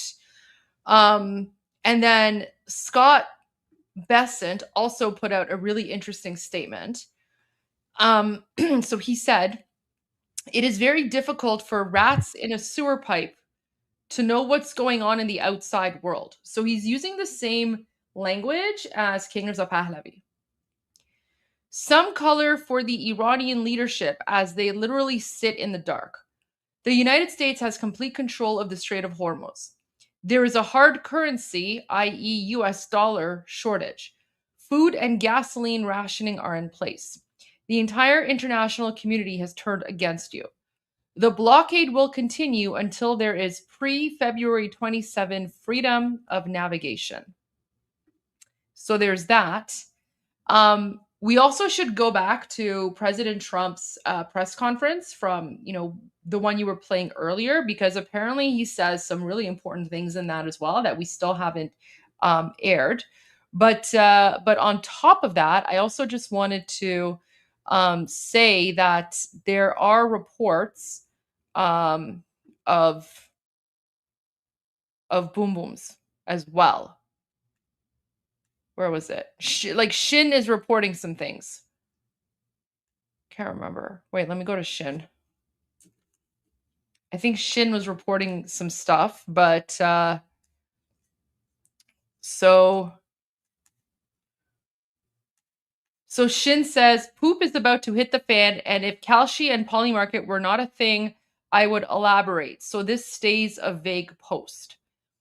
And then an hour ago, he said 2 UAVs hovering over Shiraz, and then explosions in Erbil, Iraq. So I'm definitely getting February 27 vibes. And one thing that I shared with everyone that I want to share with you as well, Armin, is I was looking at the White House videos from February 27.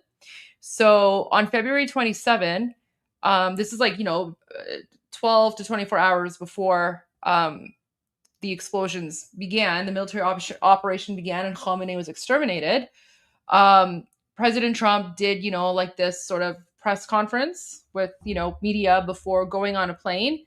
Then he went and he did this big rally. Okay. He did a big rally. And then afterwards, 12 hours later, the boom boom started.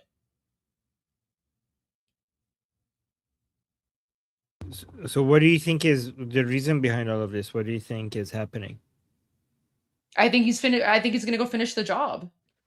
When do you think it's going to happen? I think, again, I can't confirm, I can't predict, but I have a feeling it might happen sometime this weekend. Yeah. So everything that we're seeing suggests that military operations are coming, from CENTCOM, from General Kane, from President Trump's behavior being the same as what he did before he started Operation Epic Fury, from the messages that we're getting from Israel, from Israel Katz, the defense minister. So everybody thinks that military operations are that's what the science suggests. So it would be surprising if that doesn't happen. Wait, what's this? On an event where Tutsi participated in London, everyone was evacuated. What?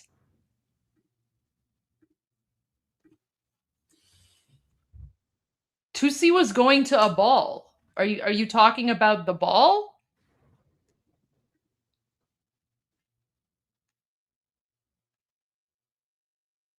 I don't see what the Caledonia ball or something.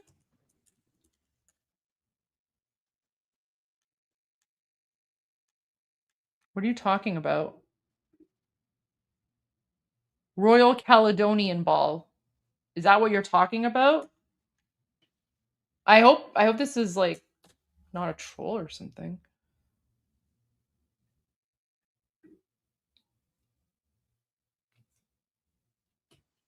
Yeah, I don't see anything about that. I have no idea what this is.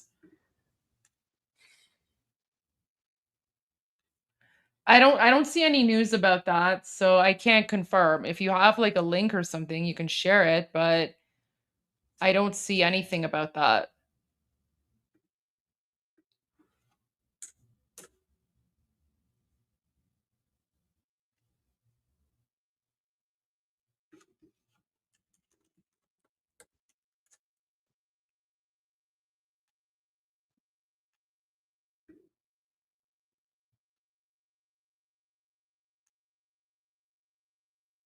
All right, I don't see anything on that. I mean, if news comes up, I'll let you guys know, but I can't confirm that. So I have okay, fine. Okay, hopefully 2C is safe.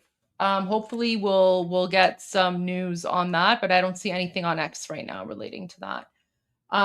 Let's go back to this, because there's some interesting things that President Trump speaks about here. Where were we at? 11 minutes or something? Let's go to 11.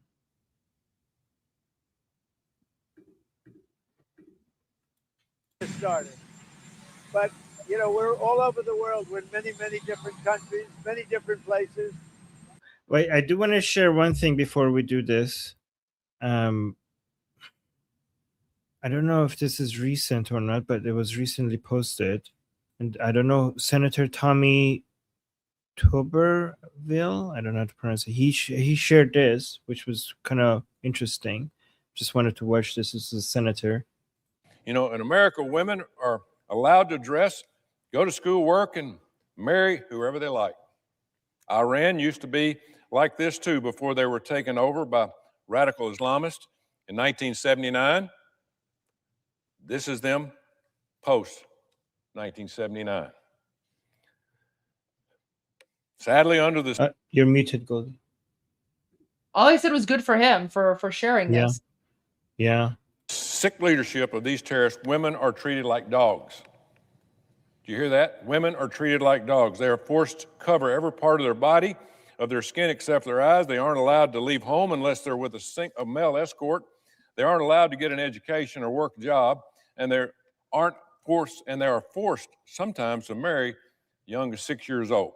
Pedophilia and inbreeding are rampant, and women are lucky if they are allowed to drive.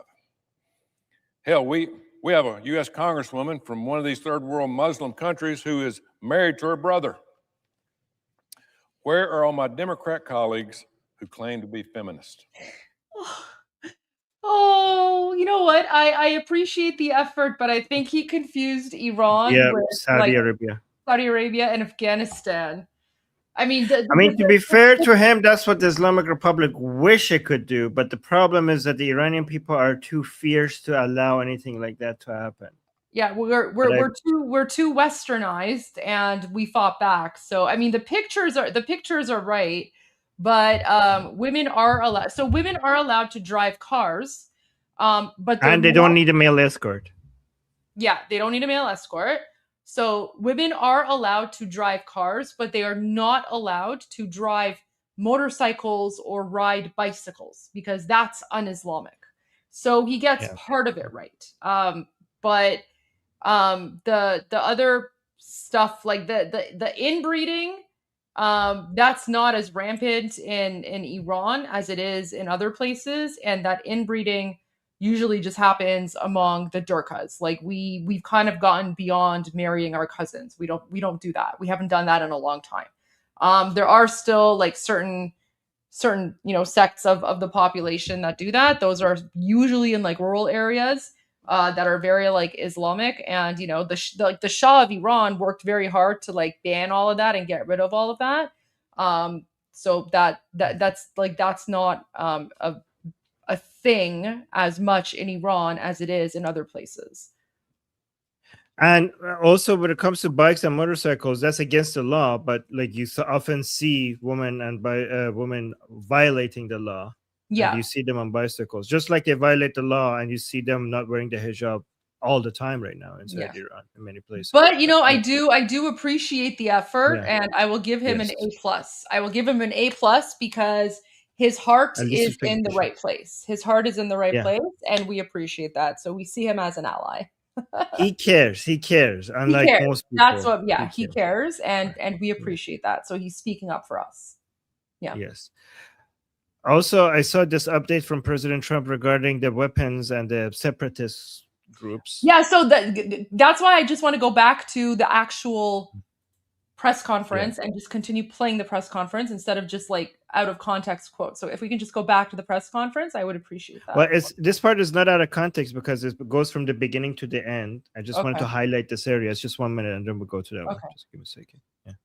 Mr. President, Mr. President, you, Mr. Kurdish, You like him? I love you, Mr. President.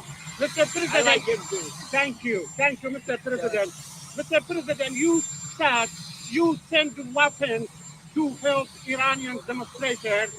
Some sources claim these weapons are in Soleimania, in Iraqi Kurdistan. Do you confirm that? And as you said, they will pay a big price. I'm not happy with the delivery of the weapons. I'm not thrilled with it.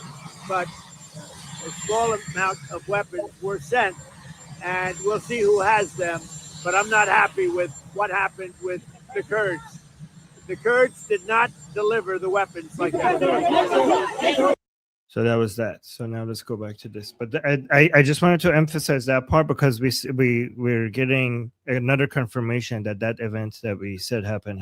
So Yeah. And remember, we were getting like so much hate from people. They were like, "Oh, the Kurds are our allies," and we're like, "Guys, the separatist Kurds in Iraq are not your allies.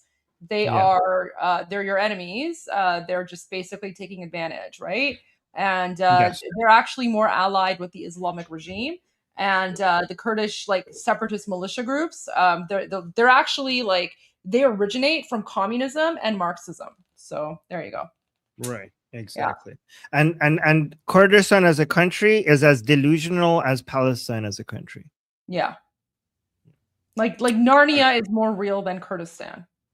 Although we do have a Kurdistan province in Iran, which is a part of Iran's historical heritage, which we love, right? So again, Iranian Kurds, very, very different from the communist paramilitary Kurdish Iraqi terrorists.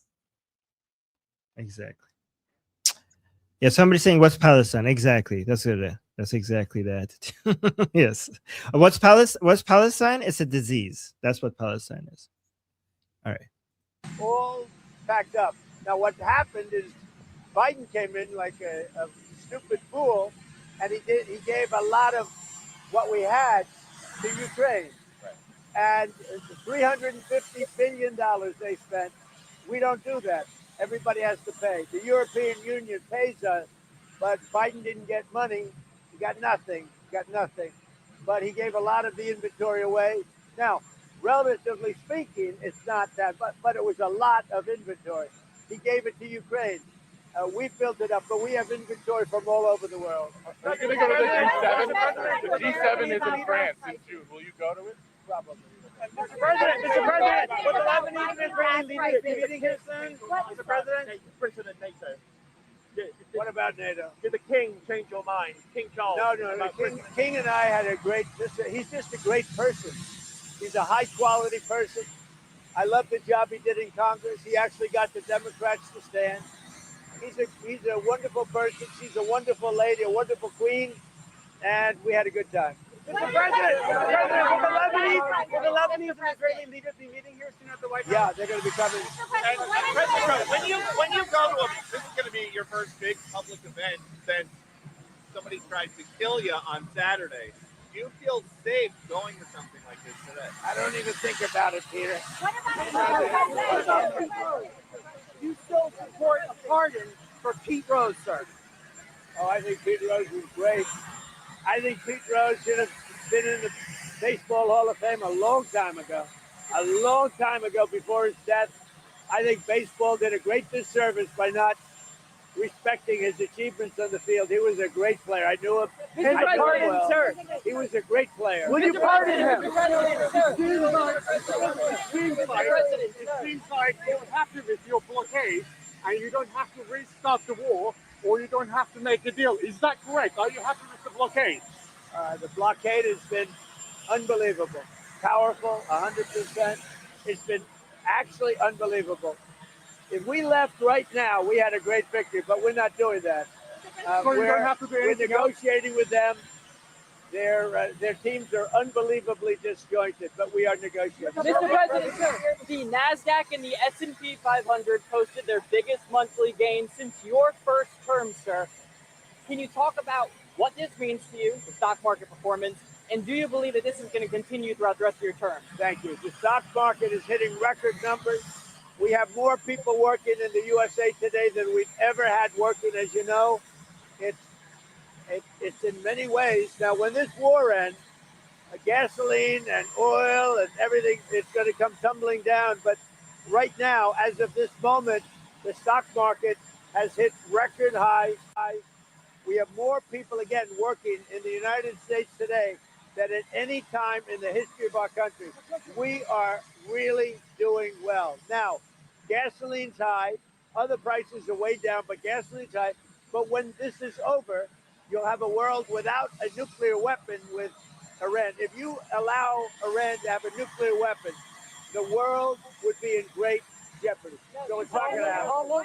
As soon as the war ends, the gasoline prices will come down.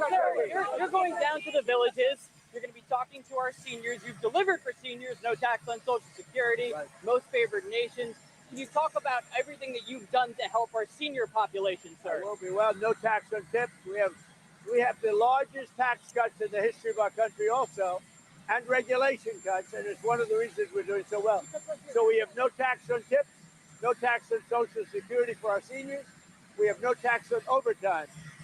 And you know, we something that nobody talks about, if you buy a car, if it's American made, you get a deduction on interest for income tax purposes. And by the way, very importantly, right over there, the greatest, you're going to have the greatest ballroom ever built. It's on time, on budget, and it's doing great. Mr. President, you're going to be hosting the first ever UFC fight at the White House in 45 days, sir. Can you preview the event? Can you talk about the card and what this will mean? Some of the greatest champions in the world. The arena, they're going to start building it over the next week. It's right here. It'll be about 5,000 seats. They'll have 100,000 people down by the ellipse with screens, and it's all free. It's going to be great. I got to go. Thank you,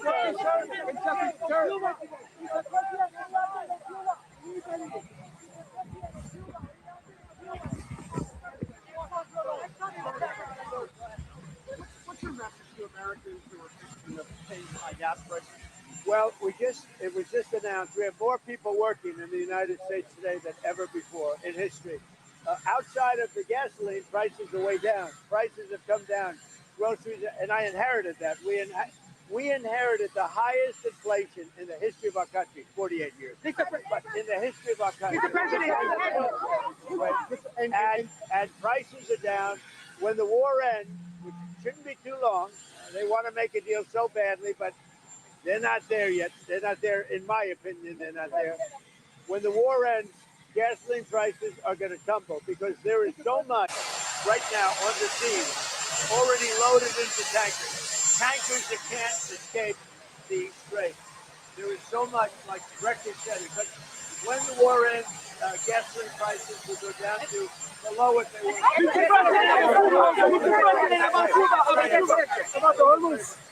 The stock market just hit an all-time high. And again, more people working today than at any time ever. And we just got the largest tax cut in history with the no tax. Mr. President, Mr. Curtis, you like him? I love you, Mr. President. Mr. President, thank you. Thank you, Mr. President. Mr. President, you said you sent weapons to help Iranian demonstrators. Some sources claim these weapons are in Soleimania, in Iraqi Kurdistan. Do you confirm that? And as you said, they will pay a big price? I'm not happy with the delivery of the weapons. I'm not thrilled with it. But a small amount of weapons were sent, and we'll see who has them. But I'm not happy with what happened with the Kurds. The Kurds did not deliver the weapons. They're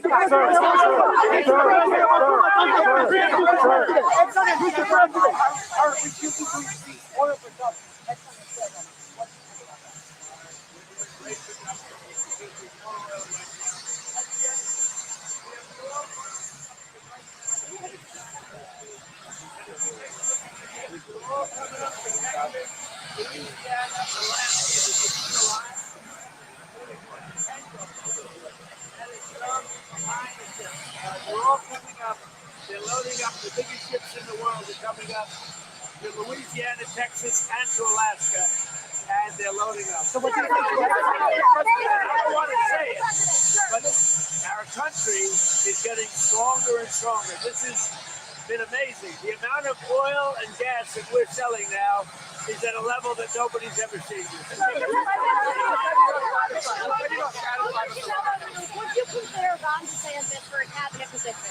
Well, I like him a lot. So Can you tell us why you're not I like him a lot. Can you tell us why you're not satisfied? Mr. Ron, can you tell us, you said you're not satisfied with the plan right now. Can you tell us what specifically you're not satisfied with? They're asking for things that I can't agree to.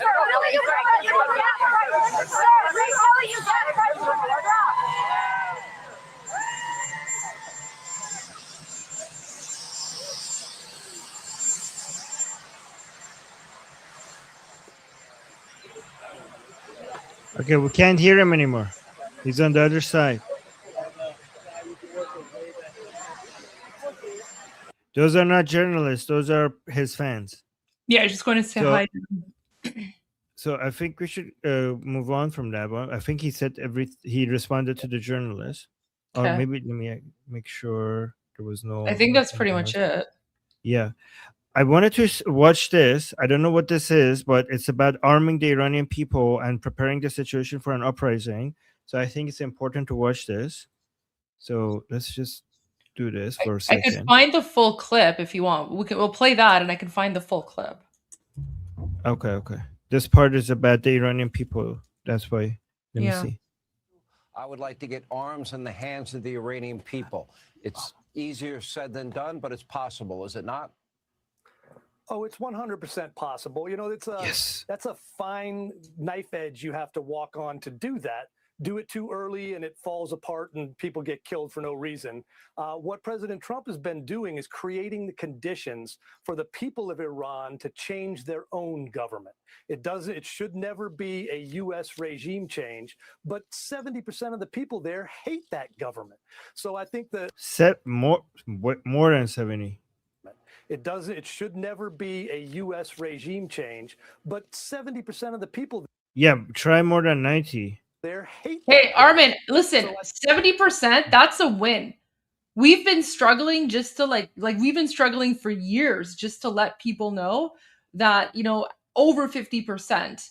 So, I mean, obviously it's over 90% now, but I mean, 70%, that's a win for me because this is the first time we're hearing that. I mean, obviously it's way closer to 90%, if not over 90%, but 70%, that's a win.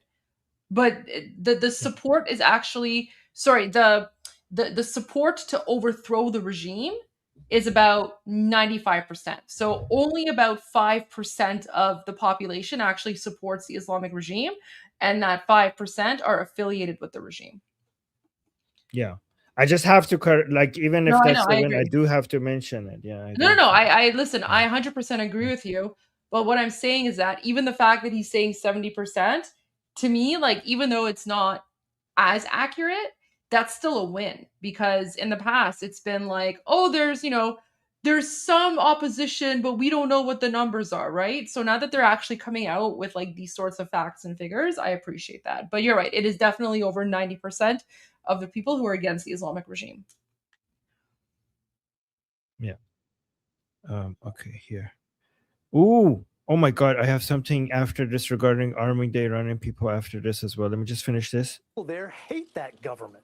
So I think the conditions are very close to where they need to be. And the mullahs either have to make a deal now and accept the fact that they're never going to be a nuclear power, or they're never going to be a power of any kind. That's the alternative.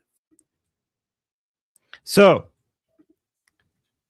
Mark Levin just quoted Tusi TV saying arm the Iranian people, all the Persian people. So, Yeah, he's been saying that for a while. yes. And let's see what Mahir Tusi said that This made was Mark just, Levin. this was just the news about the explosions, but you can play Yep. that. Yep. And yeah, it says here breaking 14 IRGC members killed in explosion in Iran. And Mark Levin is quote tweeting that, saying, arm the Persian people. Ladies. I mean, to be clear, it would be better if it's Iranian, but, you know, not complaining. Just wanted to always say that. Iranian is better to say than Persian. Ladies and gentlemen, we come to you guys with some breaking news coming from Iran, specifically the province of Zanjan in the northwestern part of the country. We've just had a huge explosion and at least 14 IRGC members have been eliminated. The Islamic Republic state media are trying to spin this by saying that we've had our construction workers and cleaners and specialists trying to remove unexploded rockets from the US and Israel. That was just I assume that this is Garda Javidan putting some explosives there. That's what I mentioned in the group discussion, but maybe I don't know. Somehow on the ground, and there was a bit of an accident, and it was a boopsie. Of course, that's not true because we had a huge number of IRGC operatives who have been killed in this mysterious explosion. Of course, we're going to keep you guys posted on this. It's not going to be now; it's going to be later on. As you can see, I'm not just wearing this because it's a casual Friday. I'm actually going to the Royal Caledonian Ball. He looks good. Is reeling, in case you don't know. But of course, eventually I'll come back and give you guys the live coverage. Looking good, Mahir. Okay.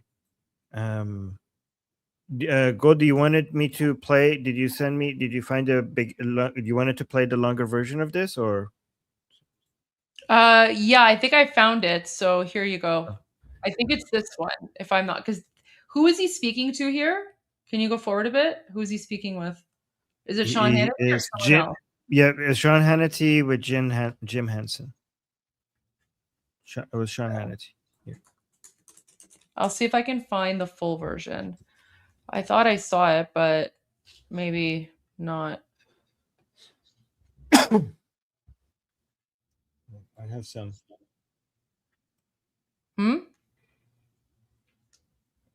President Trump reportedly briefed on new military options. We already covered that.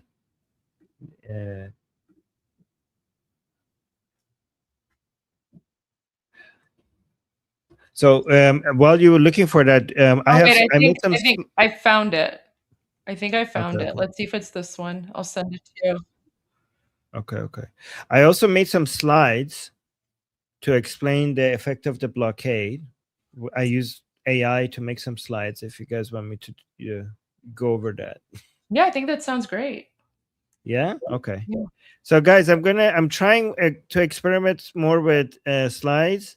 I'm trying to get better at this. Let me know if this is if these slides are a helpful way to get a better grasp of everything that is happening. So because I was looking for some visuals to make people better understand how the blockade is affecting the Islamic Republic, and nobody was making the visuals, so I was like, I can make the visuals and see. You tell me if you guys want more of these.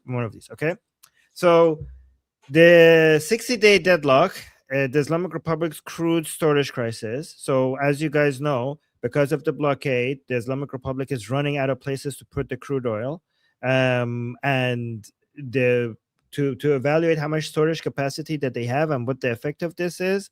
We'll go through over some data.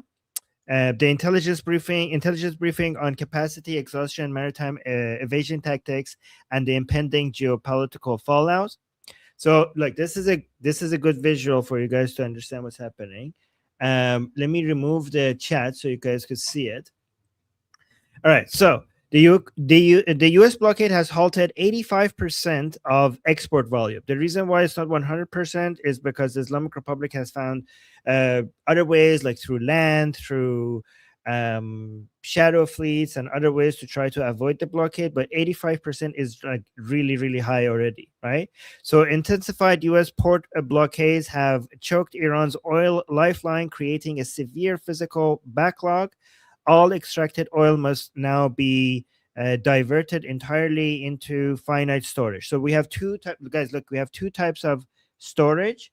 We have the onshore silos, we could see here at the top right, and then we have the tankers. These are the floating maritime assets. They're filling them as well, right? So because the oil is not leaving the Persian Gulf, they have to fill these as much as they can. Okay, so let's go here. So diverted production relies on finite floating storage. To manage the backlog, Iran is relying heavily on maritime vessels anchored offshore. So these are what are called VLCCs. Okay, so VLCC is basically very large crude carriers.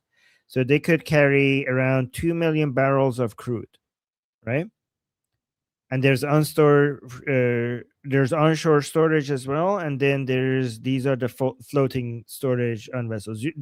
They're supposed to be carrying crude oil to deliver it to their destination, but right now they're being used as storage, right? So here's the interesting graph that explains why you see such a great variance between the estimated time that the Islamic Republic is going to when the Islamic Republic is going to run out of time, because you hear the 15-day number, but you also hear the 2 months number. Why is there such a 45-day difference between these two numbers, right? So the countdown exhaustions, 15 to 60 days remaining. So 15 and 60 are very different. So what explains this difference? Western intelligence confirms Iran will run out of storage within a maximum of 2 months. However, a massive 40-day variance exists based on Iran's willingness to risk its crude quality. By the way, sorry, if it says Iran here is because that's how other people, whenever I say Iran, we mean the Islamic Republic, right? So in 15 days, the 15 days is where the guaranteed capacity, but there's a 14-day risk gap that could stretch it all the way to 60 days. So what explains that? Common practice dictates avoiding tankers older than 25 years to prevent oil degradation. The actual remaining timeline depends entirely on how far Iran is willing to go in using these degraded vessels. So the reason why we were saying 15 days, but now it's 60 days, is because now we're witnessing the Islamic Republic is willing to actually use these very old tankers that they're not supposed to be using, but because they're desperate, they're using them, so they could maybe stretch this deadline all the way to 60 days. Does that make sense, guys? In the chat, let me know if this is helping understand this. And then we have the sanctions anomaly, tactical AIS spoofing. So these are AIS, the AIS digital broadcast is basically the ships signaling who they are and what they are, but many of the sanctioned Islamic Republic tankers, they use the AIS digital broadcast to act like they're Iraqi vessels, and that's a way that they try to avoid the sanction, the blockade, and go through. There are other ways, like through land and other ways, right? But this is one way they try to avoid the blockade. So despite the blockade, millions of dollars worth of Iranian crude is successfully evading sanctions through digital maritime deceptions, temporarily easing storage pressure. The United States is like making the blockade more and more effective. So even though 85% of it is blocked, they're trying to increase that to close to 100%. But these are some ways that the Islamic Republic is using to go through. So Windward Intelligence reports a cluster of 10 U.S. sanctioned tankers utilizing this loophole. And then we have this. We have So day zero, storage exhaustion forces well shut-ins. So shut-in is when you basically shut down a well, and that damages the well. I mean, it's supposed to damage the well. We'll see. There's somebody who disagrees with that, and we will analyze that as well. So the idea, so oil wells is not something that you could just turn off without damaging the well, right? This is why the Islamic Republic has to continuously find storage spaces for the oil. And many people are saying that they're going to eventually run out of storage within 15 to 60 days. But I also mentioned this is something that I've still not been not seeing anyone discussing this, because I suggested that maybe they would just dump it into the sea once they run out of all storage instead of doing a well shut in. But we'll see if this is like I don't know, maybe I'm missing something, but I don't know why other people are not discussing this as an option, right? But let's focus on the wells. So it says, assuming the port blockade holds and the spoofing loophole cannot scale to meet total production, both land and sea storage will reach 100% capacity. The mechanical result is unavoidable. Extraction must halt, and again, the wells could be damaged. So once storage capacity is exhausted, the impact would likely extend to oil production itself, not just storage, right? So here are the two theories, and after that, we'll go to the video Goldie sent us. So there's some disagreement. The strategic debate forecasting the cost of shut-ins. Okay, so Western analysts are starkly divided on the long-term impact of forcing the Islamic Republic to halt production. So the left one is what we're seeing most. I just wanted to include this Joseph Webster analysis as well, even though I'm not seeing that many people agreeing with him, but it's good to include that. So the left one is what we're hearing. So the vulnerability paradigm. So people like E.L. Hashkis from the Sword of Economy, so that's a publication. They're saying that the infrastructure impact is severe degradation. So after a well remains inactive for a long time, it often cannot simply be turned back on. The damage would be massive. And to recover a well like that, some wells cannot be recovered at all after that, right? But for other wells, it will take years of required rehabilitation for them to get it back. And again, that requires billions of dollars that the Islamic Republic doesn't have, and also the technology that the Islamic Republic doesn't have. But there are other people like Joseph Webster, who are from the Atlantic Council, who are saying that this is their resilience paradigm. They are saying that this is exaggerated. The infrastructure impact is limited. There's limited damage. And their argument is that the Islamic Republic actually has a history of restarting production quickly, even under heavy sanctions. So somebody needs to evaluate whether Joseph Webster is correct here. And he suggests that the recovery timeline is much shorter because the Islamic Republic has a proven ability to bring output back online rapidly.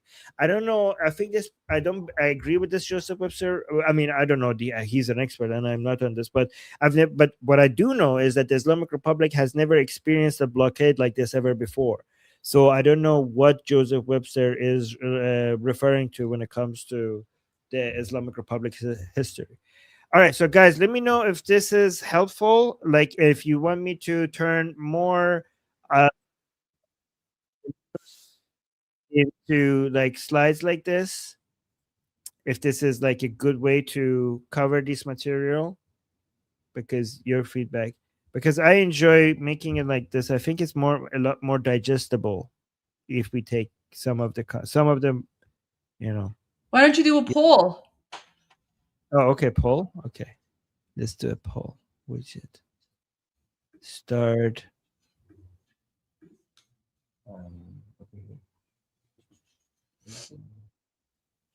Okay, new poll. What should I say? Do you like Armin's visuals? Do you like Armin's slides? Or are Armin's slides helpful and useful? Do you like them? Yes or no?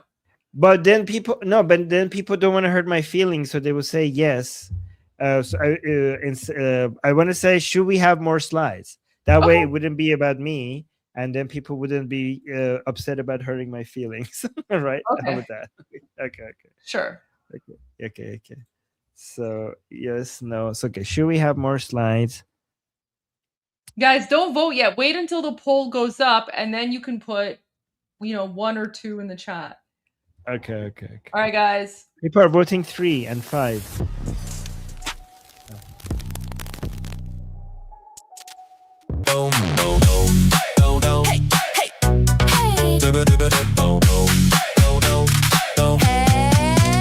I am cardboard Tusi, standing tall and flat. Don't need food or coffee, don't get sweaty or fat. Hair locked tighter than a government line. Not one strand moves, not even in time. Flick, no blinking, no stress, just stand and stare. Meanwhile explaining things no one prepares. I am cardboard Tusi, hey!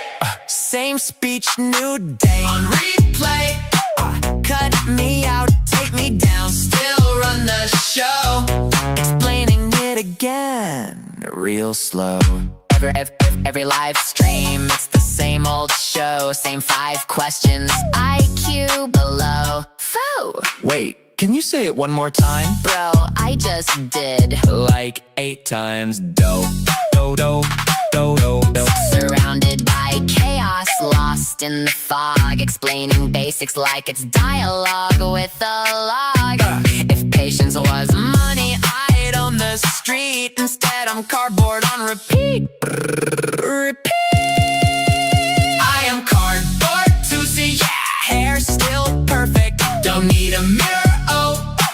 Flat but famous, loud and clear. Even cardboard gets it, why you still here? Yeah, still explaining it. What?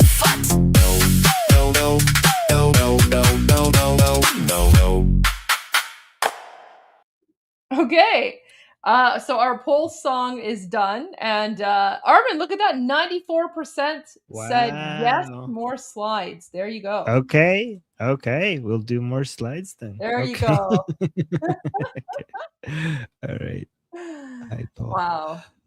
See, I just we wanna- have the perfect music for the poll as well. Not too long, not too short, just the right length of time, about 2 minutes. I just want to go on record one more time. I know Goldie will deny this, but I'm not behind this. I did not. Yes, you are. You are 100% I behind did the not. song. I'm not you behind are the song. 100%. You're behind the song. I know you're behind the song. You also trolled me into thinking that it was Tusi's birthday, even though his I did birthday is that. in I June. did do that. Yeah, I so did. you're Every also day is behind the Tusi's song. birthday.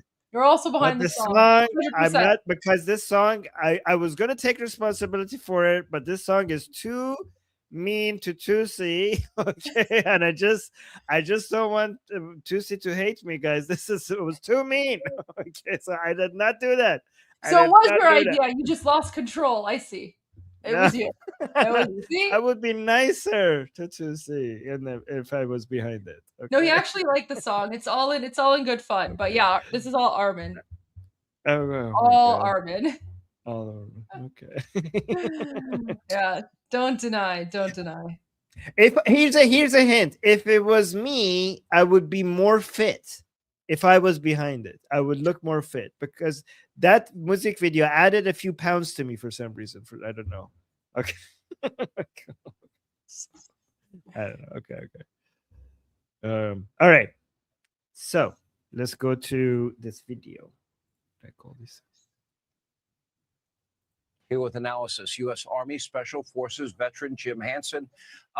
Reading the tea leaves, listening to Donald Trump, I hear impatience growing. He's happy with the blockade. He sees that they are destroying Iran from within economically. However, he's not taking military options off the table. And knowing him as well as I do, I would think that probably it's more imminent than not.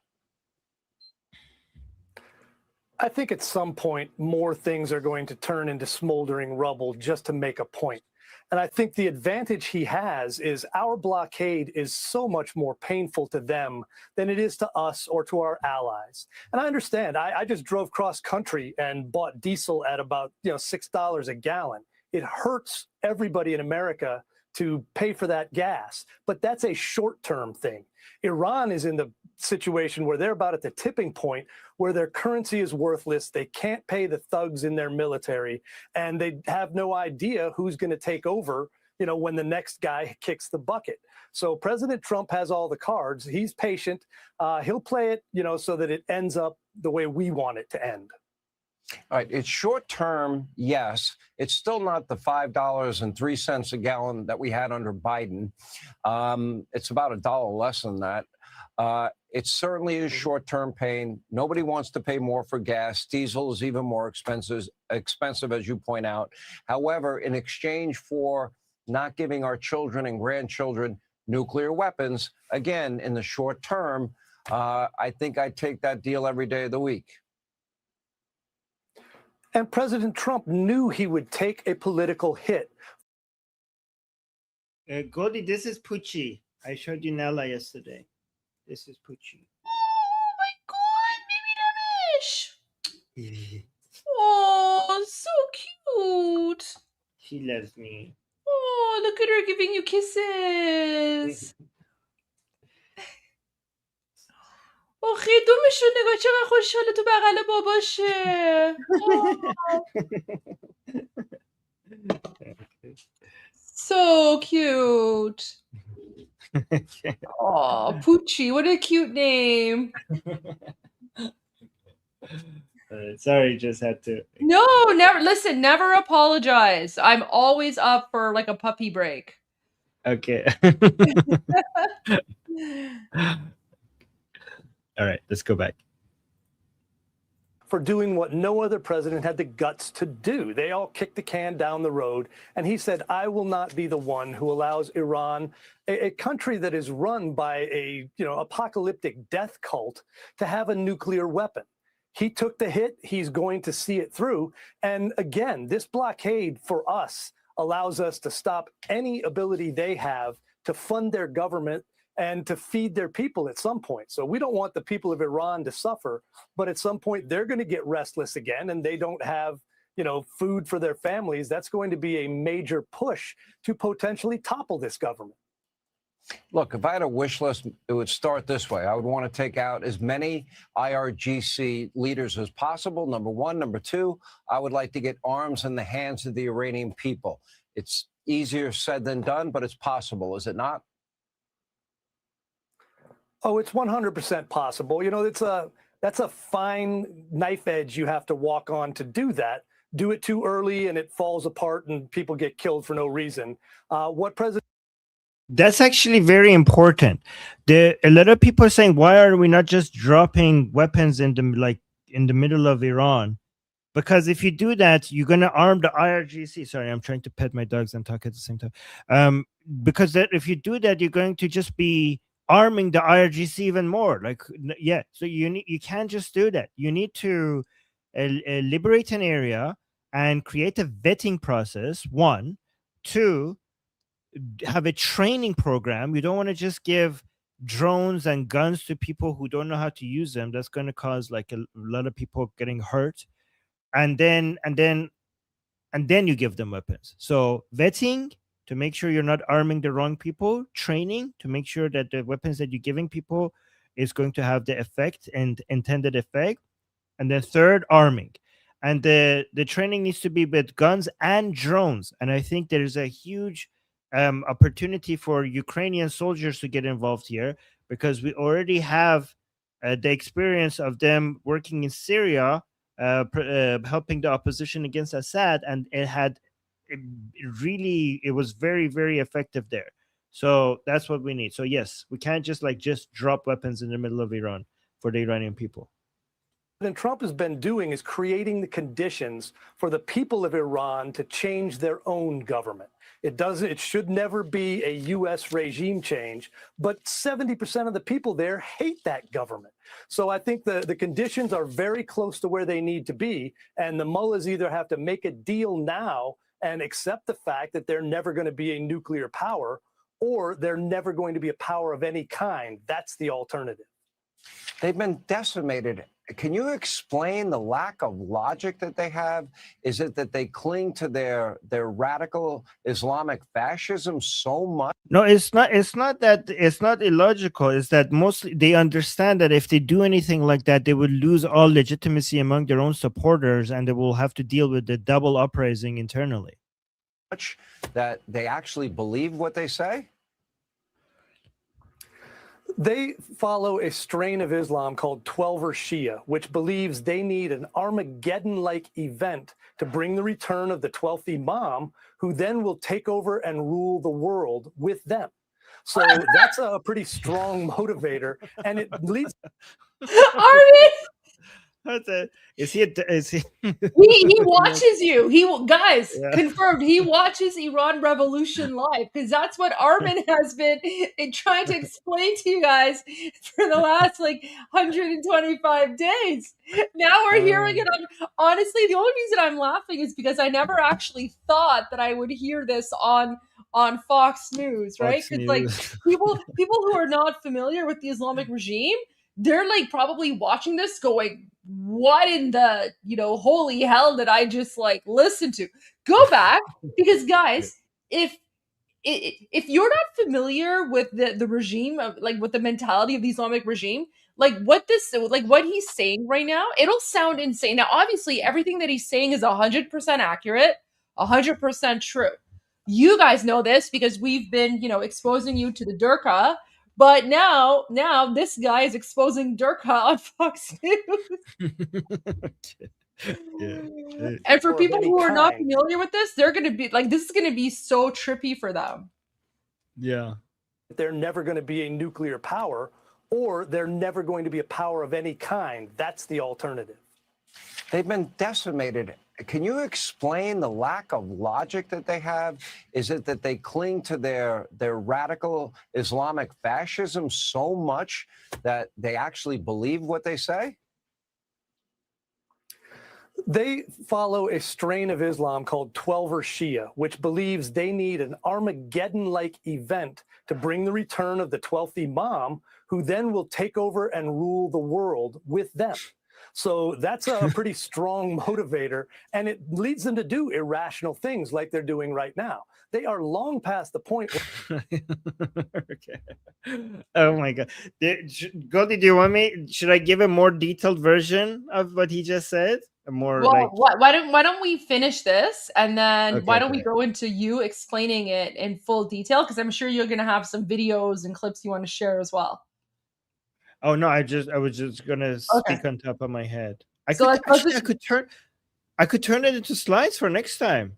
Or you can well, I want you to explain it now too, because I think people want your explanation. But let's just finish this, and then let's go to your explanation. Okay. Or they have any way to win this, but they can go dead end because in their minds, all of that could lead to the one thing that brings them paradise. And I think that's something that President Trump took into the calculation when he decided they are not a regime that we can trust with nuclear power, and certainly not nuclear weapons. Well, and the president at any moment, and he told me this personally, that he could wipe out their infrastructure. Probably would take less than 5 minutes. However, there would be such long-term consequences for the 90+ million people in Iran. I don't think that's his first option. If it was, he would have done it already. Yeah, and I think he's doing that, although I don't think some sort of display of pain, and it'll be calculated to hurt the regime as much as possible and shield the people to the extent he can, is imminent. But the main pain is coming from the fact that they can't sell their oil.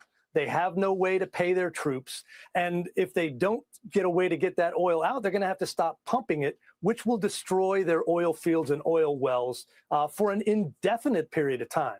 They're in deep trouble, and President Trump holds the ability to deep. You know why he paused there? Because he was going to say they're in deep, like SHIT.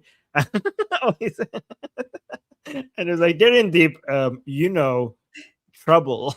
That was like when Morad Basi said, Right. and then he changed it, remember? Yeah.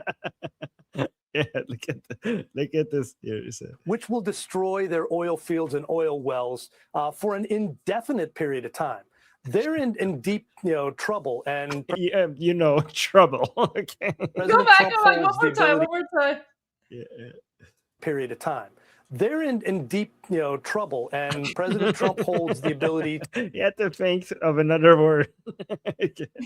Okay. Phrases like are basically thinking words. Like basically, it gives you time to think of something. Filler word. Like there. I do it all the time. Either stop that if they make a deal, or continue it until they crack. Yeah, my patience is running thin with these people, and if they want more pain, they're going to get more pain. If that's what it takes, that's what will happen. Jim Hansen, thank you. All right. Oh, should I do the explanation now? You're muted. What is it? Yes, I'll put on some background stuff for you. Oh my. Okay.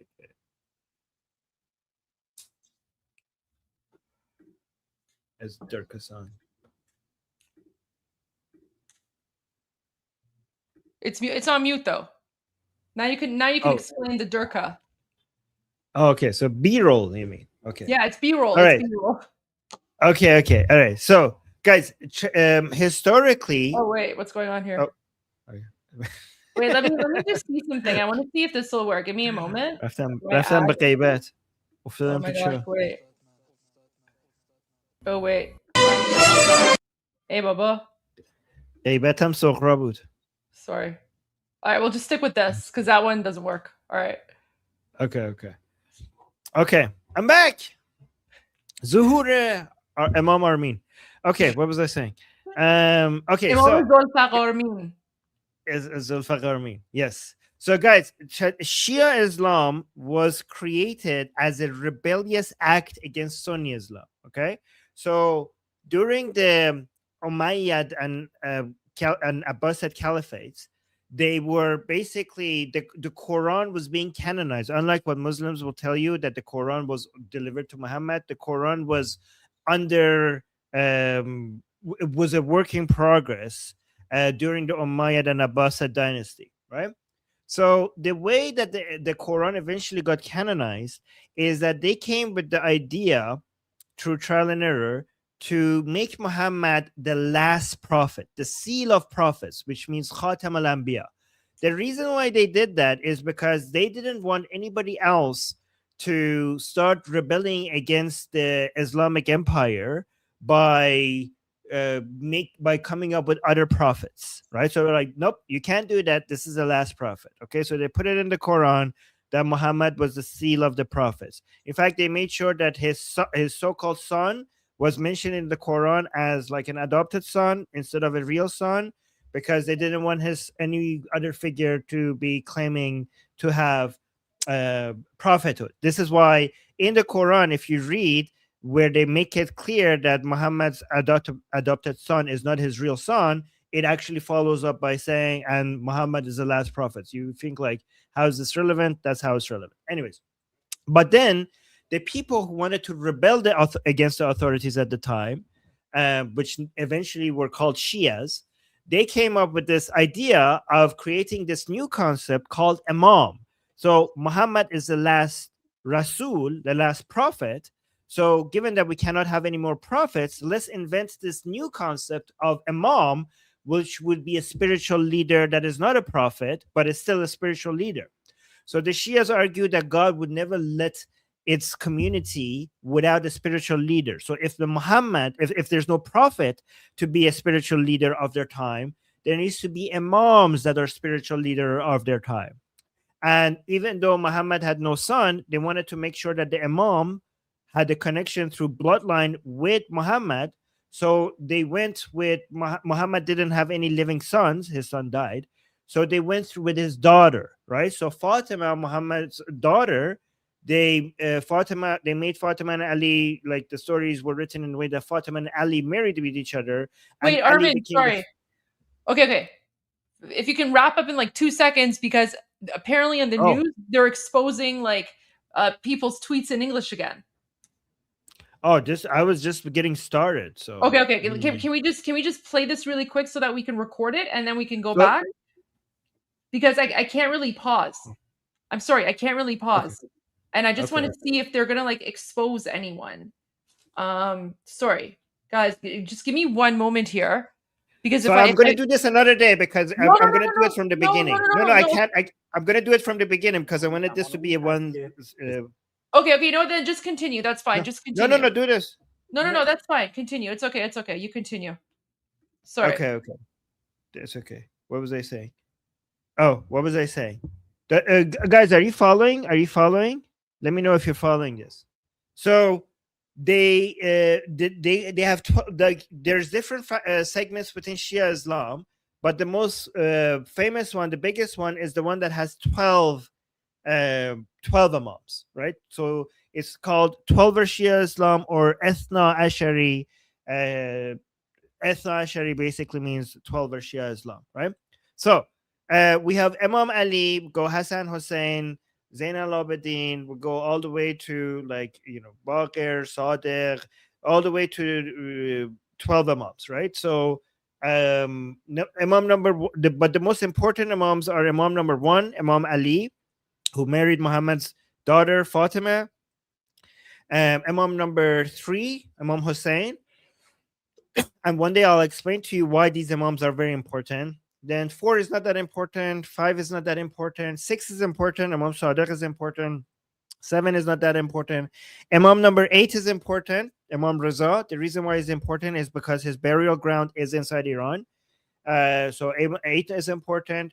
And 9 is not that important. 10 is not that important. 11 is not that important. And 12 all of a sudden becomes very important. Because many religions need this end of times messianic segment within them, because what the religions, what they need to do is they need to give you a father figure, they need to give you a mother figure, they need to give you a human figure on the ground, but they also need to give a savior figure that comes at the end of time. So a religion is not complete if it doesn't have all of these elements. You need a daddy in the sky, you need a mother figure, you need a human that walks on earth, and then you need somebody that comes at the end of times and saves everything and helps you. You need to give hope. That there's one day everything will be the way you want, right? To the people who are following their religion, right? And also because Islam didn't have the mother figure, Fatima became. So for Sunnis, the mother figure became Aisha. For Shias, the mother figure became Fatima, right? So the 12th Imam, because that he went missing, he fell in a well and probably died, honestly, when he was 4 or 5 years old. Then they came up with this narrative that, oh, he went missing and he's going to come back. So he fell in a well once, they say, and then they found him. They took him out. That's Qaybat al-Sughra, which means the smaller hiding. He went into hiding in a small, and then he fell in a well twice, I guess, like again. And then he went missing for the past, let me check my watch, 1300 years. So he's missing for 1300 years, and he's going to come back, and he's going to kill the infidels, and he's going to save the world, and he's going to make the whole world Islamic. He is what we refer to as the hide and seek champion of the world. There are signs that people spot him here and there. He's kind of like Bigfoot in that sense. People see like, oh, there was a sighting of him or here and there. But anyways, the point is that Shia Islam believes that you cannot rule until the Mahdi comes back, okay? Because rule belongs to the spiritual leader of your time, right? So either a prophet, and now that we are the end of the era of prophets, an imam, the spiritual leader of your time, Imam Zaman. Imam Zaman means the imam of your time, the imam of your time. So when Ali was alive, he was the imam of your time. When Hussein was alive, he was the imam of your time. And now they're all dead, but Imam Mahdi, which is the 12th Imam, he is alive. Like he never died. Like he has been walking as a young person among us for the past 1300 years. You know, sometimes he's in, Iran, sometimes he's in Uganda, sometimes he's in Taiwan. He has like normal jobs here and there. Sometimes he's like cleaning the streets. Sometimes he's like a shopkeeper, but he just goes around the world, and he has been the same young person walking among us for the past 1300 years, right? and you're not supposed to. No, Islamic rule only belongs to him, right? Belongs to the Imam of your time. So the reason why Shias, like the proto-Shias of the time, were saying that is because they were saying that the Sunni caliphs should not be ruling. They shouldn't be ruling because they're not the Mahdi. So if you look at it historically, whenever we had a Shia ruling, like the Safavid dynasty, the first founder of the Safavid dynasty, he claimed to be the Imam Mahdi himself. When we had the Ismailiyun in Egypt, they also claim to be, I don't know, the Mahdi. So because you can't have Shia rule unless you're the Mahdi yourself, right?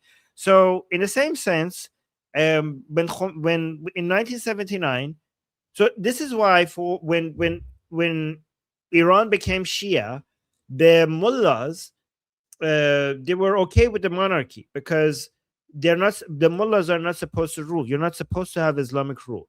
You need to have the king follow Islamic law, but it can't be Islamic rule until the Mahdi comes back. So this was, even though after the Safavid dynasty, Iran became Shia, this understanding that it became this understanding that, okay, we'll have a king who's not a mullah, we don't have like a theocracy, and the mullahs will be there to give legitimacy to the king, and the king will also, make sure that the mullahs are happy as a way to, give him support.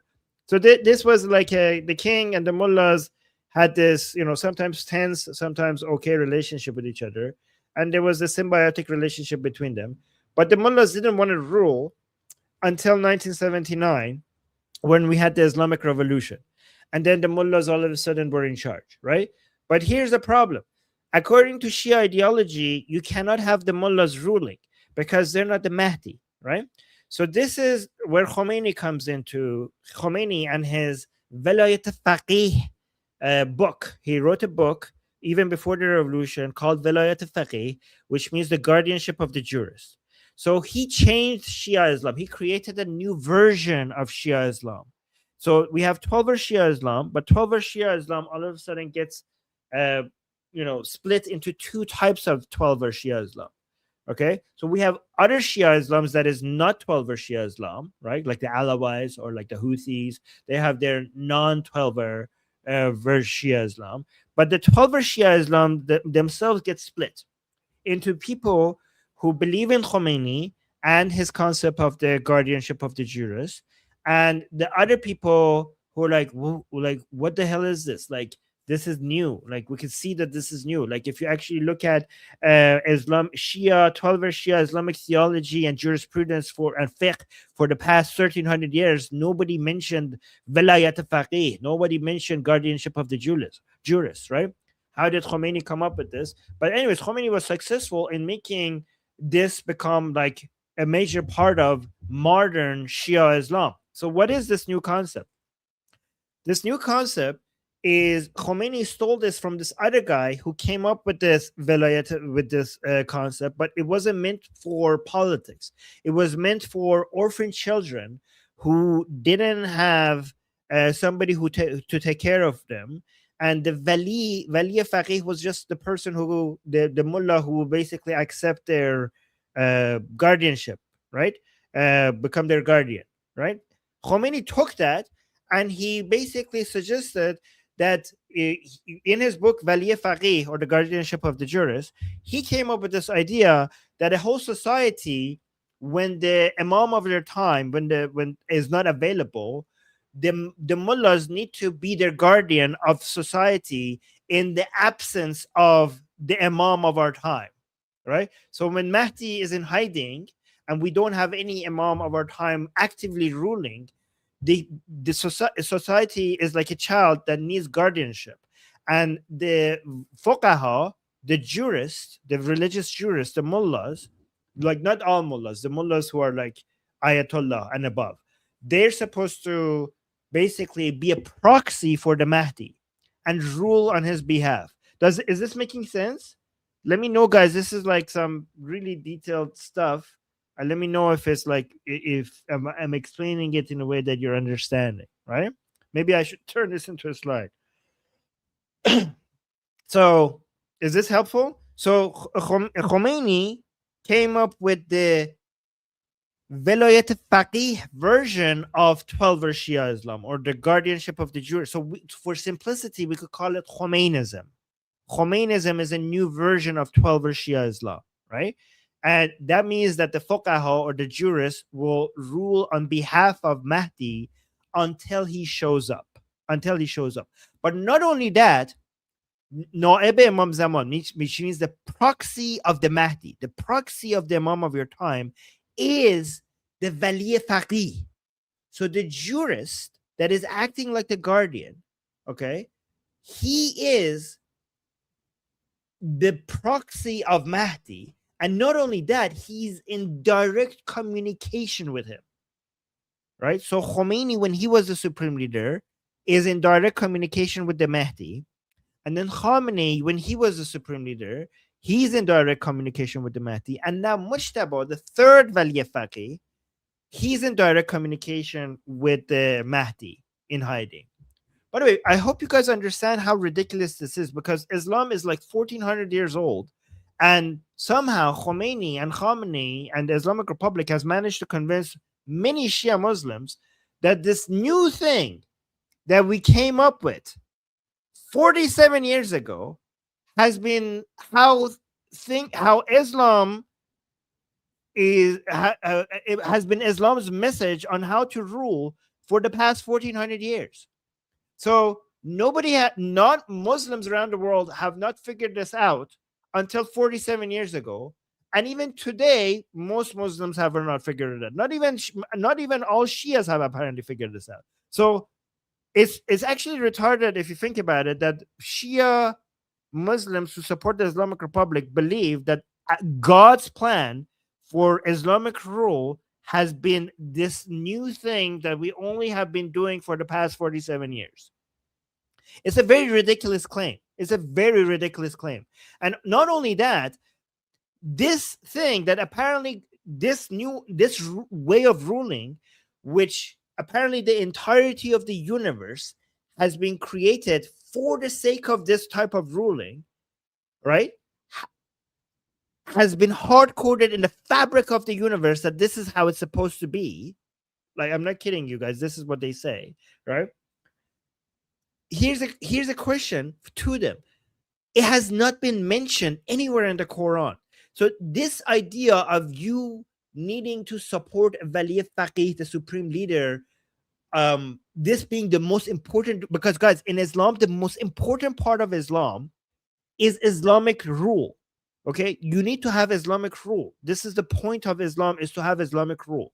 So for the Islamic Republic to say this is how you have Islamic rule is a ridiculous claim, because there's nowhere in the Quran that mentions this.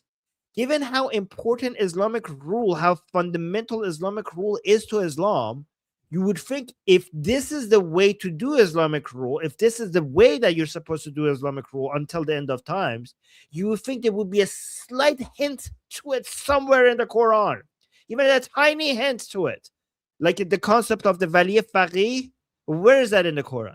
So some Shia Muslims try to use voodoo, some I don't know, gymnastics to make certain verses in the Quran show like, oh look, it's here. If you put this verse and connect it to here, and then connect that dot to that word over there, like they do the most flexible, weird stuff that to show like, no, it is in the Quran, okay, but it's not in the Quran. Anyways, so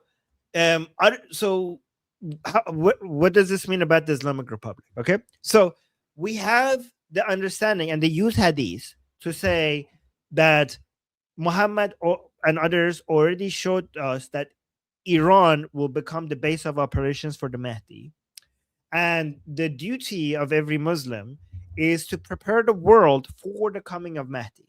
Okay, that means that you need to use the resources of Iran and hopefully other regions, other countries eventually, right? So the expansionist policy of the Islamic Republic is to gain maximum resources to strengthen the army of the Mahdi,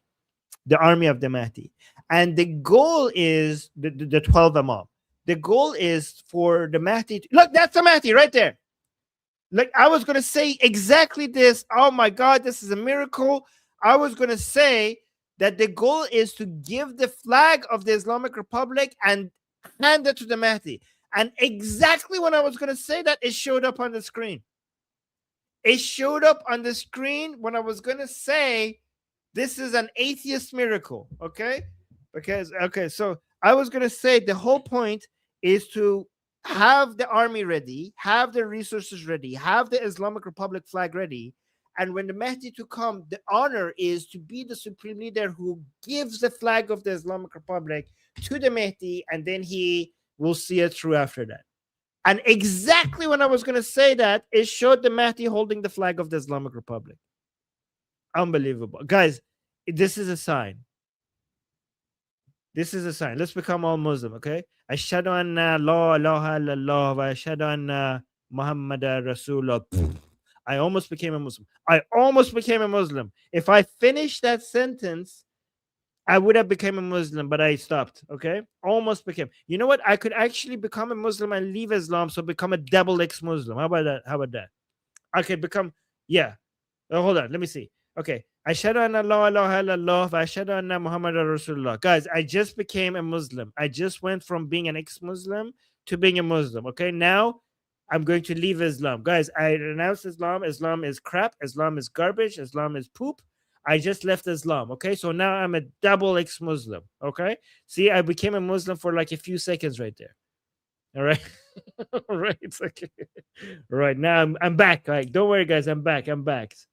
Or no, you say we lost Armin. I'm back. Don't worry. I'm back. You want me to do triple? I can keep going back. All right. So, but that was a miracle. Right? But by the way, guys, according to many people who believe in the Islamic regime and this version of Islam, you're not actually a Muslim if you believe in Allah, believe in Muhammad as the last prophet, but don't believe in the 12 Imams. Okay, many of these people think that you're not actually a Muslim. Okay, so you have to believe in Allah as the only God. You have to believe in Muhammad as his last prophet. You have to believe in the Quran as a direct word of God, but that does not make you a Muslim. You also have to believe in Ali, Hassan, Hussein, all the way down to Mahdi. And guess what? That is still not enough. That is still not enough. If you believe in all that and you don't believe in the guardianship of the jurist, if you don't believe in the wali, like the wali faqih, meaning if you don't believe in the supreme leader as the Na'ib Imam Zaman, as a proxy of the Mahdi, then you're not a Muslim.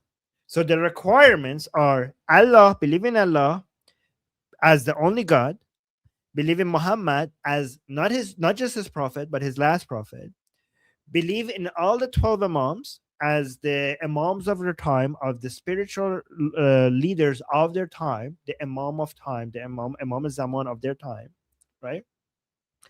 And then believe in the wali faqih of your time. So meaning that if Khomeini is the supreme leader of your time, you have to believe in him as a wali. If Khomeini is the supreme leader of your time, you need to believe in him as a supreme leader. And now Mujtaba, you have to believe in Mujtaba as the wali faqih of your time. You have to believe in that as well. If you don't believe that, you're not a Muslim. One thing else that I want to add to make this even crazier is that the point of the wali faqih was for him to be somebody that is in direct communication with the Mahdi, but not with God, right? That is a whole new layer of lunacy, which Khomeini apparently decided to introduce to us. Okay, so Khomeini, the first supreme leader, he came up with the idea of wali faqih as a proxy of the Mahdi, but Khomeini escalated things to a whole other level that didn't just change Shia Islam. He basically committed blasphemy in accordance to all versions of Islam, whether Sunni or Shia. So Khamenei, when he was alive, he came up with the claim that Allah himself uses his mouth to speak. You might think that is just ridiculous to us, but guys, that is ridiculous even based on Islamic standards. That is ridiculous even based on Velayat Faqih, Ethna Ashari Shia Islamic standards. That is like going, like, that is like, so for example, if Islam is, at level, 20 retardation, and then Khomeini, and then Shia Islam is at level, I don't know, 50, and then Khomeini somehow managed to increase that to 60, and then all of a sudden Khamenei just goes to 1,000 all of a sudden, right? Like even Muslims of all sects should theoretically agree with me that this is like, what the hell just happened here? Because Khamenei just increased his position within the universe by claiming that above where Muhammad was, above where anybody, like even above even like Angel Gabriel. Because guys, even Muhammad only spoke to Allah directly once, okay, during the Mi'raj. So the vast majority of the time, even Muhammad was not good enough to talk to Allah directly. You need to go through Angel Gabriel. But one time, Muhammad did a space mission, and he did the Mi'raj. He went up into the heavens, and he went to a place in heaven close to Allah, where Angel Gabriel was surprised that Muhammad continued getting closer to Allah, and Ancient Gabriel was like, what the hell? I can't actually go closer. How are you getting this close? And Muhammad went to places where Ancient Gabriel couldn't even go, and apparently he get closer to God than anybody. Okay, so but that was just one time. Most of the time, Angel Gabriel had to be an intermediary, right? And all other prophets have never been this close to Allah. All other prophets like Noah, Moses, Adam, Jesus, they always had like Angel Gabriel or a burning bush as an intermediary, right? But Muhammad went all the way. He met Allah. But Khamenei all of a sudden came out and said, Allah actually you need an extra, like, he used my mouth to like, it wasn't even that I was talking to him directly. I was speaking, Allah was speaking through my mouth. Guys, like Muhammad had the Quran, like Muhammad's way of communicating Allah, connecting us with Allah, was through a book. It wasn't through his body. But Khamenei came out and said, like, no, it was my mouth and tongue moving, but it was Allah that is speaking. That is blasphemy, punishable by death according to the rules in Iran. Like, if you actually wanted to enforce the rules in Iran by Islamic Republic, they should have hanged him for saying that. But he said that. So this is a new thing. So, but this is a new thing. But and I bet you, so many mullahs inside Iran, inside Qom, were pulling their hair out when they were hearing that. They're like, what the hell is this? I bet you that so many of these mullahs wish they could, takfir him. What is takfir? Excommunicate or whatever. But they can't because they would be killed if they did. So, anyways, that was my Durka TED Talk. Did you guys enjoy that? Was that helpful? Was that educational? Let me know. I could turn all of this into slides. Yeah, sounds so pretentious. Yeah, you don't say.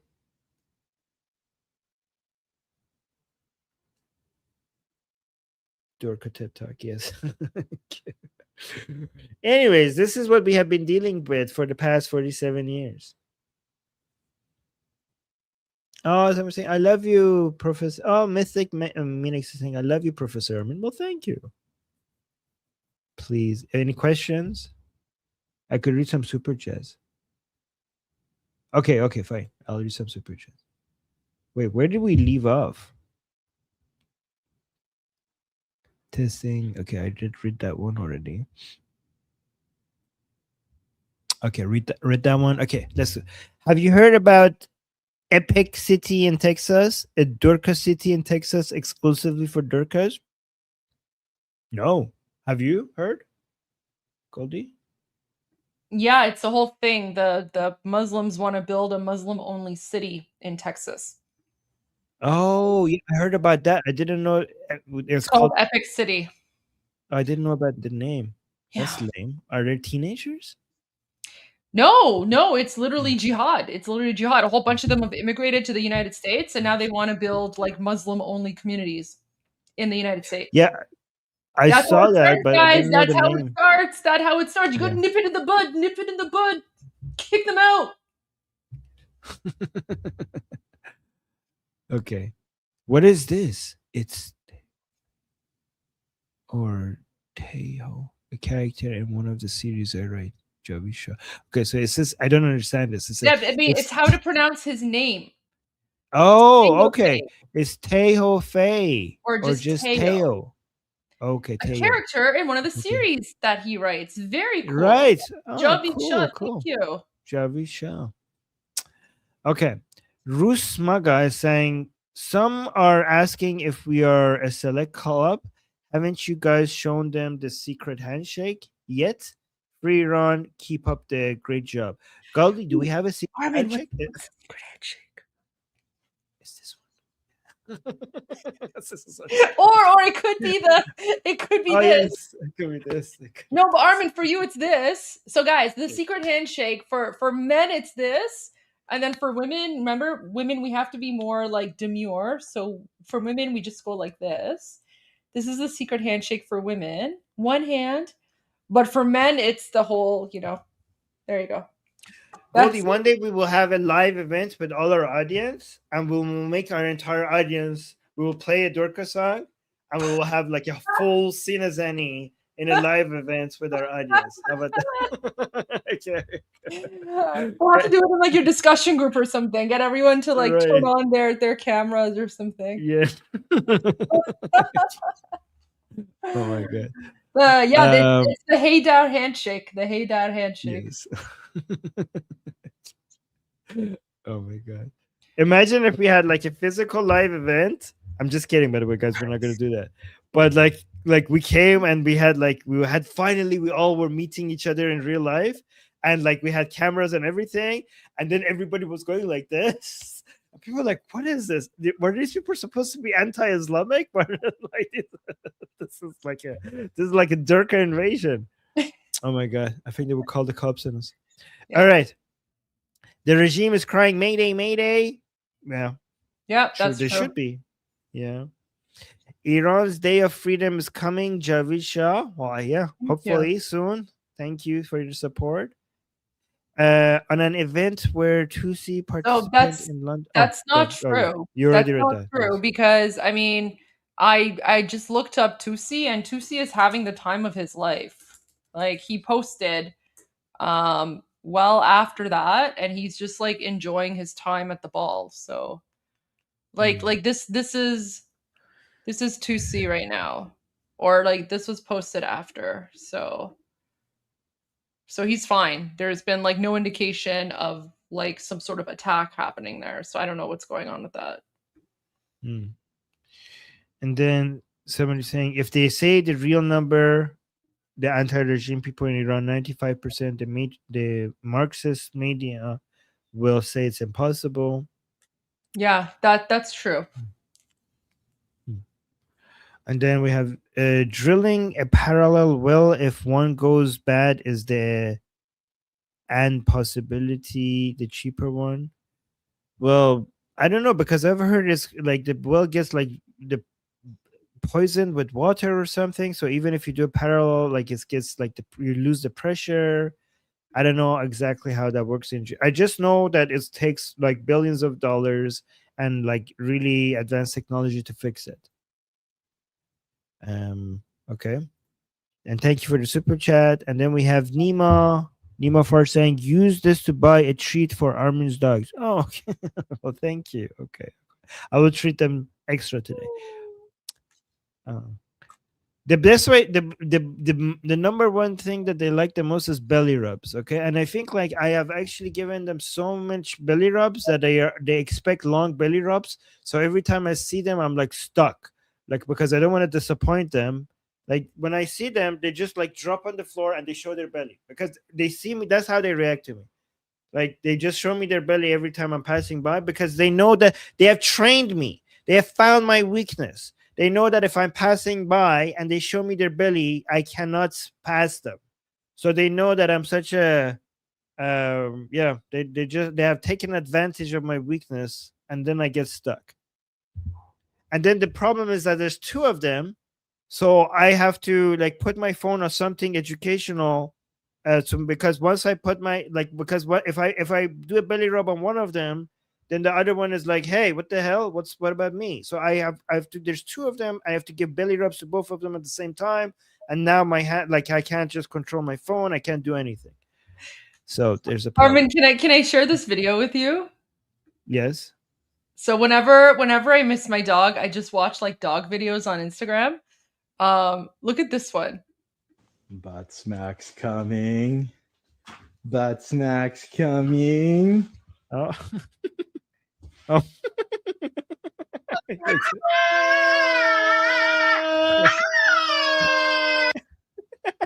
Smacks coming. Why is it Smacks screaming? coming. I don't know, but the dog likes the butt smacks. What? Butt smacks.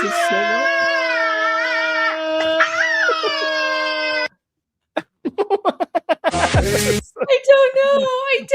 Why is it screaming? I don't know, but it's so cute. And then the thing is though, like he also like apparently the dog like sometimes before he actually like before the dog goes out. Okay, it's this one. So sometimes before like he can convince his dog to go out, the dog will like want butt smacks first. So watch this. It's walk time. We have to go for the walk. Seriously, right now?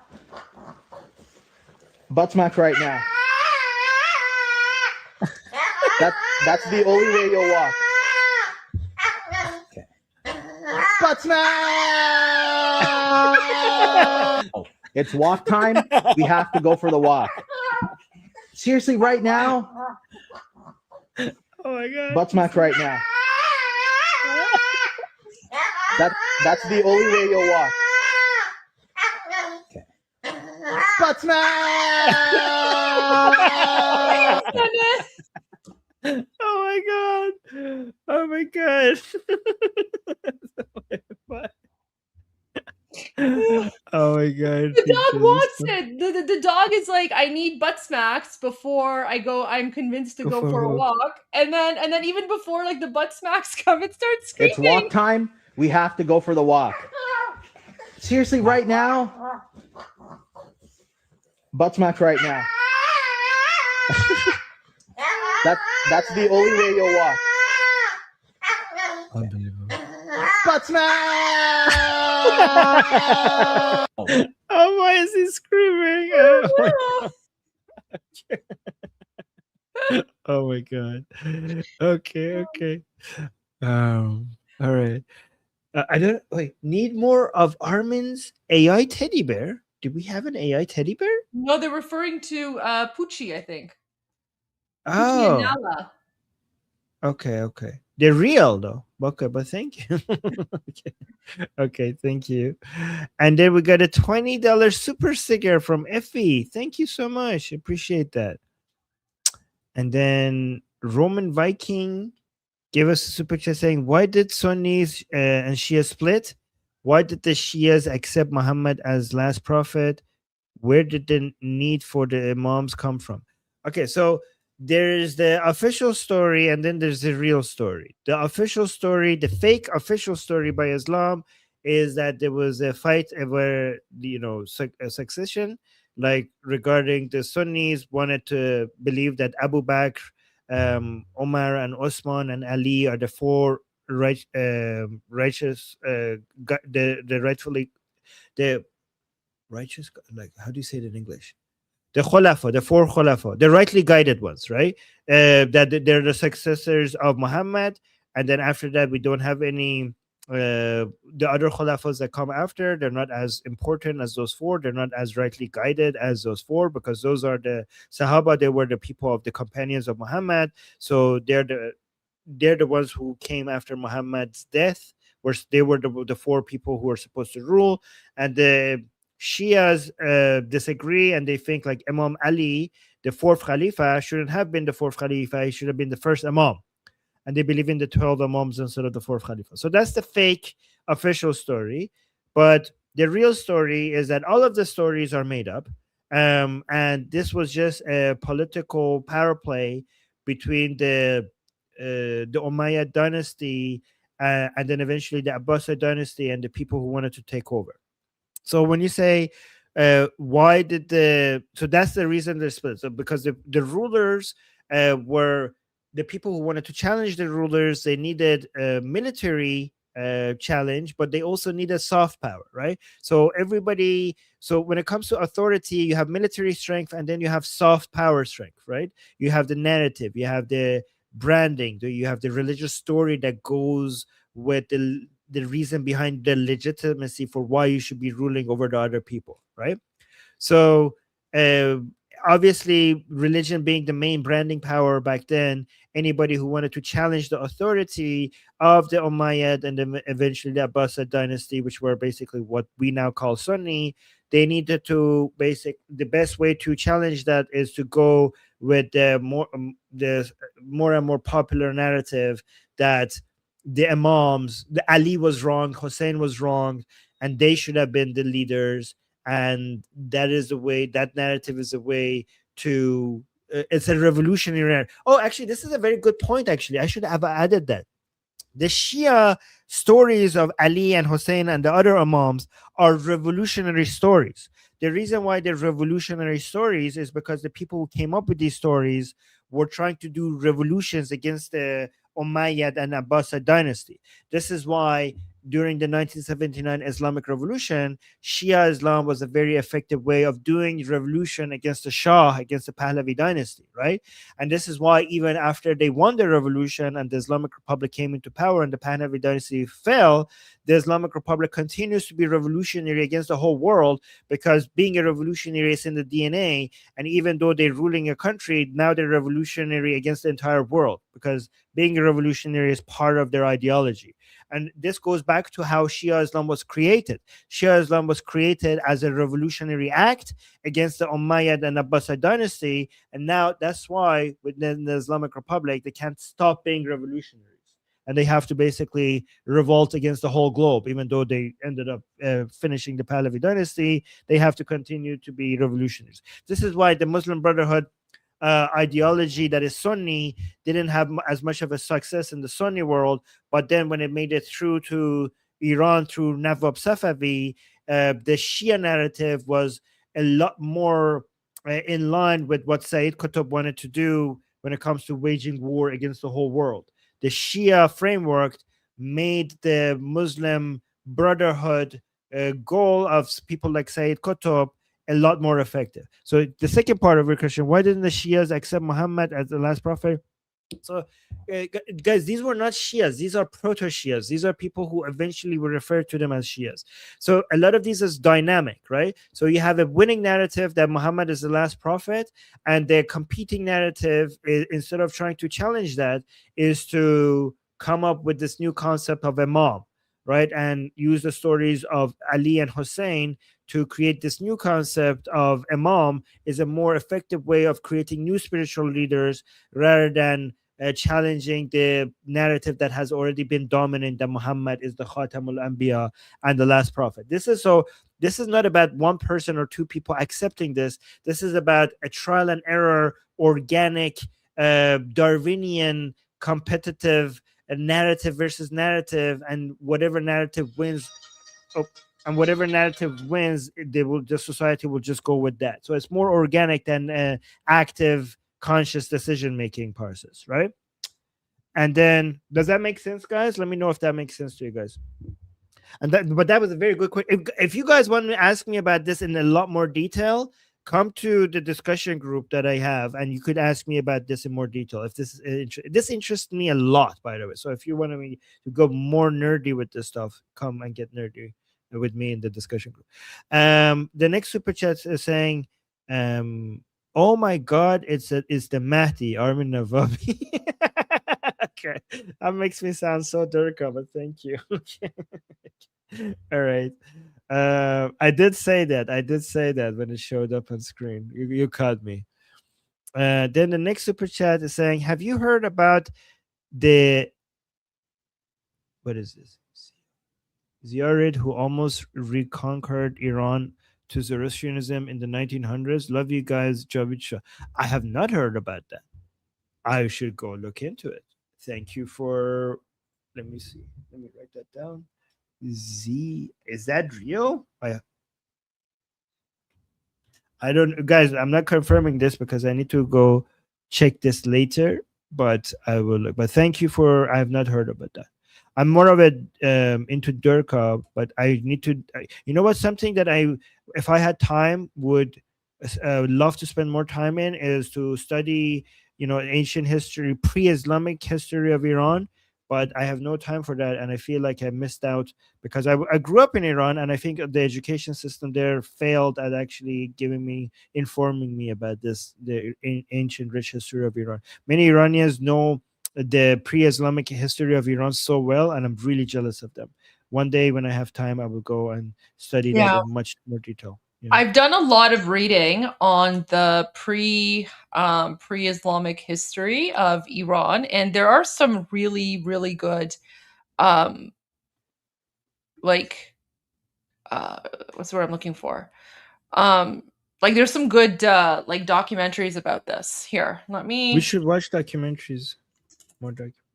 I mean, I do that as part of the Goldie show anyway. So, I mean, I haven't done it in a while, but part of my live stream is I would just pick a documentary, watch it with my viewers. So, I just really haven't had time to do that recently. But that's like a big part of just my individual live stream for my viewers, and we just have a conversation about it. But yeah, some Iranians tell me Armin, how come you know all of this Islamic stuff and you don't know about our ancient culture? I'm like, okay, because Armin's been fighting jihad. Yeah. Armin's been fighting jihad. But Armin, here you go. Here you go. Let me share this with you. It's an episode of Ancient Aliens. It's only 3 minutes long, but you want to know about ancient Persian history? Here you go. This is how apparently our ancestors are connected to aliens. Here you go. Oh, what the hell? Here, 30 miles northeast of the city of Shiraz, lay the ruins of an ancient capital.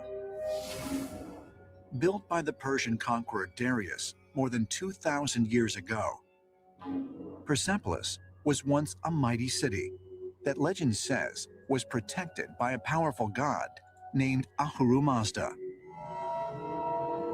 And etched in stone atop the crumbling remains of a building called the Tripolon is a depiction of this ancient god, seated inside a winged disc. Ahura Mazda was central to the ancient Persian religion Zoroastrianism and the experiences of a prophet named Zarathustra who lived 2,600 years ago.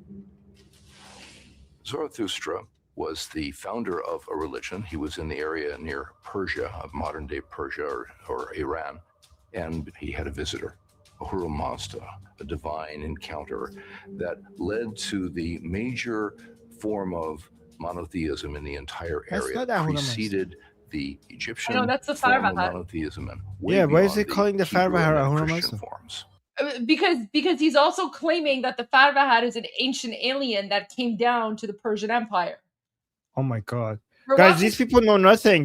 Guys, I know that's a Farvahar. That's not Ahura Mazda.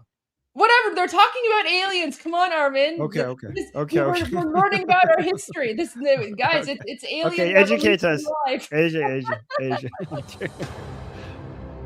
According to ancient Zoroastrian texts called the Avesta, Zarathustra's first meeting with Ahura Mazda occurred at the top of a mountain that was shrouded in clouds and bathed in an eerie light. Zarathustra carries this idea that there is this one true God. It is literally the God of truth, and truth is a great central principle in the Zoroastrian worldview. Right and wrong, good and evil, black and white, very strong contrast, and you are to identify with the good and search the truth. It's the History Channel, yeah. Some researchers believe these divine prophecies provide proof that the prophet Zarathustra was following commands from an extraterrestrial being, one who perhaps came to Earth to sow the seeds of what is now known as civilization. What the hell? How's that proof? When we look at Zarathustra encountering Ahura Mazda, what we are confronted with here are human beings who are encountering. Guys, this is not Durkha. This is pre-Islam. Think of like the ancient Egyptians, right? This is like ancient Egyptian type stuff, right? These are the ancient Persians. This is like 3,000, 4,000, 5,000 years ago. Islam was only invented 1,400 years ago. Our civilization has been around for like 6,000, 7,000 years. Is there anything that is not aliens according to the History Channel when it comes to Asian history? Has there any, I don't know. No. The History Channel is such a joke. Everything is aliens. Everything is aliens, including the Persian civilization. Yeah, guys. Non-human intelligences. Right, let's go back. Being encountering Ahura. The seeds of what is now known as civilization. When we look at Zarathustra encountering Ahura Mazda, what we are confronted with here are human beings who are encountering non-human intelligences. These are indicative of physical encounters. These are encounters with something which is otherworldly, yet physical. We have to ask ourselves, were they just a figment of our ancestors' imagination, or that's an expert. Exist? These are extraterrestrial or alien entities who come here and provide some kind of information exchange and guidance program between cultures and entities who are willing to help that culture.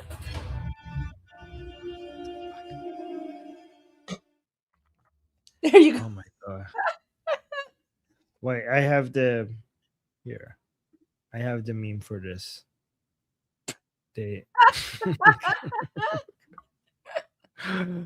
Oh my god. Maybe on Alien Revolution Live, we'll watch some theories about how the Persian civilization is connected to aliens, or I don't know.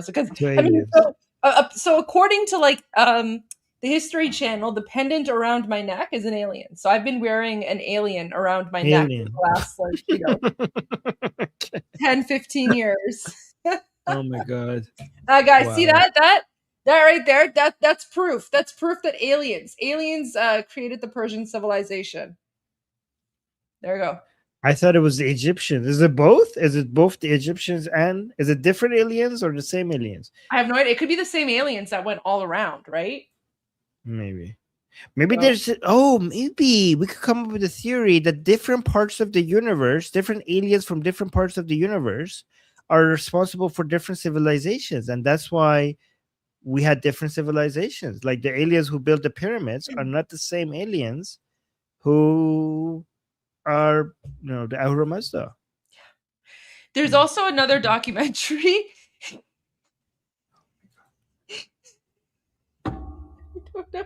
What? Sure.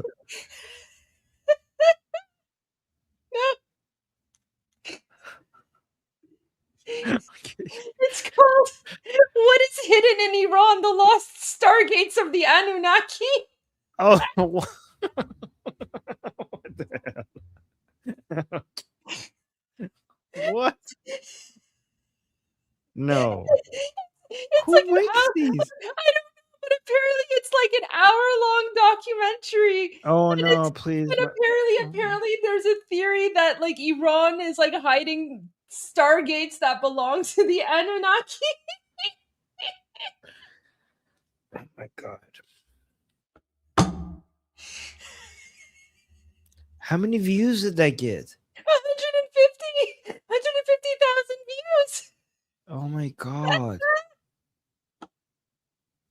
That's so retarded. Oh my god. Who believes this stuff?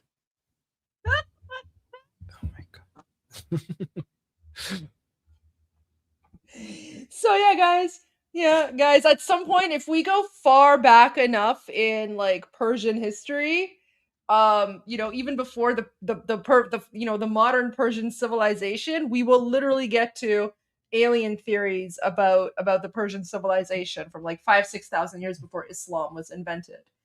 Yeah. You know what? Let's just We'll go watch with that at this. some point.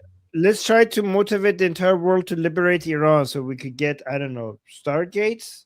Yeah, I'll go for that. I mean, Stargate is my favorite like TV show anyway. So Right. yeah. I mean, you know what? This person is right. So Ayora is right. Aliens are more believable than the Durka narrative. I mean, that is true. I agree. I don't know. Pretty close for me. Okay, well, it's like aliens versus demons, right? Like I prefer the alien narrative. Yeah, the lost stargates of the Anunnaki. Apparently, they're hidden in Iran. So there you go. Yeah. So at some point, guys, we'll do Alien Revolution live and we'll watch these. So there you go. Yeah. I mean, that's pretty much the main news. Would Armin, you, let's finish the super chat. Oh yeah. Sorry, I forgot. I thought we were finished. I got distracted with Okay. the alien theories. Yes. I don't understand the super chat. Okay, I Very- understand it. So this is when I was saying, women have to like be demure when they're like, doing the hey dad handshake, the secret handshake. It's because it's like a TikTok meme. It's like a TikTok inside joke where they're like very demure, very this, very that. So I get it, Lord Bogart. Okay.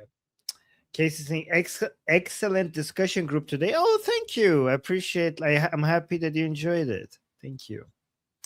And then we got a super chat. Thank you so much for the support. Saying by Dominic Spencer, saying, Armin, you are a mastermind. Oh my God, I like that. One of the most brilliant people I have come across. Oh my God, thank you.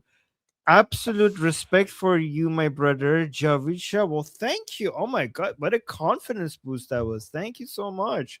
I appreciate that. Thank you. Okay. Lord Bogart, saying, guys, I just walked into some I think it's like Sag Khoube content, like good boy. So he took Sag Khoube. He took a good boy and he translated it into Persian, I'm assuming. So he's like, guys, I just walked into some good boy content, some Sag Khoube content. Yes, you did. Okay. All right, here's one more. I haven't seen this one, but this video has 121 million views on Instagram. So let's watch this one. That's the one coming. Butt smacks coming. Butt smacks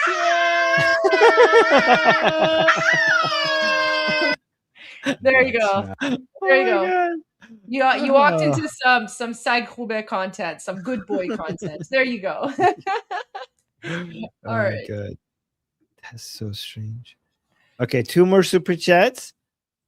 Alex is saying, I'm sorry I forgot. Could you just say again the situations with Petito's fund? Is it to help him personally or is it to a medicine fund for Iranians? So it's both. So it helps him personally. And then with whatever extra and whatever remainder he has, he's also helping other political prisoners with like posting their bail, getting them supplies, like whatever the case might be. So yeah, it's going to a good cause. And he sent me a lot of photos of like the things he's done. Obviously, like I can't share anything because, for security reasons, but he always gives me updates and messages from the people that we've been able to help out. And then last super chat is by JMGWKSTR saying, on a more serious note, on the Monkey Works channel, there is a concern that China is rearming the IRGC. I mean, we already saw they have been. We don't know to what extent, but we have seen them helping the IRGC with weapons. He shows flights between China and Iran and indicates the IRGC are still very dangerous. I mean, guys, the American plane going down, remember that? That was the man pad that was used to bring it down was probably an advanced Chinese man pad. So yeah, I mean, I wouldn't be surprised if that's the case. And the IRGC is still very dangerous to the Iranian people. It might be less dangerous to United States and Israel right now, but the IRGC is still very, very dangerous to Iranian people, and it will continue. And it still has some danger. You're right. You shouldn't underestimate the IRGC, even though they have suffered a lot. It doesn't mean that they're not dangerous anymore to everybody, actually. So yeah. And China needs to be punished for this at some point. Yeah. All right. So, Goldie, that was all the super chats. Guys, thank you so much for the support. It really does help.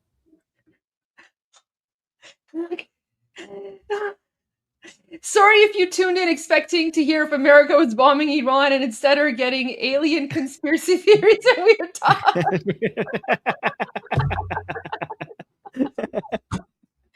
I mean, it is a fair point, but like it's been almost 7 hours of live streaming. So, I mean, what's worse?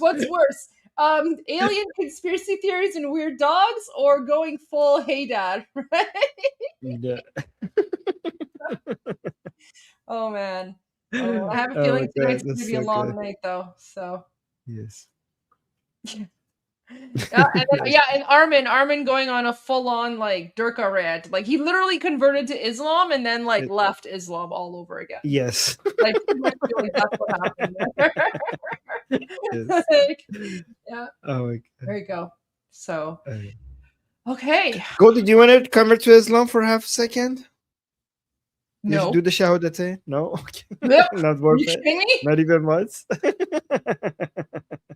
Because you could become an ex-Muslim. I don't want to be an ex-Muslim. I'm just kidding.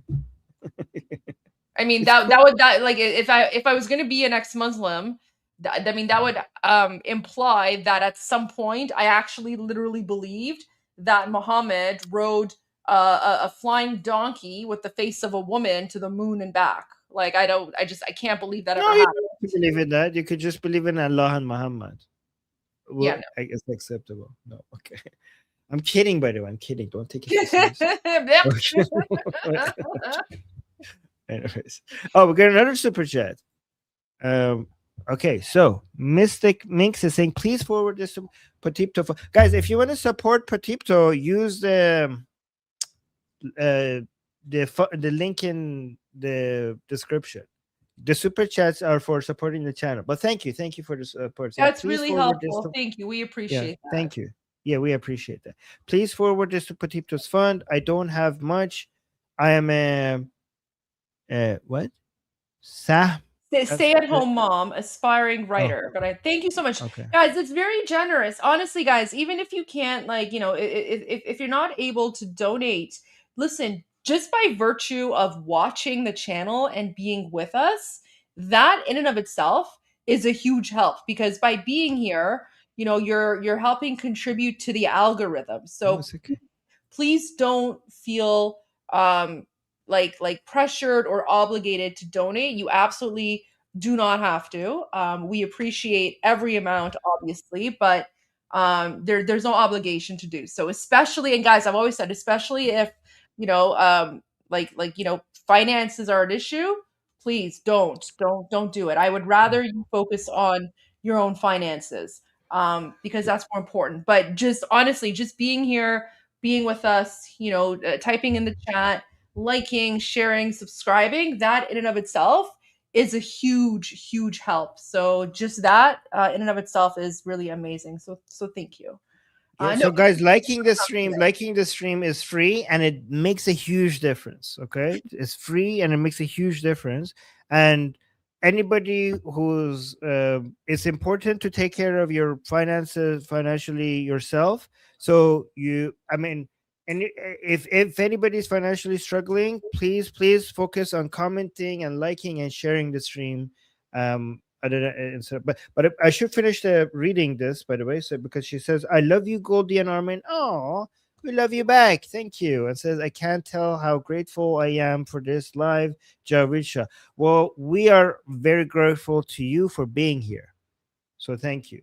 Thank you. By the way, Mystic Mix, I always see your comments. Your comments are always very supportive, and it does motivate me. So thank you for that. But sorry, go on, Goldie. I was just going to say, let us know when your book is done. I'd love to get a copy of it and read it. So let us know about that. Yes. And then, guys, another way that you can help, and please only do this if you have unlimited internet. And only if, you have a good internet connection and unlimited internet. But one of the ways that, you can help people in Iran, like Petito and others, is by downloading Conduit, right? So Conduit, right? It's free, it's secure, it's safe. I have it running 24/7 on my laptop, and I don't know the exact technology behind it, but we've spoken about it before. It's like a peer-to-peer or like a B2B thing. And, you can download it onto your computer or a laptop, and you can share your gigabytes. Like you can share your data on from your internet with people in Iran. So that's another way that you can contribute and help Iranian people, is by helping get them internet access as well. So I just wanted to mention that, and only do it if you have, like, of course, unlimited data. But it's one of the fastest, easiest, and obviously cheapest ways to help the Iranian people, and it makes a huge difference. So. And then last super sticker from Idaro goes in. Thank you for the super sticker from Israel. Thank you from Israel. I appreciate that. I always like when we get supported from Israel, because I was accused of being Zionist funded for years without it being true, but now it's true. So now every time somebody says that I'm funded by Zionists, I tell them, you're actually correct. And I'm proud of it. So there you go. Yes. Okay. Okay. All good? Yeah. Oh, wait, can I hold on? No, I'll show this tomorrow. You can show it now. Okay. No, because I'll show it tomorrow, because it's serious, and I want to end it because we had fun. I don't want to do something serious at the end. I'll show it tomorrow. All right. Okay. Armin, keep an eye out on your phone, just in case something happens tonight. I have no idea, but I have a feeling, I don't know, something might happen tonight or tomorrow. I don't know. But yeah, I'm going to be up for a while. I mean, I'm going to end this live stream and take a break, and then I'll probably do a documentary watch party. So guys, for those of you on my channel, I know a lot of you have been asking me to do a documentary watch party, and I haven't done one in a long time. So I'll be back in a little bit. Yeah, I'll go. I'm gonna take a break, and then I'll go live again in a little bit for a documentary watch party. Goldie show, whatever.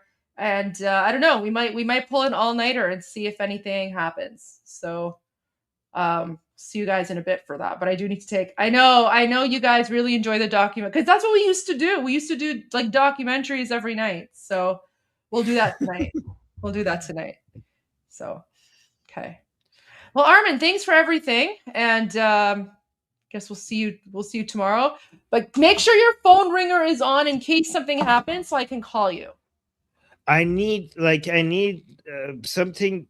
I don't know, because when I sleep, there's nothing that wakes me up until I get my full sleep. But I'll try. Okay. I'll make sure it's on. Okay. Sorry. Oh my God! Wait, Goldie, look at this! I got a big giant super chat right at the end of the stream. Wow!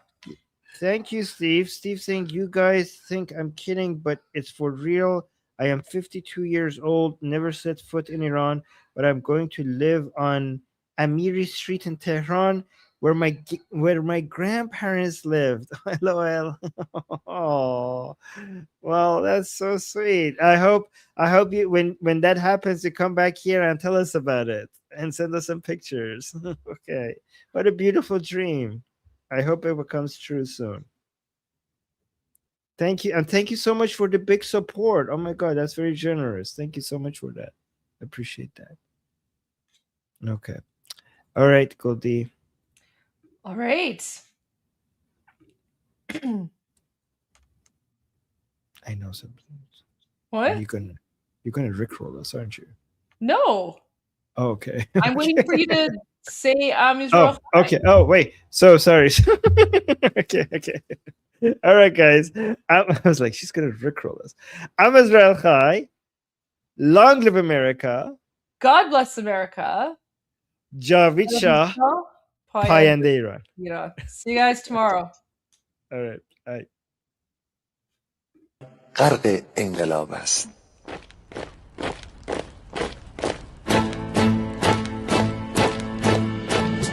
کشور ما، تاریخ ما درسی دگر فرا گرفته، گویی اهورا مستا دوباره در نور خود مرا گرفته.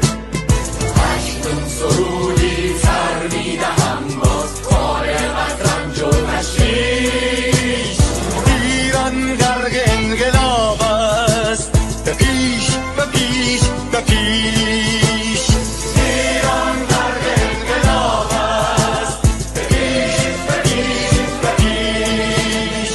هن ای پدر، هن ای پسر، برخیز و با ما شو هنگام، تا درد آن تجربه تلخ ما را نکشیده در آب. بگذار هر دم بغرند، گرگ‌ها دم لباس میش. ایران غرق انقلاب است، به پیش به پیش به پیش. ایران غرق انقلاب است، به پیش به پیش به پیش. ای کارگر، ای برزگر، راحت کنون ادامه دارد در این زمان که پرتو یزدان از هر سو بر تو میبارد. پس پیش به سوی آزادی از بحر خزر تا کیش.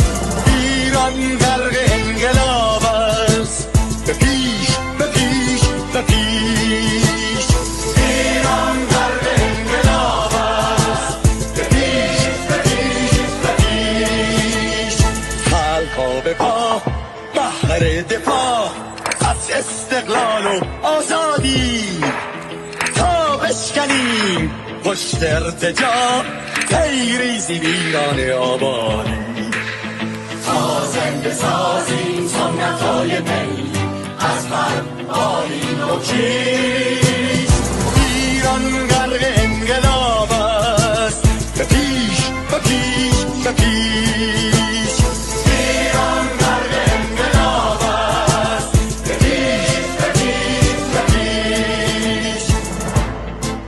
با امید روزی که تمام این دلبشو و انقلاب تموم بشه و ما در روشنایی، نور و سعادت مردم کشورمون غرق بشیم.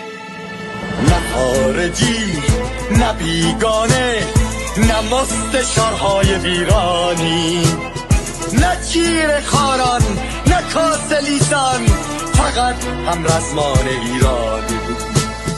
ما با شرافت میهنیم بسازیم بهر فرزندان خویش. ایران غرق انقلاب است، به پیش به پیش به پیش. ایران غرق انقلاب است، به پیش به پیش به پیش. مردان بیایی داخل صف ما، اکنون که آغاز رویاست. دشمنان بدانید ما زنده هستیم، بعد از ما هم ایران پابرجاست. روح شیطان ما را فریب داد با صد شعار مردمیش ایران غرق انقلاب است به پیش به پیش به پیش ایران غرق انقلاب است به پیش به پیش به پیش پرچم ما پرچم ایران غرق خون شهیدان روی شانه هامان حمل میکنیمش در هر خیابان و میدان تا ماسک دلقکان را برداریم از روی تسبیح و ریش